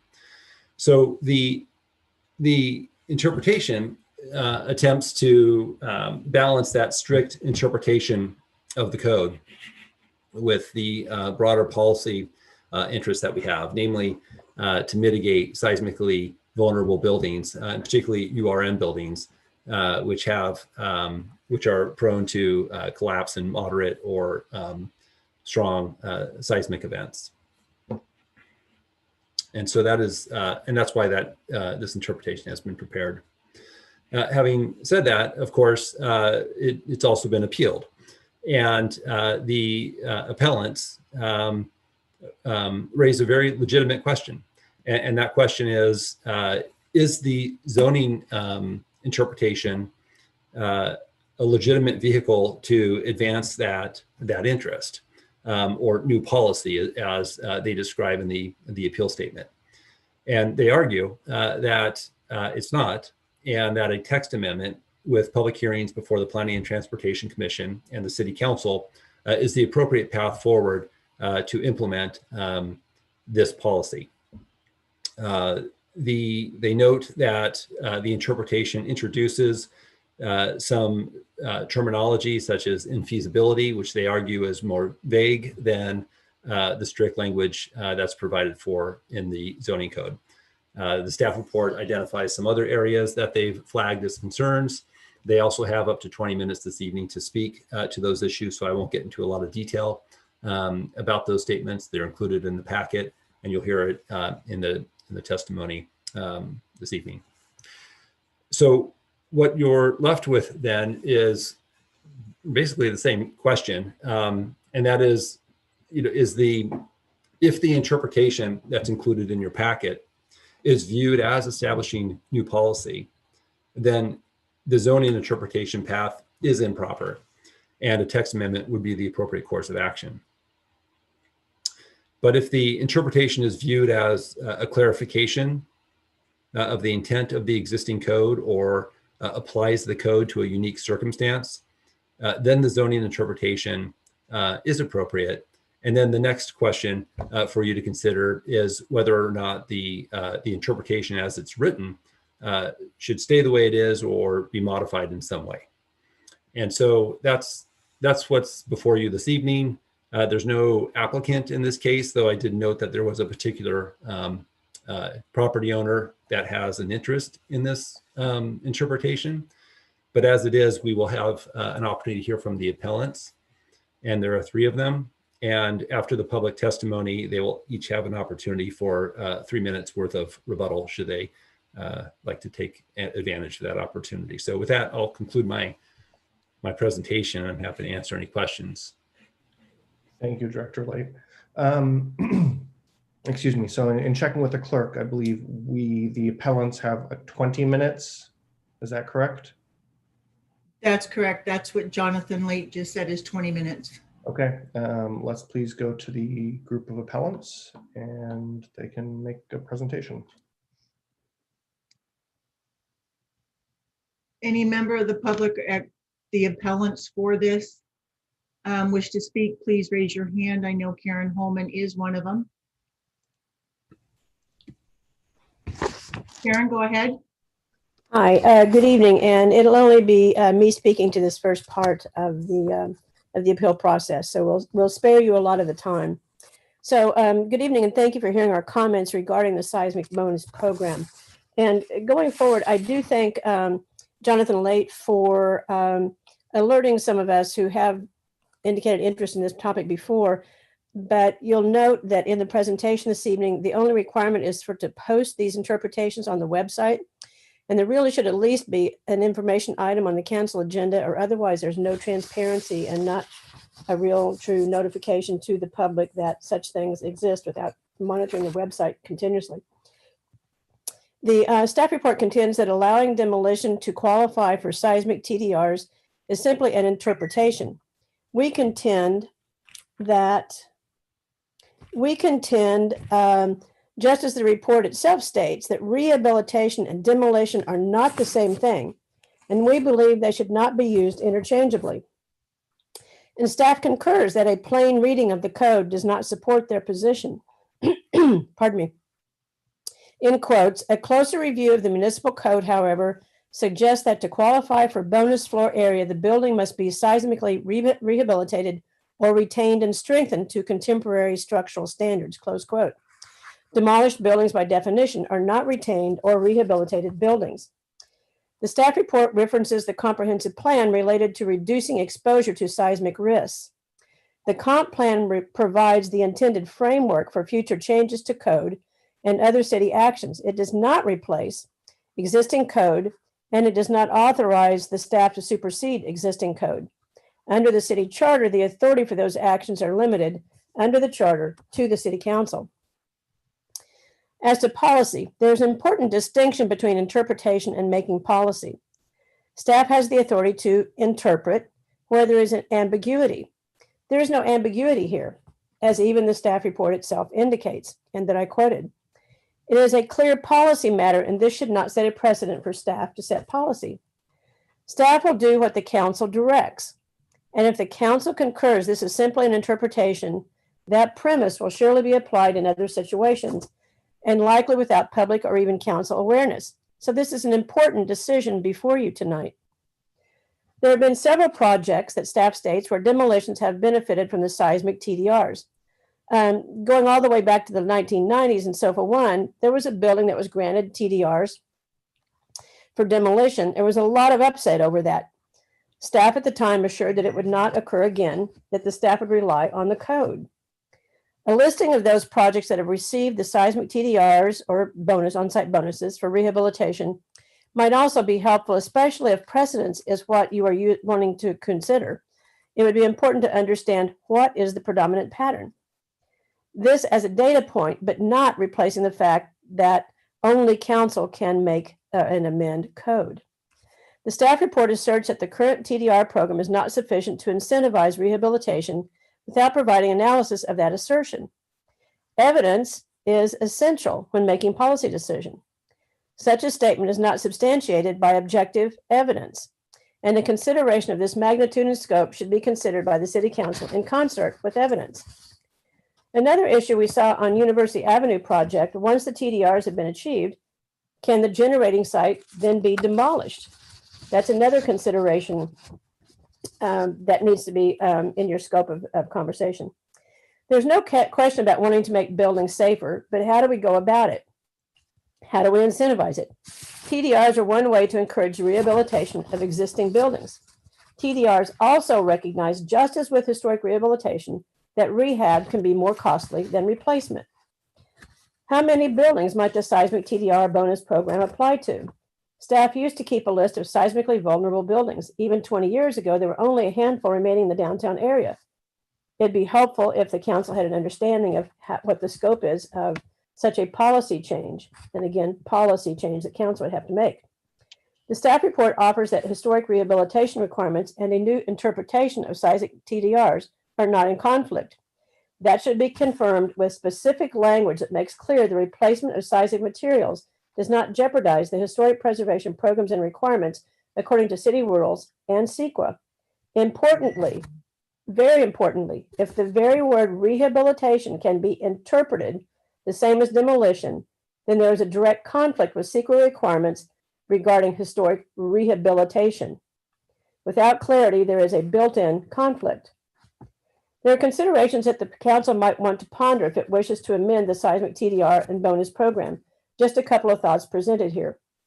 An analysis of whether a seismic building can support additional floors utilizing the TDRs, actually bonus square footage in this case, could perhaps be required early in the process should an owner wish to pursue that option. In other words, if a rehabilitated building would not support additional floors, then the TDRs could be sold off-site and still support the rehabilitation of an existing building. And in downtown, that might well be a very common scenario. If a project could retain most but not all the vulnerable walls, then the project might receive a percentage of the TDRs commensurate with the retained walls. This would also recognize that rehabilitation is environmentally superior over demolition. Again, we the appellants believe this is a policy question, not an interpretation, and has implications that are several. So we invite you and encourage you to take serious consideration of this matter. Thank you. And I do believe Pat Bird has some comments to make as well. He does. Thank you, Karen. Our next speaker is Pat Bird. Pat, go ahead. Thank you, and thanks to Karen and thanks to Director Late for a good balanced presentation. The one aspect that I would like to add to the conversation is the context for why this change to seismic rehabilitation is coming forward and coming forward in this manner as opposed to a policy direction. I hope you, Director Late, will take some time immediately following my comments to give that context. My recollection is that it was late 2015 when the council gave direction to staff to develop means and recommendations to return to council on how to transform our unreinforced masonry commercial buildings to seismically safe structures.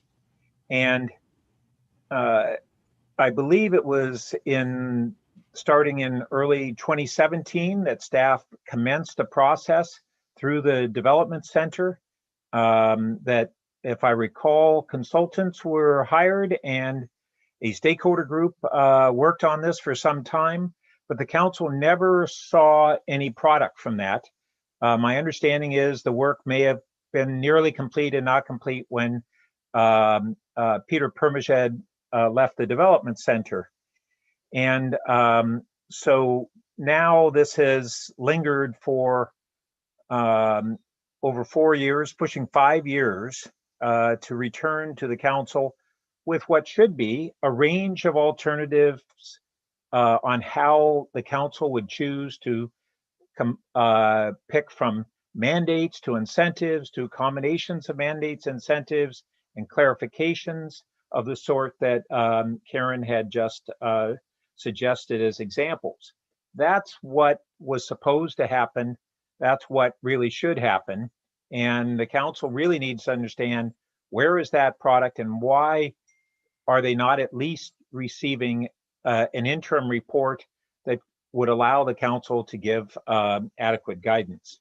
I understand that in this tight city budget, putting additional consulting resources into refining those solutions could be problematic. And I really do appreciate that Director Late is very well-intentioned in this regard in wanting to figure out a way that we can address the real dangers that exist from a potential quake that could happen before we make greater progress on the seismic upgrades through whatever means the council decides.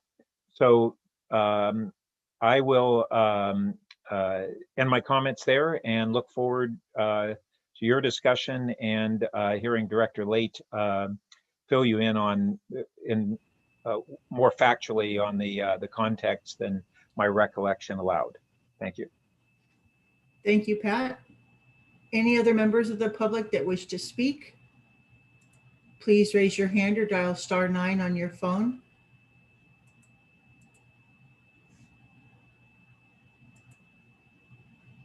Ken Hayes, go ahead.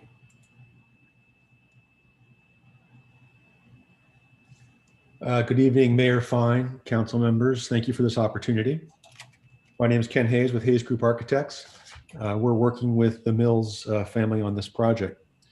I support the director's decision to allow demolition as rehabilitation for seismically vulnerable buildings based on the facts presented and the intent and history of the application of the Seismic Hazards Mitigation Ordinance. The intent of the ordinance is public safety by providing incentives for seismic risk mitigation. In 1986, 34 years ago, the Seismic Hazards Ordinance was created by Fred Herman, Chief Building Official of Palo Alto. Since then, it has been heralded as one of the most successful seismic hazards mitigation programs in the state, which provided incentives of FAR and parking to encourage building owners to undertake seismic risk mitigation improvements. In the first 28 years of the ordinance, up until 2014, of the 47 URM buildings in the downtown, 21 were strengthened and 16 were demolished. 46% of the buildings being rehabilitated were demolished, receiving the allowed incentives. My office demolished 5 of these buildings, receiving the seismic bonus of FAR and parking incentives. We strengthened 4 buildings because they were historic. In this case, the Mills building is not an historic structure.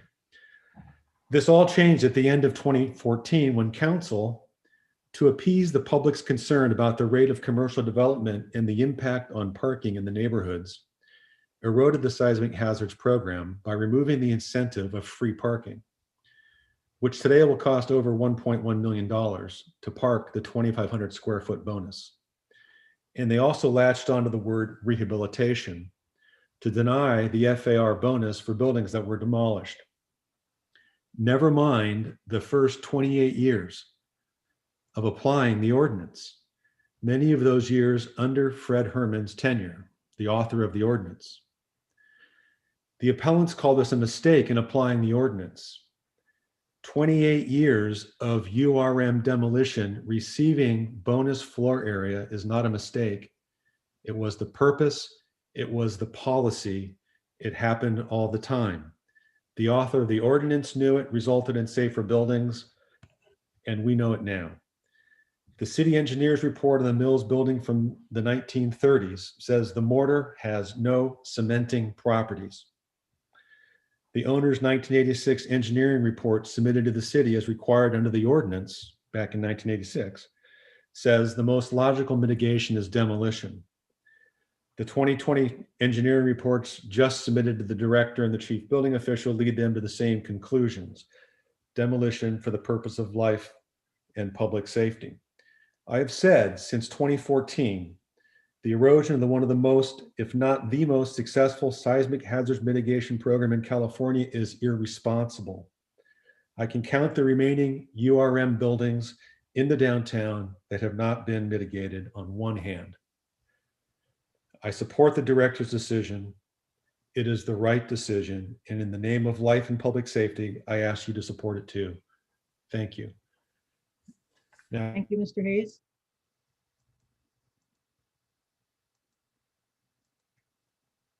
Our next speaker is Leslie Mills.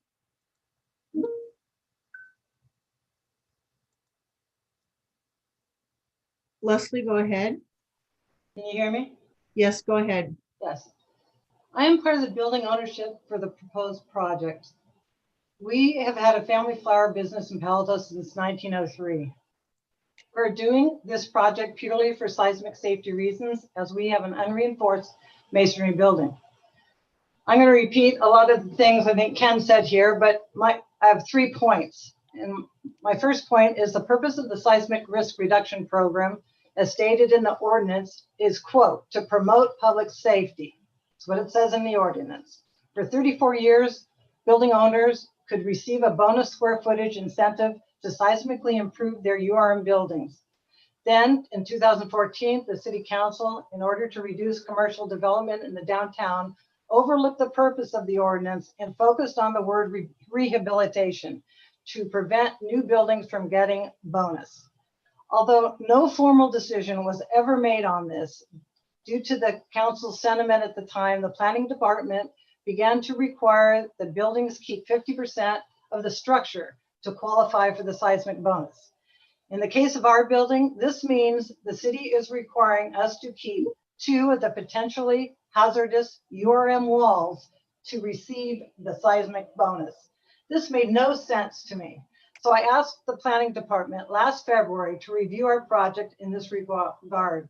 Upon a detailed review, the planning director made a formal, informed decision based on safety to allow us to remove the potentially hazard URM walls and receive the bonus.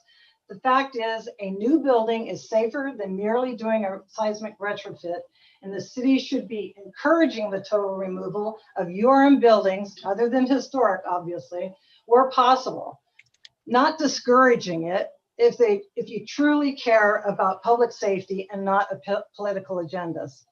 My second point, also in 2014, City Council further diminished the incentive of the seismic bonus by charging in lieu parking fees, which is going to cost us over $1 million for this bonus square footage.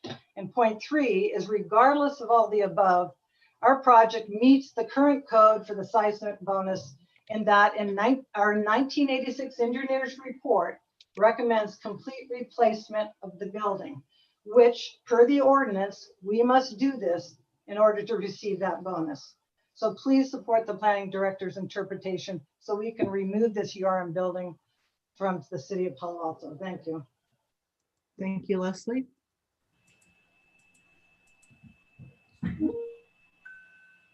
Mr. Late, should we go back to Karen Holman to see if she has a rebuttal? Yes, both Karen Holman and Pat Burt would each get up to 3 minutes.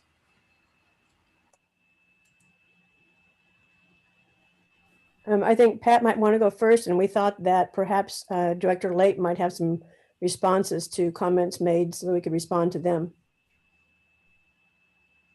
That's what we were expecting. I think you each have 3 minutes rebuttal for the item. But the Director of Planning hasn't spoken yet, so there's nothing to rebut. I believe the Director of Planning has spoken. He gave a presentation. All right. Then I have just one or two comments to make. One is that, we're certainly not in opposition to making buildings safer or, well, just that we're certainly not opposed to wanting to get in the way of buildings being made safer. What we are here, and the reason we appealed was because we want for the right process to be in place so that staff is not making policy decisions. And to follow on Ken Hayes' comment, saying that Fred Herman had allowed these demolitions over a period of, I think he said 28 years. Repeating a wrong doesn't make it right. That doesn't make it right at all. It just means that staff had intermittently applied the code incorrectly. So that's the point of our appeal. Thank you. Thank you, Karen.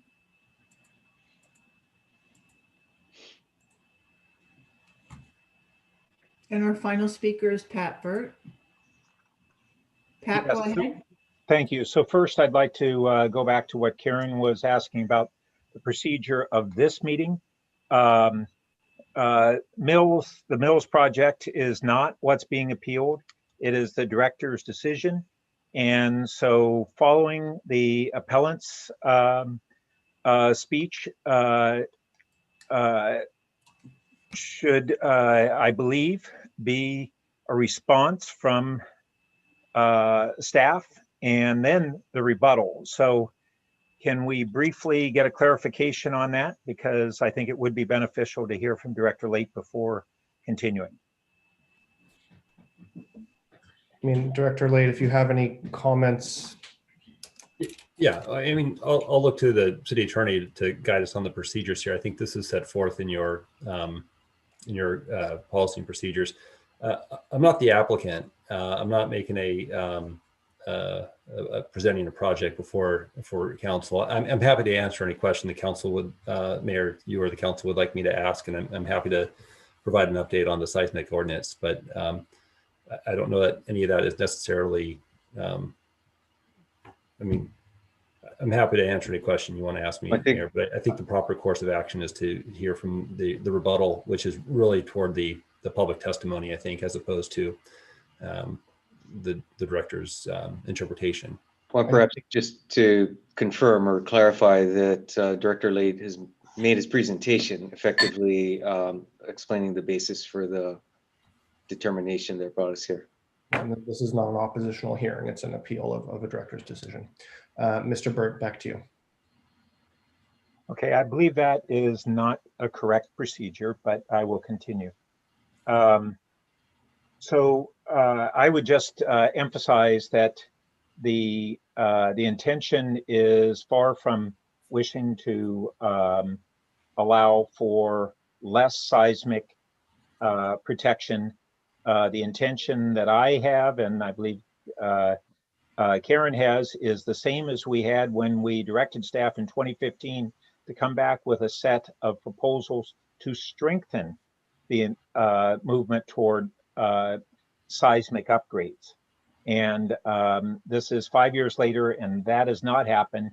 And that's why you are having a so-called interpretation come forward. And whether that interpretation was done correctly historically, just on the face of it, it does not seem to be the case, but that should be nevertheless through policy that the council determines what's the set of seismic reinforcement actions that should be taken to achieve the outcome.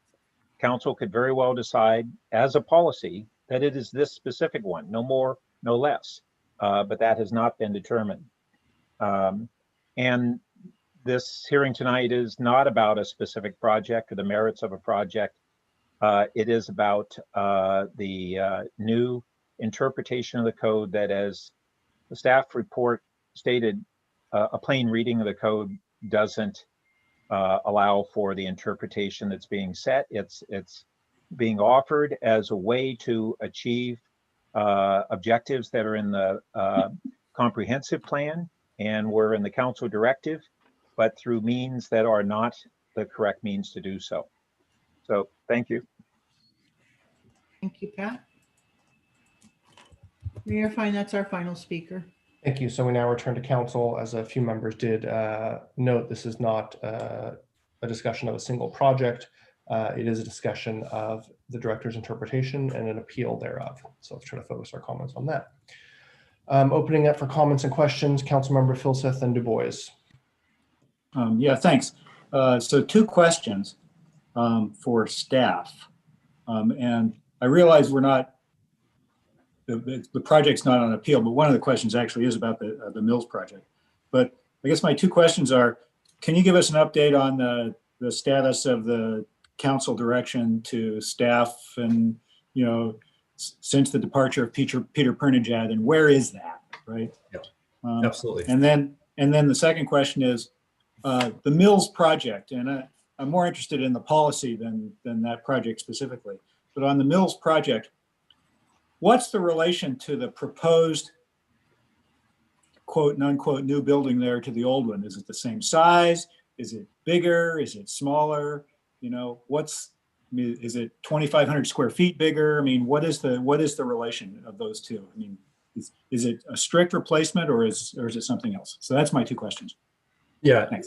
So taking the last question first, I don't have the plans in front of me, and you don't want that level of detail, but there is new floor area. There is a second floor, I believe, office that's being added to the building. It did go through the architecture review board process.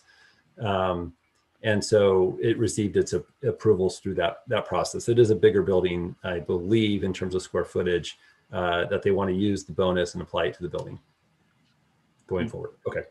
On the other item, the seismic ordinance, that is right. There was, I remember getting involved in this early on, and I think perhaps Mr. Burt was also involved in the Policy and Services Committee meeting way back in 2014 or 2015 when we got our initial direction. That work effort ultimately landed with Peter Perniged in the Development Services Department, and a tremendous amount of work was done. A report was prepared and presented to the City Council. And I was just looking online. It looks like on October 16th, 2017, is when a body of work was presented to the council, and a direction stating that there would be work engaging the Policy and Services Committee, and a need to reach out to a consultant for additional technical studies, as well as an elaboration on the types of mandatory and voluntary incentives that would be applied going forward. And there was a lot of work done with the working group to sort of refine those measures. When our departments merged, when Planning and Development Services merged, that's been on our list as something that we've wanted to tackle and pick up where that was left off and move that forward, because you know, it's just something that is this ever-present sort of concern, not having an updated seismic ordinance. And we noted in the staff report that's included in your packet this evening that we had intended to come forward with a budget request to get a consultant to help us with these additional technical studies and financial incentives programs that are going to be needed to prepare that ordinance. But with where we are now, and you know, the council is obviously very aware of the hard decisions that you had to make with the budget. It just didn't make it to the we didn't present it to you. We had to make cuts, and so that was not the time to ask for money. So when conditions change and we have more favorable opportunities, it's our intent to come back and pick up that initiative where we left off. And we anticipate it'll take about a year once we get the funding and the consultant on board to get an ordinance to the City Council for hearing. Okay, thanks. That's helpful. Thank you, Vice Mayor Du Bois. Yeah, just some clarification questions. So the ordinance is 2,500 square feet or an additional 25%, whichever is greater, right? Is that correct? Yes. And if I remember, like, I remember talking about this multiple times, and then I think 429 University came to us, and there was a lot of discussion then about demo versus rehab. I think that would have been a substantial amount. You know, it would have been the 25%. That was a much bigger building. I also wanted clarity because it wasn't clear. Are we talking about TDRs here tonight? So with this FAR bonus, if you can't use it on your site, can those be sold as TDRs? It could be eligible for TDRs, yes, but I believe it's their intent to use it on site. But your intent in terms of applying this policy, you know, for any building that got demolished, depending regardless of its size, 25% of that square footage could be sold as FARs. Yeah, it would otherwise comply. It would be considered eligible for the city's TDR program. So whether it's used on site or sold to a qualifying property owner. Okay. And why not change the language of kind of rehab to mean demo, rather than saying rehab means demolition, why not just change the language? So again, I think that's an opportunity for the city council. That's, we're presenting this as,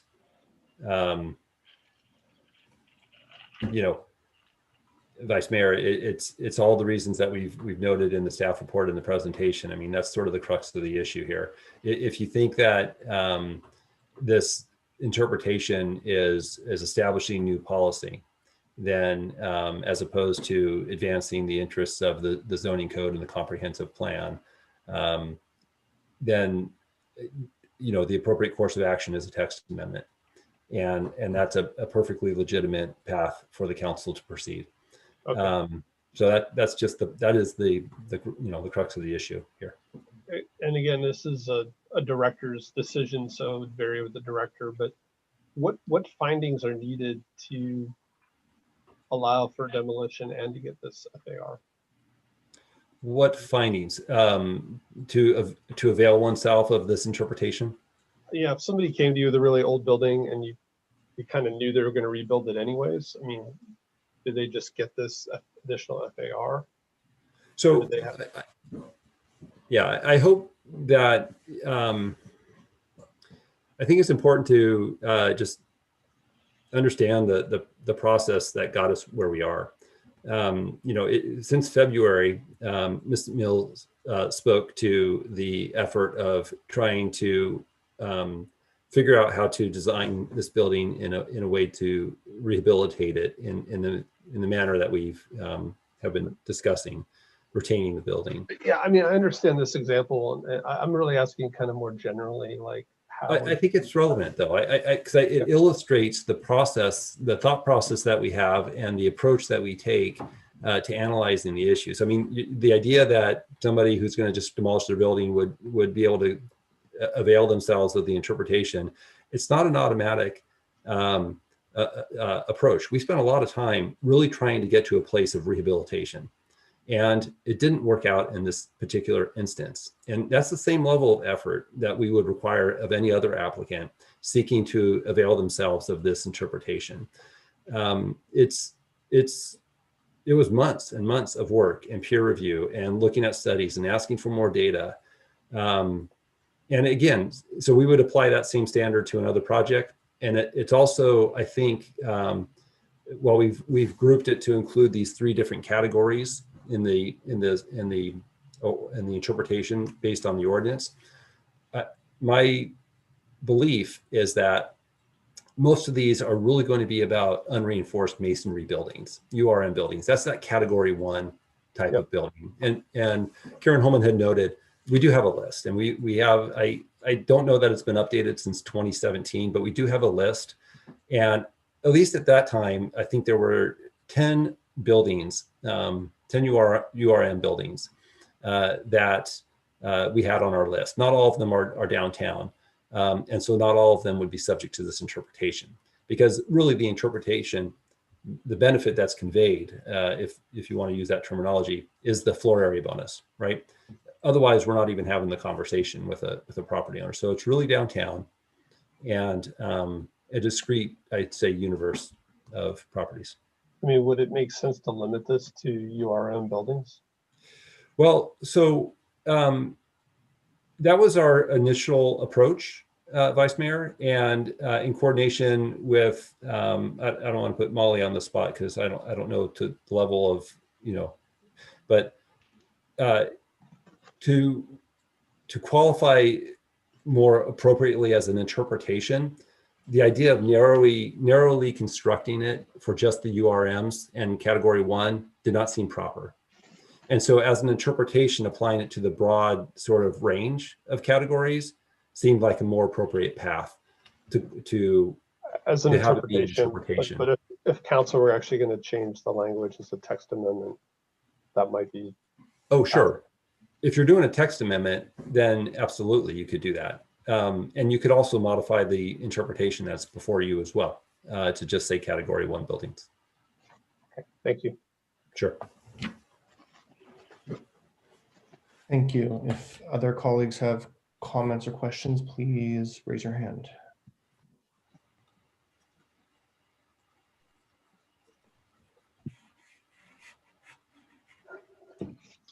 Councilmember Cormack. Thank you, Mayor Fine. I find myself having trouble understanding if this is a project or a policy or a problem. So I wonder if Director Late could just take one more run at what we're deciding here tonight, because we've received an awful lot of input. Yes, absolutely. Thank you for the opportunity to clarify. It really is a policy question, and not about the project that we've been talking about. The project is what precipitated the preparation of the interpretation. And so you really have two questions before you. And the first one is this an appropriate use of the zoning administrator's authority to make an interpretation that would allow for demolition in discrete instances and to have demolition qualify as rehabilitation, to be eligible for a floor area bonus? That's the first prong. And if you answer yes to that, then you can go on to the second part, which is the interpretation itself, and which is included in your packet. And you can say, yes, I agree with it, or I would make these changes. Like the Vice Mayor was just saying, make it only apply to category 1 buildings. If you believe that the interpretation approach is improper, then you would vote against, you would uphold the appeal, and the interpretation would be invalidated. And then if there was any change of policy, it would be via text amendment that would go through the Planning Commission and ultimately back to the City Council. And can you give me other examples of times you've exercised your authority to make interpretations? This is the first formal written interpretation since the code was amended in 2016 to allow this process to go forward. But like So other codes, I mean, are there other things that you've made a director's decision to interpret? So planners make interpretations every day. And it's just what we do. And because the zoning code cannot possibly contemplate every discrete change, topography, situation. And so just as a matter of course, we make interpretations, we apply the code to properties every day. Most of these wouldn't even register as something as significant because we're just making, we're just applying the intent of the code and how that comes together. The reason this 2016 ordinance was enacted was to account for some interpretations that may require more scrutiny, that go beyond the typical interpretations that might be made, so that the public could have an opportunity to weigh in and agree or disagree, file an appeal to a policy, to an interpretation. So this is the first one, and that's, that's where we are. Okay, thank you. You don't look convinced, but okay.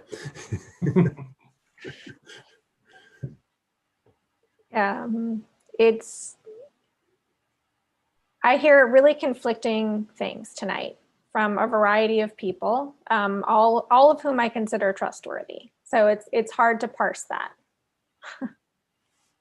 Thank you. Anybody else want to go for their first round before I go back to Councilmember Filseth and Du Bois? Just hit your hand and I'll go to you first. Councilmember Koo. Thank you. I'm still trying to understand. So this was a policy that was set. And then, Jonathan, you made a interpretation, but that's changing the policy and then changing a policy that the council made. And in a way making a new one.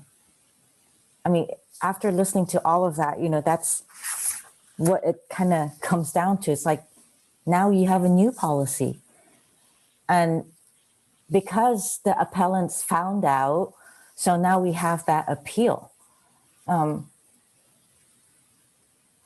mean, that's how I'm starting to kind of, after hearing the questions that Councilmember Cormack made and all the explanations, that's what I'm hearing, is that it's a new policy.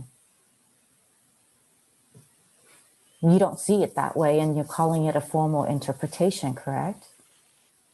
That's what the interpretation, yes.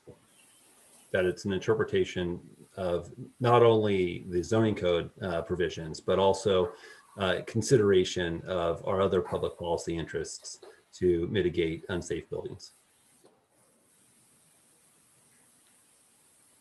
Yeah, I have a hard time looking at it as an interpretation versus a new policy.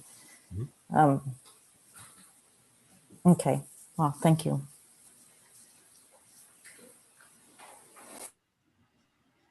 Thanks, Councilmember Koo. Councilmember Tanaka or Nis, any comments? Okay, going to the second round, Councilmember Philseth and Vice Mayor. Yeah, thanks. I'm gonna throw out a couple thoughts here, and I'm guessing that the Vice Mayor may actually have a motion in his pocket here. But so first of all, it feels to me like a policy change, okay? Because it seems like the policy was, if you're going to tear it down and put up a new building,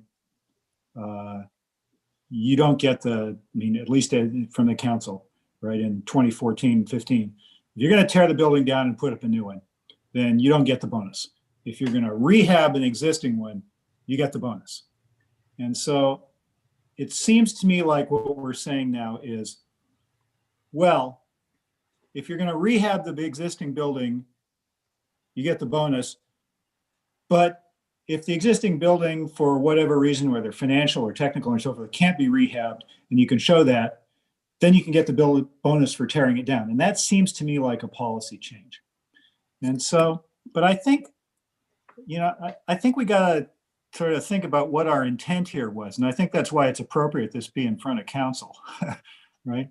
And, I wish I remembered this better back from 2014 and 2015, but it's sort of, I vaguely recollect that we'd looked at this kind of stuff, and, people were, you look at a building like 429 University Avenue, right? People were tearing down an existing 2-story building, putting up a 4-story building. And if you do that, the new building is supposed to meet code. It's supposed to be seismically safe. And so if you're going to tear down a 2-story building and put up one that's twice as big, right, which is supposed to be seismically safe, right, then why do you need an extra bonus from the city on top of that, right? Whereas if you're going to take an existing building and reinforce it structurally so that it's seismically safe, then you can sort of see why the city would say, okay, let's encourage people to do that, right?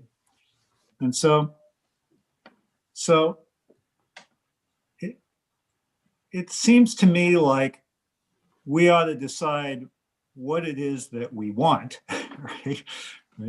And which is, I think, why the genesis of why, the consultants and the direction from staff and so forth. It seems like we ought to decide what we want first, and then encapsulate that in a policy, because it feels to me like a policy change. As we're saying, if it's not,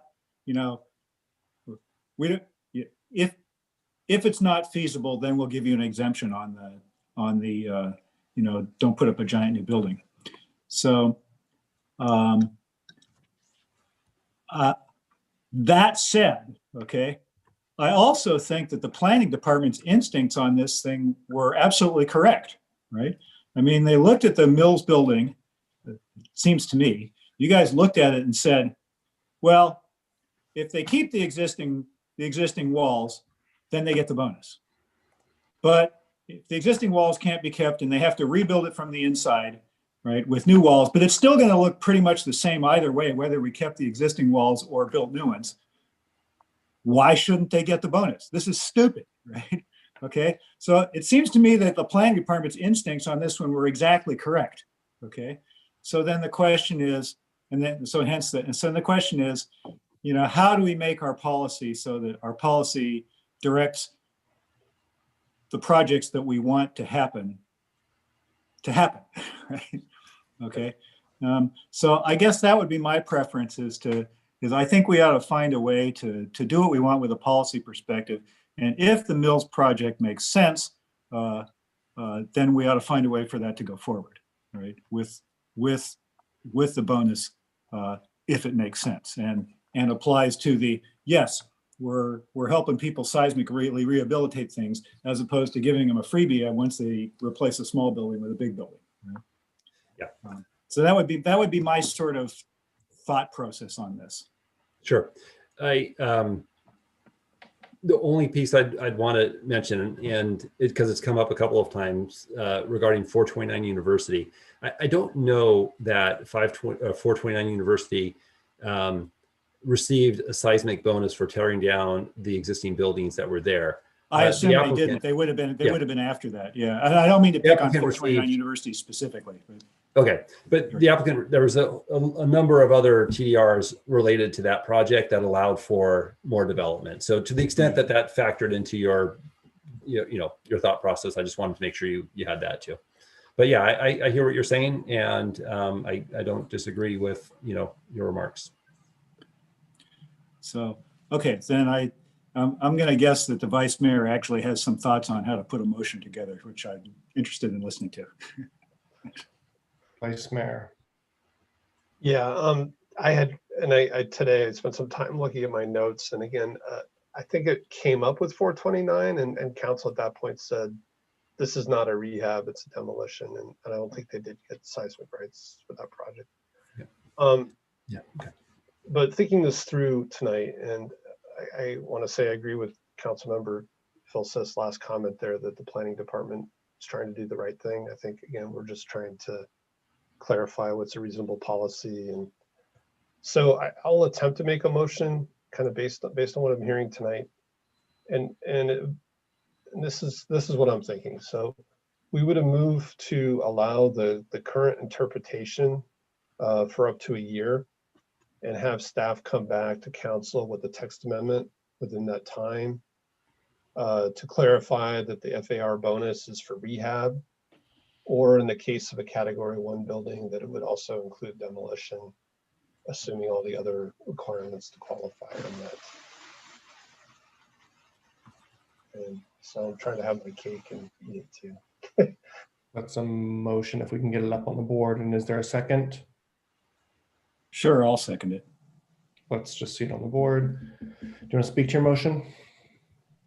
Yeah, so like I said, I went back, and tried to refresh my memory. Council had several discussions in 2015. I think Director Gittleman had a very large code cleanup, which covered a lot of things, and this was one of those things on that list.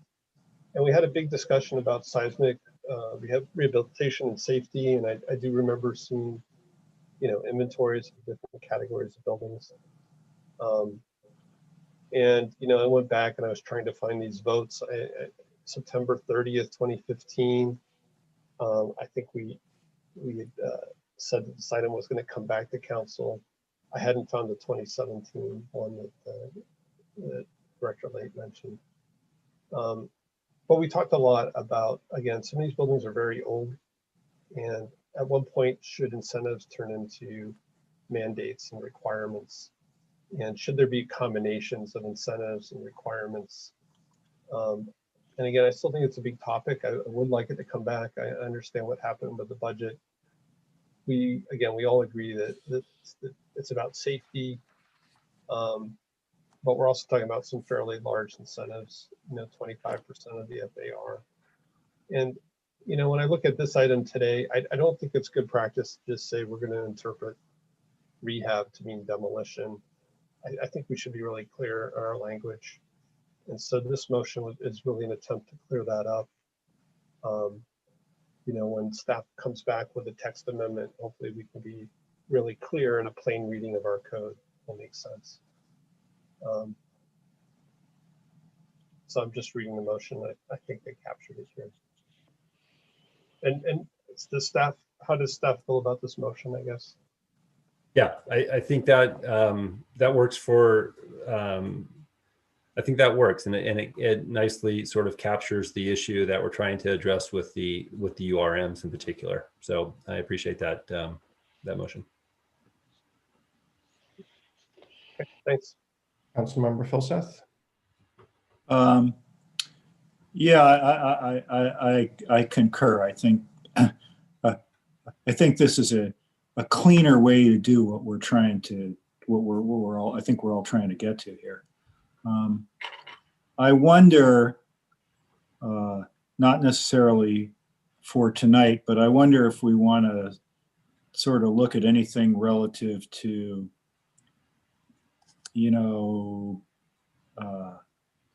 building size or the relationship of the new building to the old one and so forth. That is, are we still going to require that for the FAR bonus, it still has to be deemed infeasible, or are we going to say something like, as long as the replacement building is no more than X% bigger than the existing building, then we don't really care whether it's a demolition or a rehab.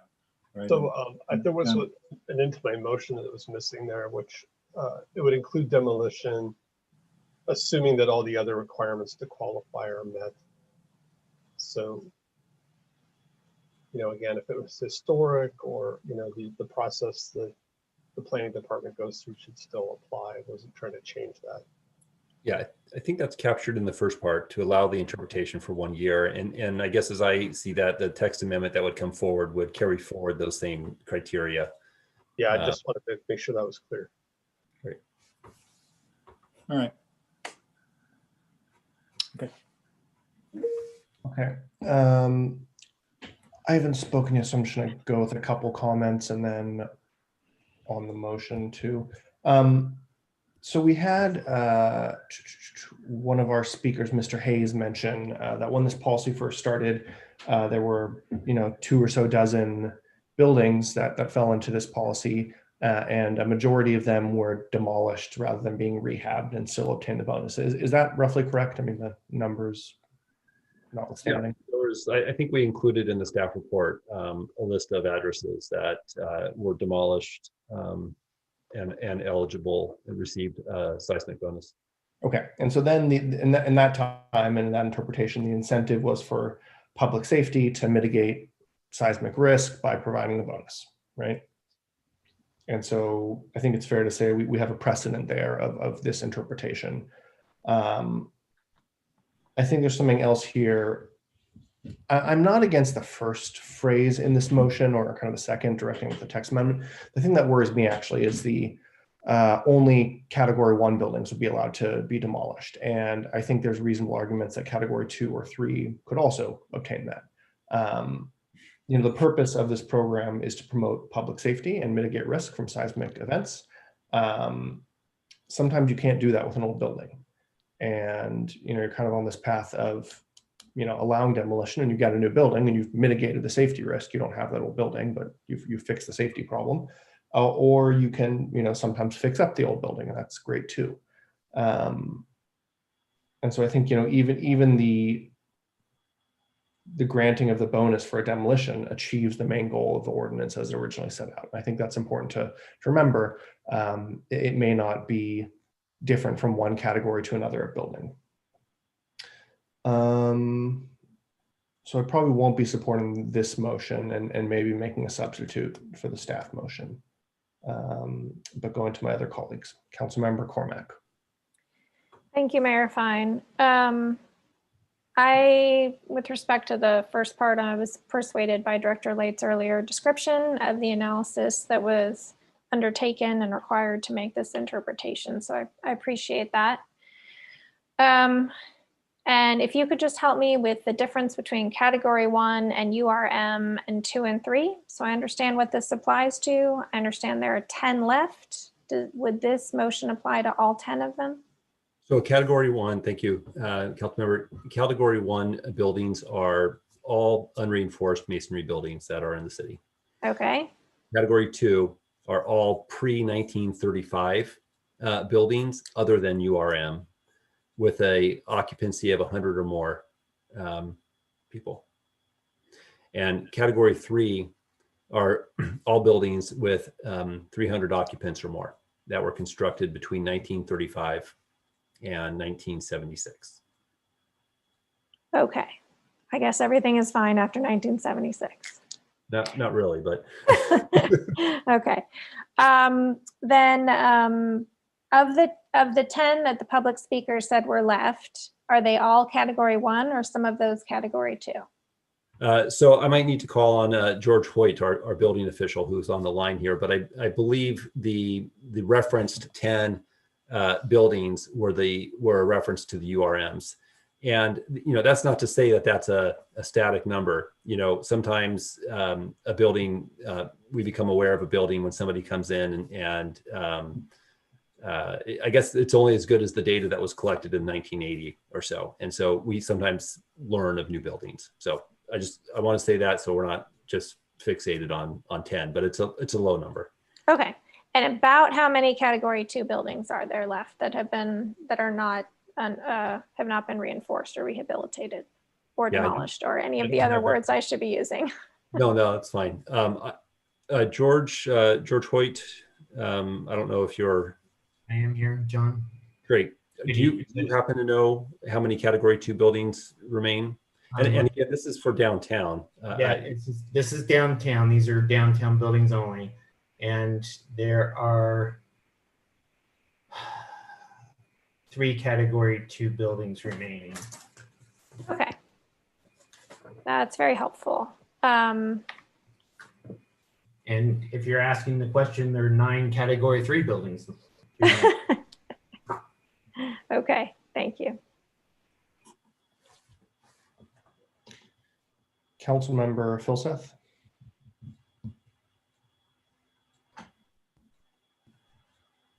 Sorry, I got to remember to lower my hand each time. It's okay. Councilmember Koo. So the 10 category ones are the unreinforced masonry. And the other ones that were mentioned, the 3 in category 2 and the 9 in category 3, are they also unreinforced? No, they're not URMs. So the whole reason this interpretation came forward was because of the unreinforced, right? So I would defer to Mr. Hoyt and others who have more of a technical knowledge about this. But the unreinforced masonry buildings in particular are ones that are vulnerable in moderate or large seismic events, and so those are the ones that there's a particular interest in having those mediated. Understand. Okay. That's not to say there's not, dangers with other buildings, but the unreinforced, there's just not a lot of structural systems in the URMs. And it's difficult to find a way to enforce them, which is why we're talking about this right now. There are ways to strengthen URMs, and again, I'm not the expert on that, but there are ways to do that. Adding on to a URM is another story. I think that's where some of the challenges were presented in this case study at 233 University. Thank you. Thanks, Councilmember. Okay. Before we vote on this, I'll make a substitute motion for the staff recommendation to reject the appeal.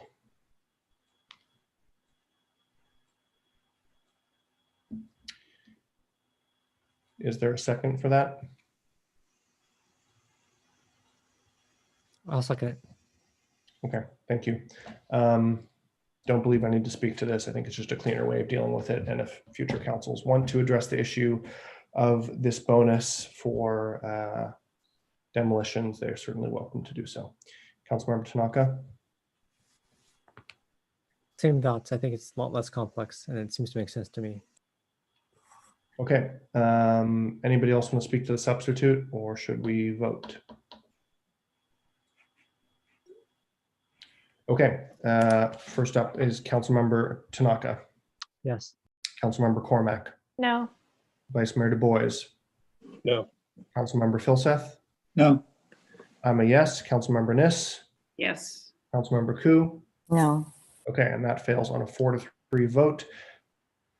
3-4 vote with Vice Mayor Du Bois, Councilmembers Cormack, Filseth, and Koo voting no. Sorry, 11:30. Brain's getting a bit foggy. Okay, we now return to the main motion. Any other comments on this one? Okay, Councilmember Cormack. I guess I'd just like to ask staff how much sense it would make to add category 2, if you feel that would make a big difference to this, or if you feel that this particular decision tonight is really about edge cases and the category 2 would not be as relevant. Thank you for that opportunity. I'll ask again, Mr. Hoyt, if he has a perspective on that, but maybe what we can do when we bring this item forward through the Planning Commission and onto City Council, we can study it further. And if we feel like there is a need to extend it, we can have an analysis about that and give the PTC and the council an opportunity to weigh in on it. But our idea would be to go forward with this unless something revealed itself in the course of our analysis. And do you feel the motion as written would enable you to do some research on 2 and provide that, or do you think we need to amend the motion? No, I think it's fine. I mean, I don't think the PTC or council have ever objected to more, analysis before. So we're happy to provide that. Maybe at this hour they might. Okay, thank you very much. I appreciate that. Councilmember Filseth. Yeah, just briefly, because I think we're about to vote on this, but I just wanted to say that we're going in the text amendment direction as opposed to the interpretation direction. But I want to thank staff for jumping on this and flagging this issue and bringing it up as opposed to just leaving it and the Mills project in limbo. So yeah, we chose a different direction, but had you not done what you've done, we wouldn't be talking about this tonight. So thanks. Great, thank you. And also want to thank staff for the work on this. Okay, let's vote down the line. Councilmember Cormack. Yes. Vice Mayor Du Bois. Yes. Councilmember Filseth. Yep. I'll vote yes. Councilmember Niss. No. Councilmember Koo. Yes. Councilmember Tanaka. Yes. Okay, that passes on a 6-1 vote with Councilmember Niss dissenting. Thank you, everyone. Mr. Vice Mayor, I think you had a comment. Yeah, I'm really not trying to make a habit of this, but I have an extremely early morning tomorrow, so I am going to sign off the meeting now. I'll just say I support item 9A, including the proposed motion from Supervisors Committee and as well as the letter. And I promise I'll stop scheduling things so early on Tuesday mornings. Cool. Thank you, and thanks for pulling it along with myself and Councilmember Niss. Yeah, so good night, everybody. Good night. Okay, I'm going to suggest we just go through. I think 9A could be pretty quick. So moving on to item 9A, does staff have any comments here? I know this was pulled kind of late, so. Only quick recap. This is an item that was brought to our attention by actions from VTA staff, where they are proposing a 10-year cost analysis scenario that would reallocate funds that had otherwise been planned for local street rehabilitation, grade separations, and other major priorities within the Measure B funding program, and largely redirected toward the BART project. So that's gained quite a bit of attention from cities around the county. And so we brought forward to the mayor's letter for endorsement. The letter raises concerns and objection to the actions being proposed by VTA staff. And again, as was noted, we had an Add Places memo for you this afternoon that added a proposed model resolution from Supervisor Samidian that he suggested might be a way to have a very consistent message of opposition from cities throughout the county. Thanks, Mr. City Manager. Just providing a little bit of background. So I believe one of our council members, Cormac, brought this issue up a few weeks ago, flagging it to council, and we looked into it, and there are clearly some serious issues. Measure B passed in 2016 based on a 2-year process, which promised, I think, 9 categories of funding, particularly important to Palo Alto: money for grade separations projects, corridor capacity improvements, including station upgrades, new train sets, etc. Local streets and roads money, which is essentially what we use to fix potholes, or in Palo Alto, since we have such good roads comparatively, we can use that money for other transportation projects. And VTA staff is tentatively proposing in their budget that upwards of 80% of the revenues in the first 10 years of this fund go towards BART to Silicon Valley, kind of finishing that project off as one of their top priorities. And that would therefore put some other funding streams at risk, funding which we were counting on for things like grade separations, and have already spent some design money, local streets money for potholes or transportation projects locally. So Supervisor Samidian called a meeting last Tuesday, I think, last Monday or Tuesday. Myself, the city manager, and Councilmember Niss joined. We communicated some of our issues. It seemed like most cities were generally of the same accord. And Supervisor Samidian requested that the best way to get to yes is to first say no. And so that's what the boilerplate resolution is attached. He's asked cities not supporting the current path to pass that resolution. So I pulled the item so we can add the resolution. I think we should still do the letter and the resolution, the memo is attached. So that's my chat. Councilmember Niss, anything to add? Yes. So I may not have said much on the last item, but I must say I remember it from 2015. So I do want to say some things about this item. I was on VTA. I served on VTA for quite some time. I was chair of VTA as well. And I was there when the Measure A funds were absconded in this very same way. And I am rather astonished that they're trying this once again. It takes a supermajority vote in order to have those funds sent in a different direction than what the measure indicated they should be used for. And however, because San Jose, for the most part, dominates this, and BART is very important to San Jose, what we have found is that the staff has found clever ways to determine that this money should be spent first on their project. If you recall, back in 2016, one of the arguments, or not the arguments that we had, one of the issues that we discussed extensively was that it was really important this time around to get our share for roads and airports, our share for what was needed in the cities, including grade separations. It was very clear at the time. I sat through a number of those meetings, and yet for the life of me, I cannot remember why we never thought that they might do this again. It just didn't seem possible at the time. So when this first came up, which was just a few weeks ago, most people couldn't believe they were actually doing it. It has primarily been promoted by staff, which somebody said was significant. I don't think so. I think that this is essentially coming from the members who are actually sitting on BTA. A couple of things in addition to approving this letter that has come from Joe tonight, I think is important, and I would really appreciate it if all of you are comfortable with that. If you would indicate to Supervisor Samidian that you would really appreciate his serving on BTA next year.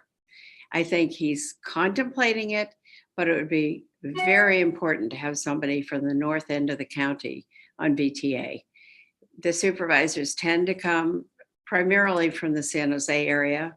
And Santa Clara is usually very involved in promoting this as well. I'm the alternate member this year, and next year we have a member who will actually sit on BTA for the next 2 years.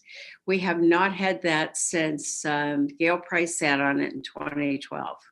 You know that Allison has been nominated by the council, and there will be a meeting within the next week or two to decide who that member is.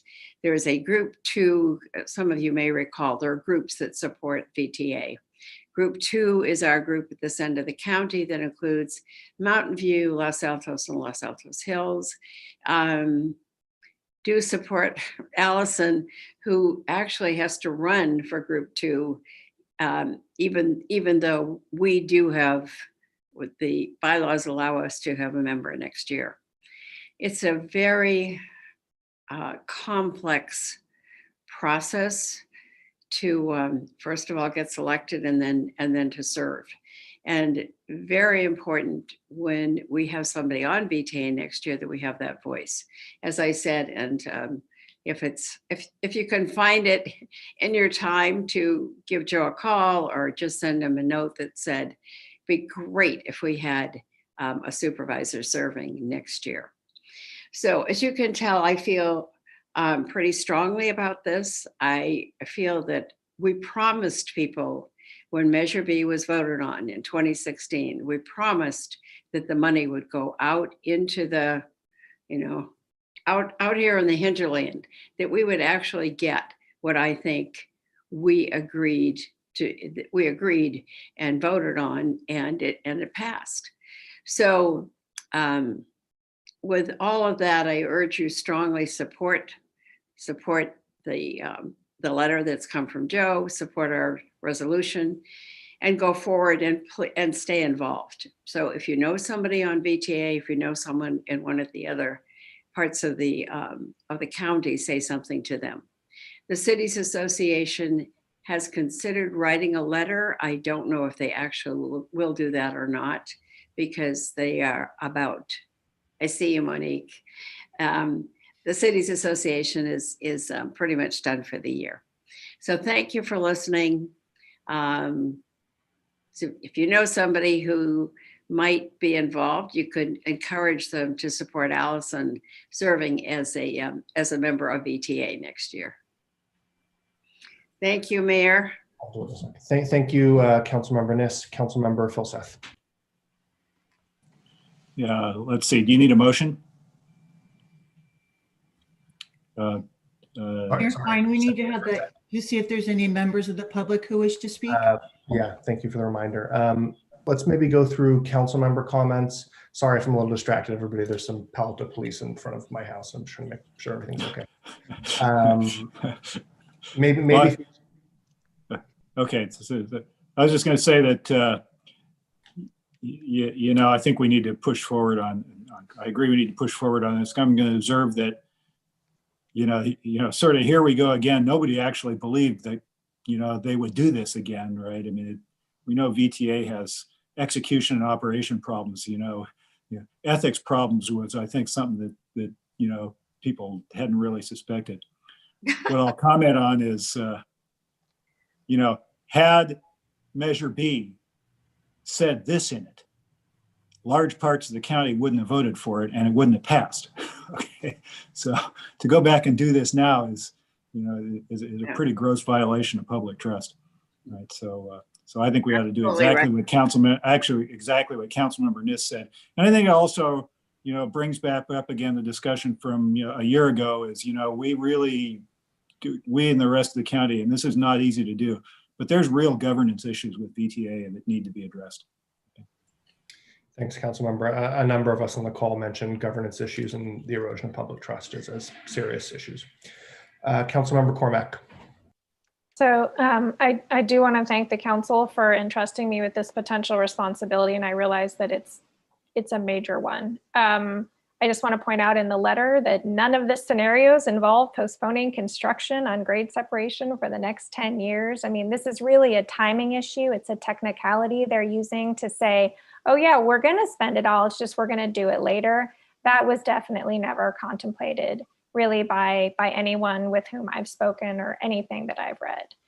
So I'm grateful to Councilmember Niss and her many years of history helping guide us to figure out, you know, how to fix this. And I'm sure everyone saw the editorial in the Mercury News as well. So grateful that this really important issue is gaining traction, even in the midst of a pandemic. So, and thanks for pulling it. Look forward to supporting Supervisor Simidian. It certainly would be great to have his experience there. Would. Thanks, Councilmember. Let's please go to members of the public who may wish to speak to this item 9A. Any member of the public that wishes to speak to this item, please raise your hand or dial *9 on your phone.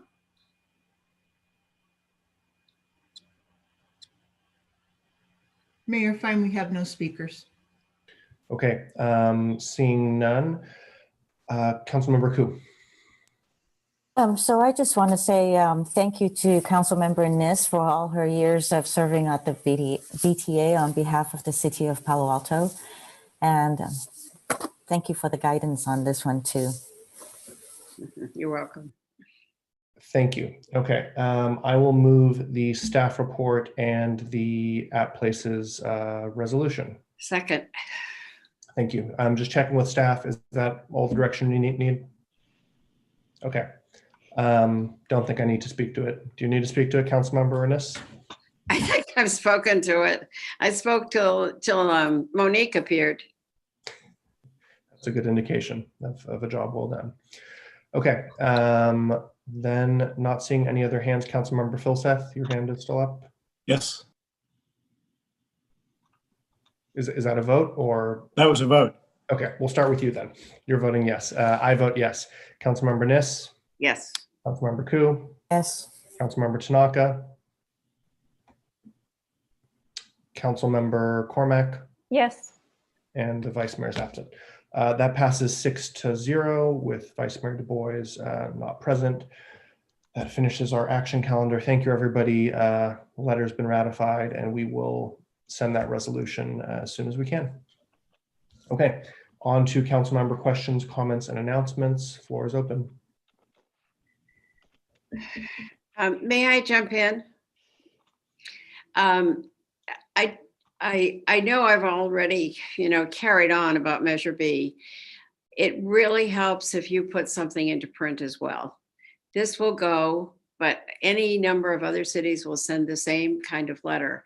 A call that you make or send a text to somebody and that's involved, use your political, your political background and your savvy and let people know. Especially, as I said, you might let Joe know that we feel this is really important. Thanks, council member. Anything else? Okay, it's 11:49 and we are adjourned. Thank you, everyone. Excellent. Good night.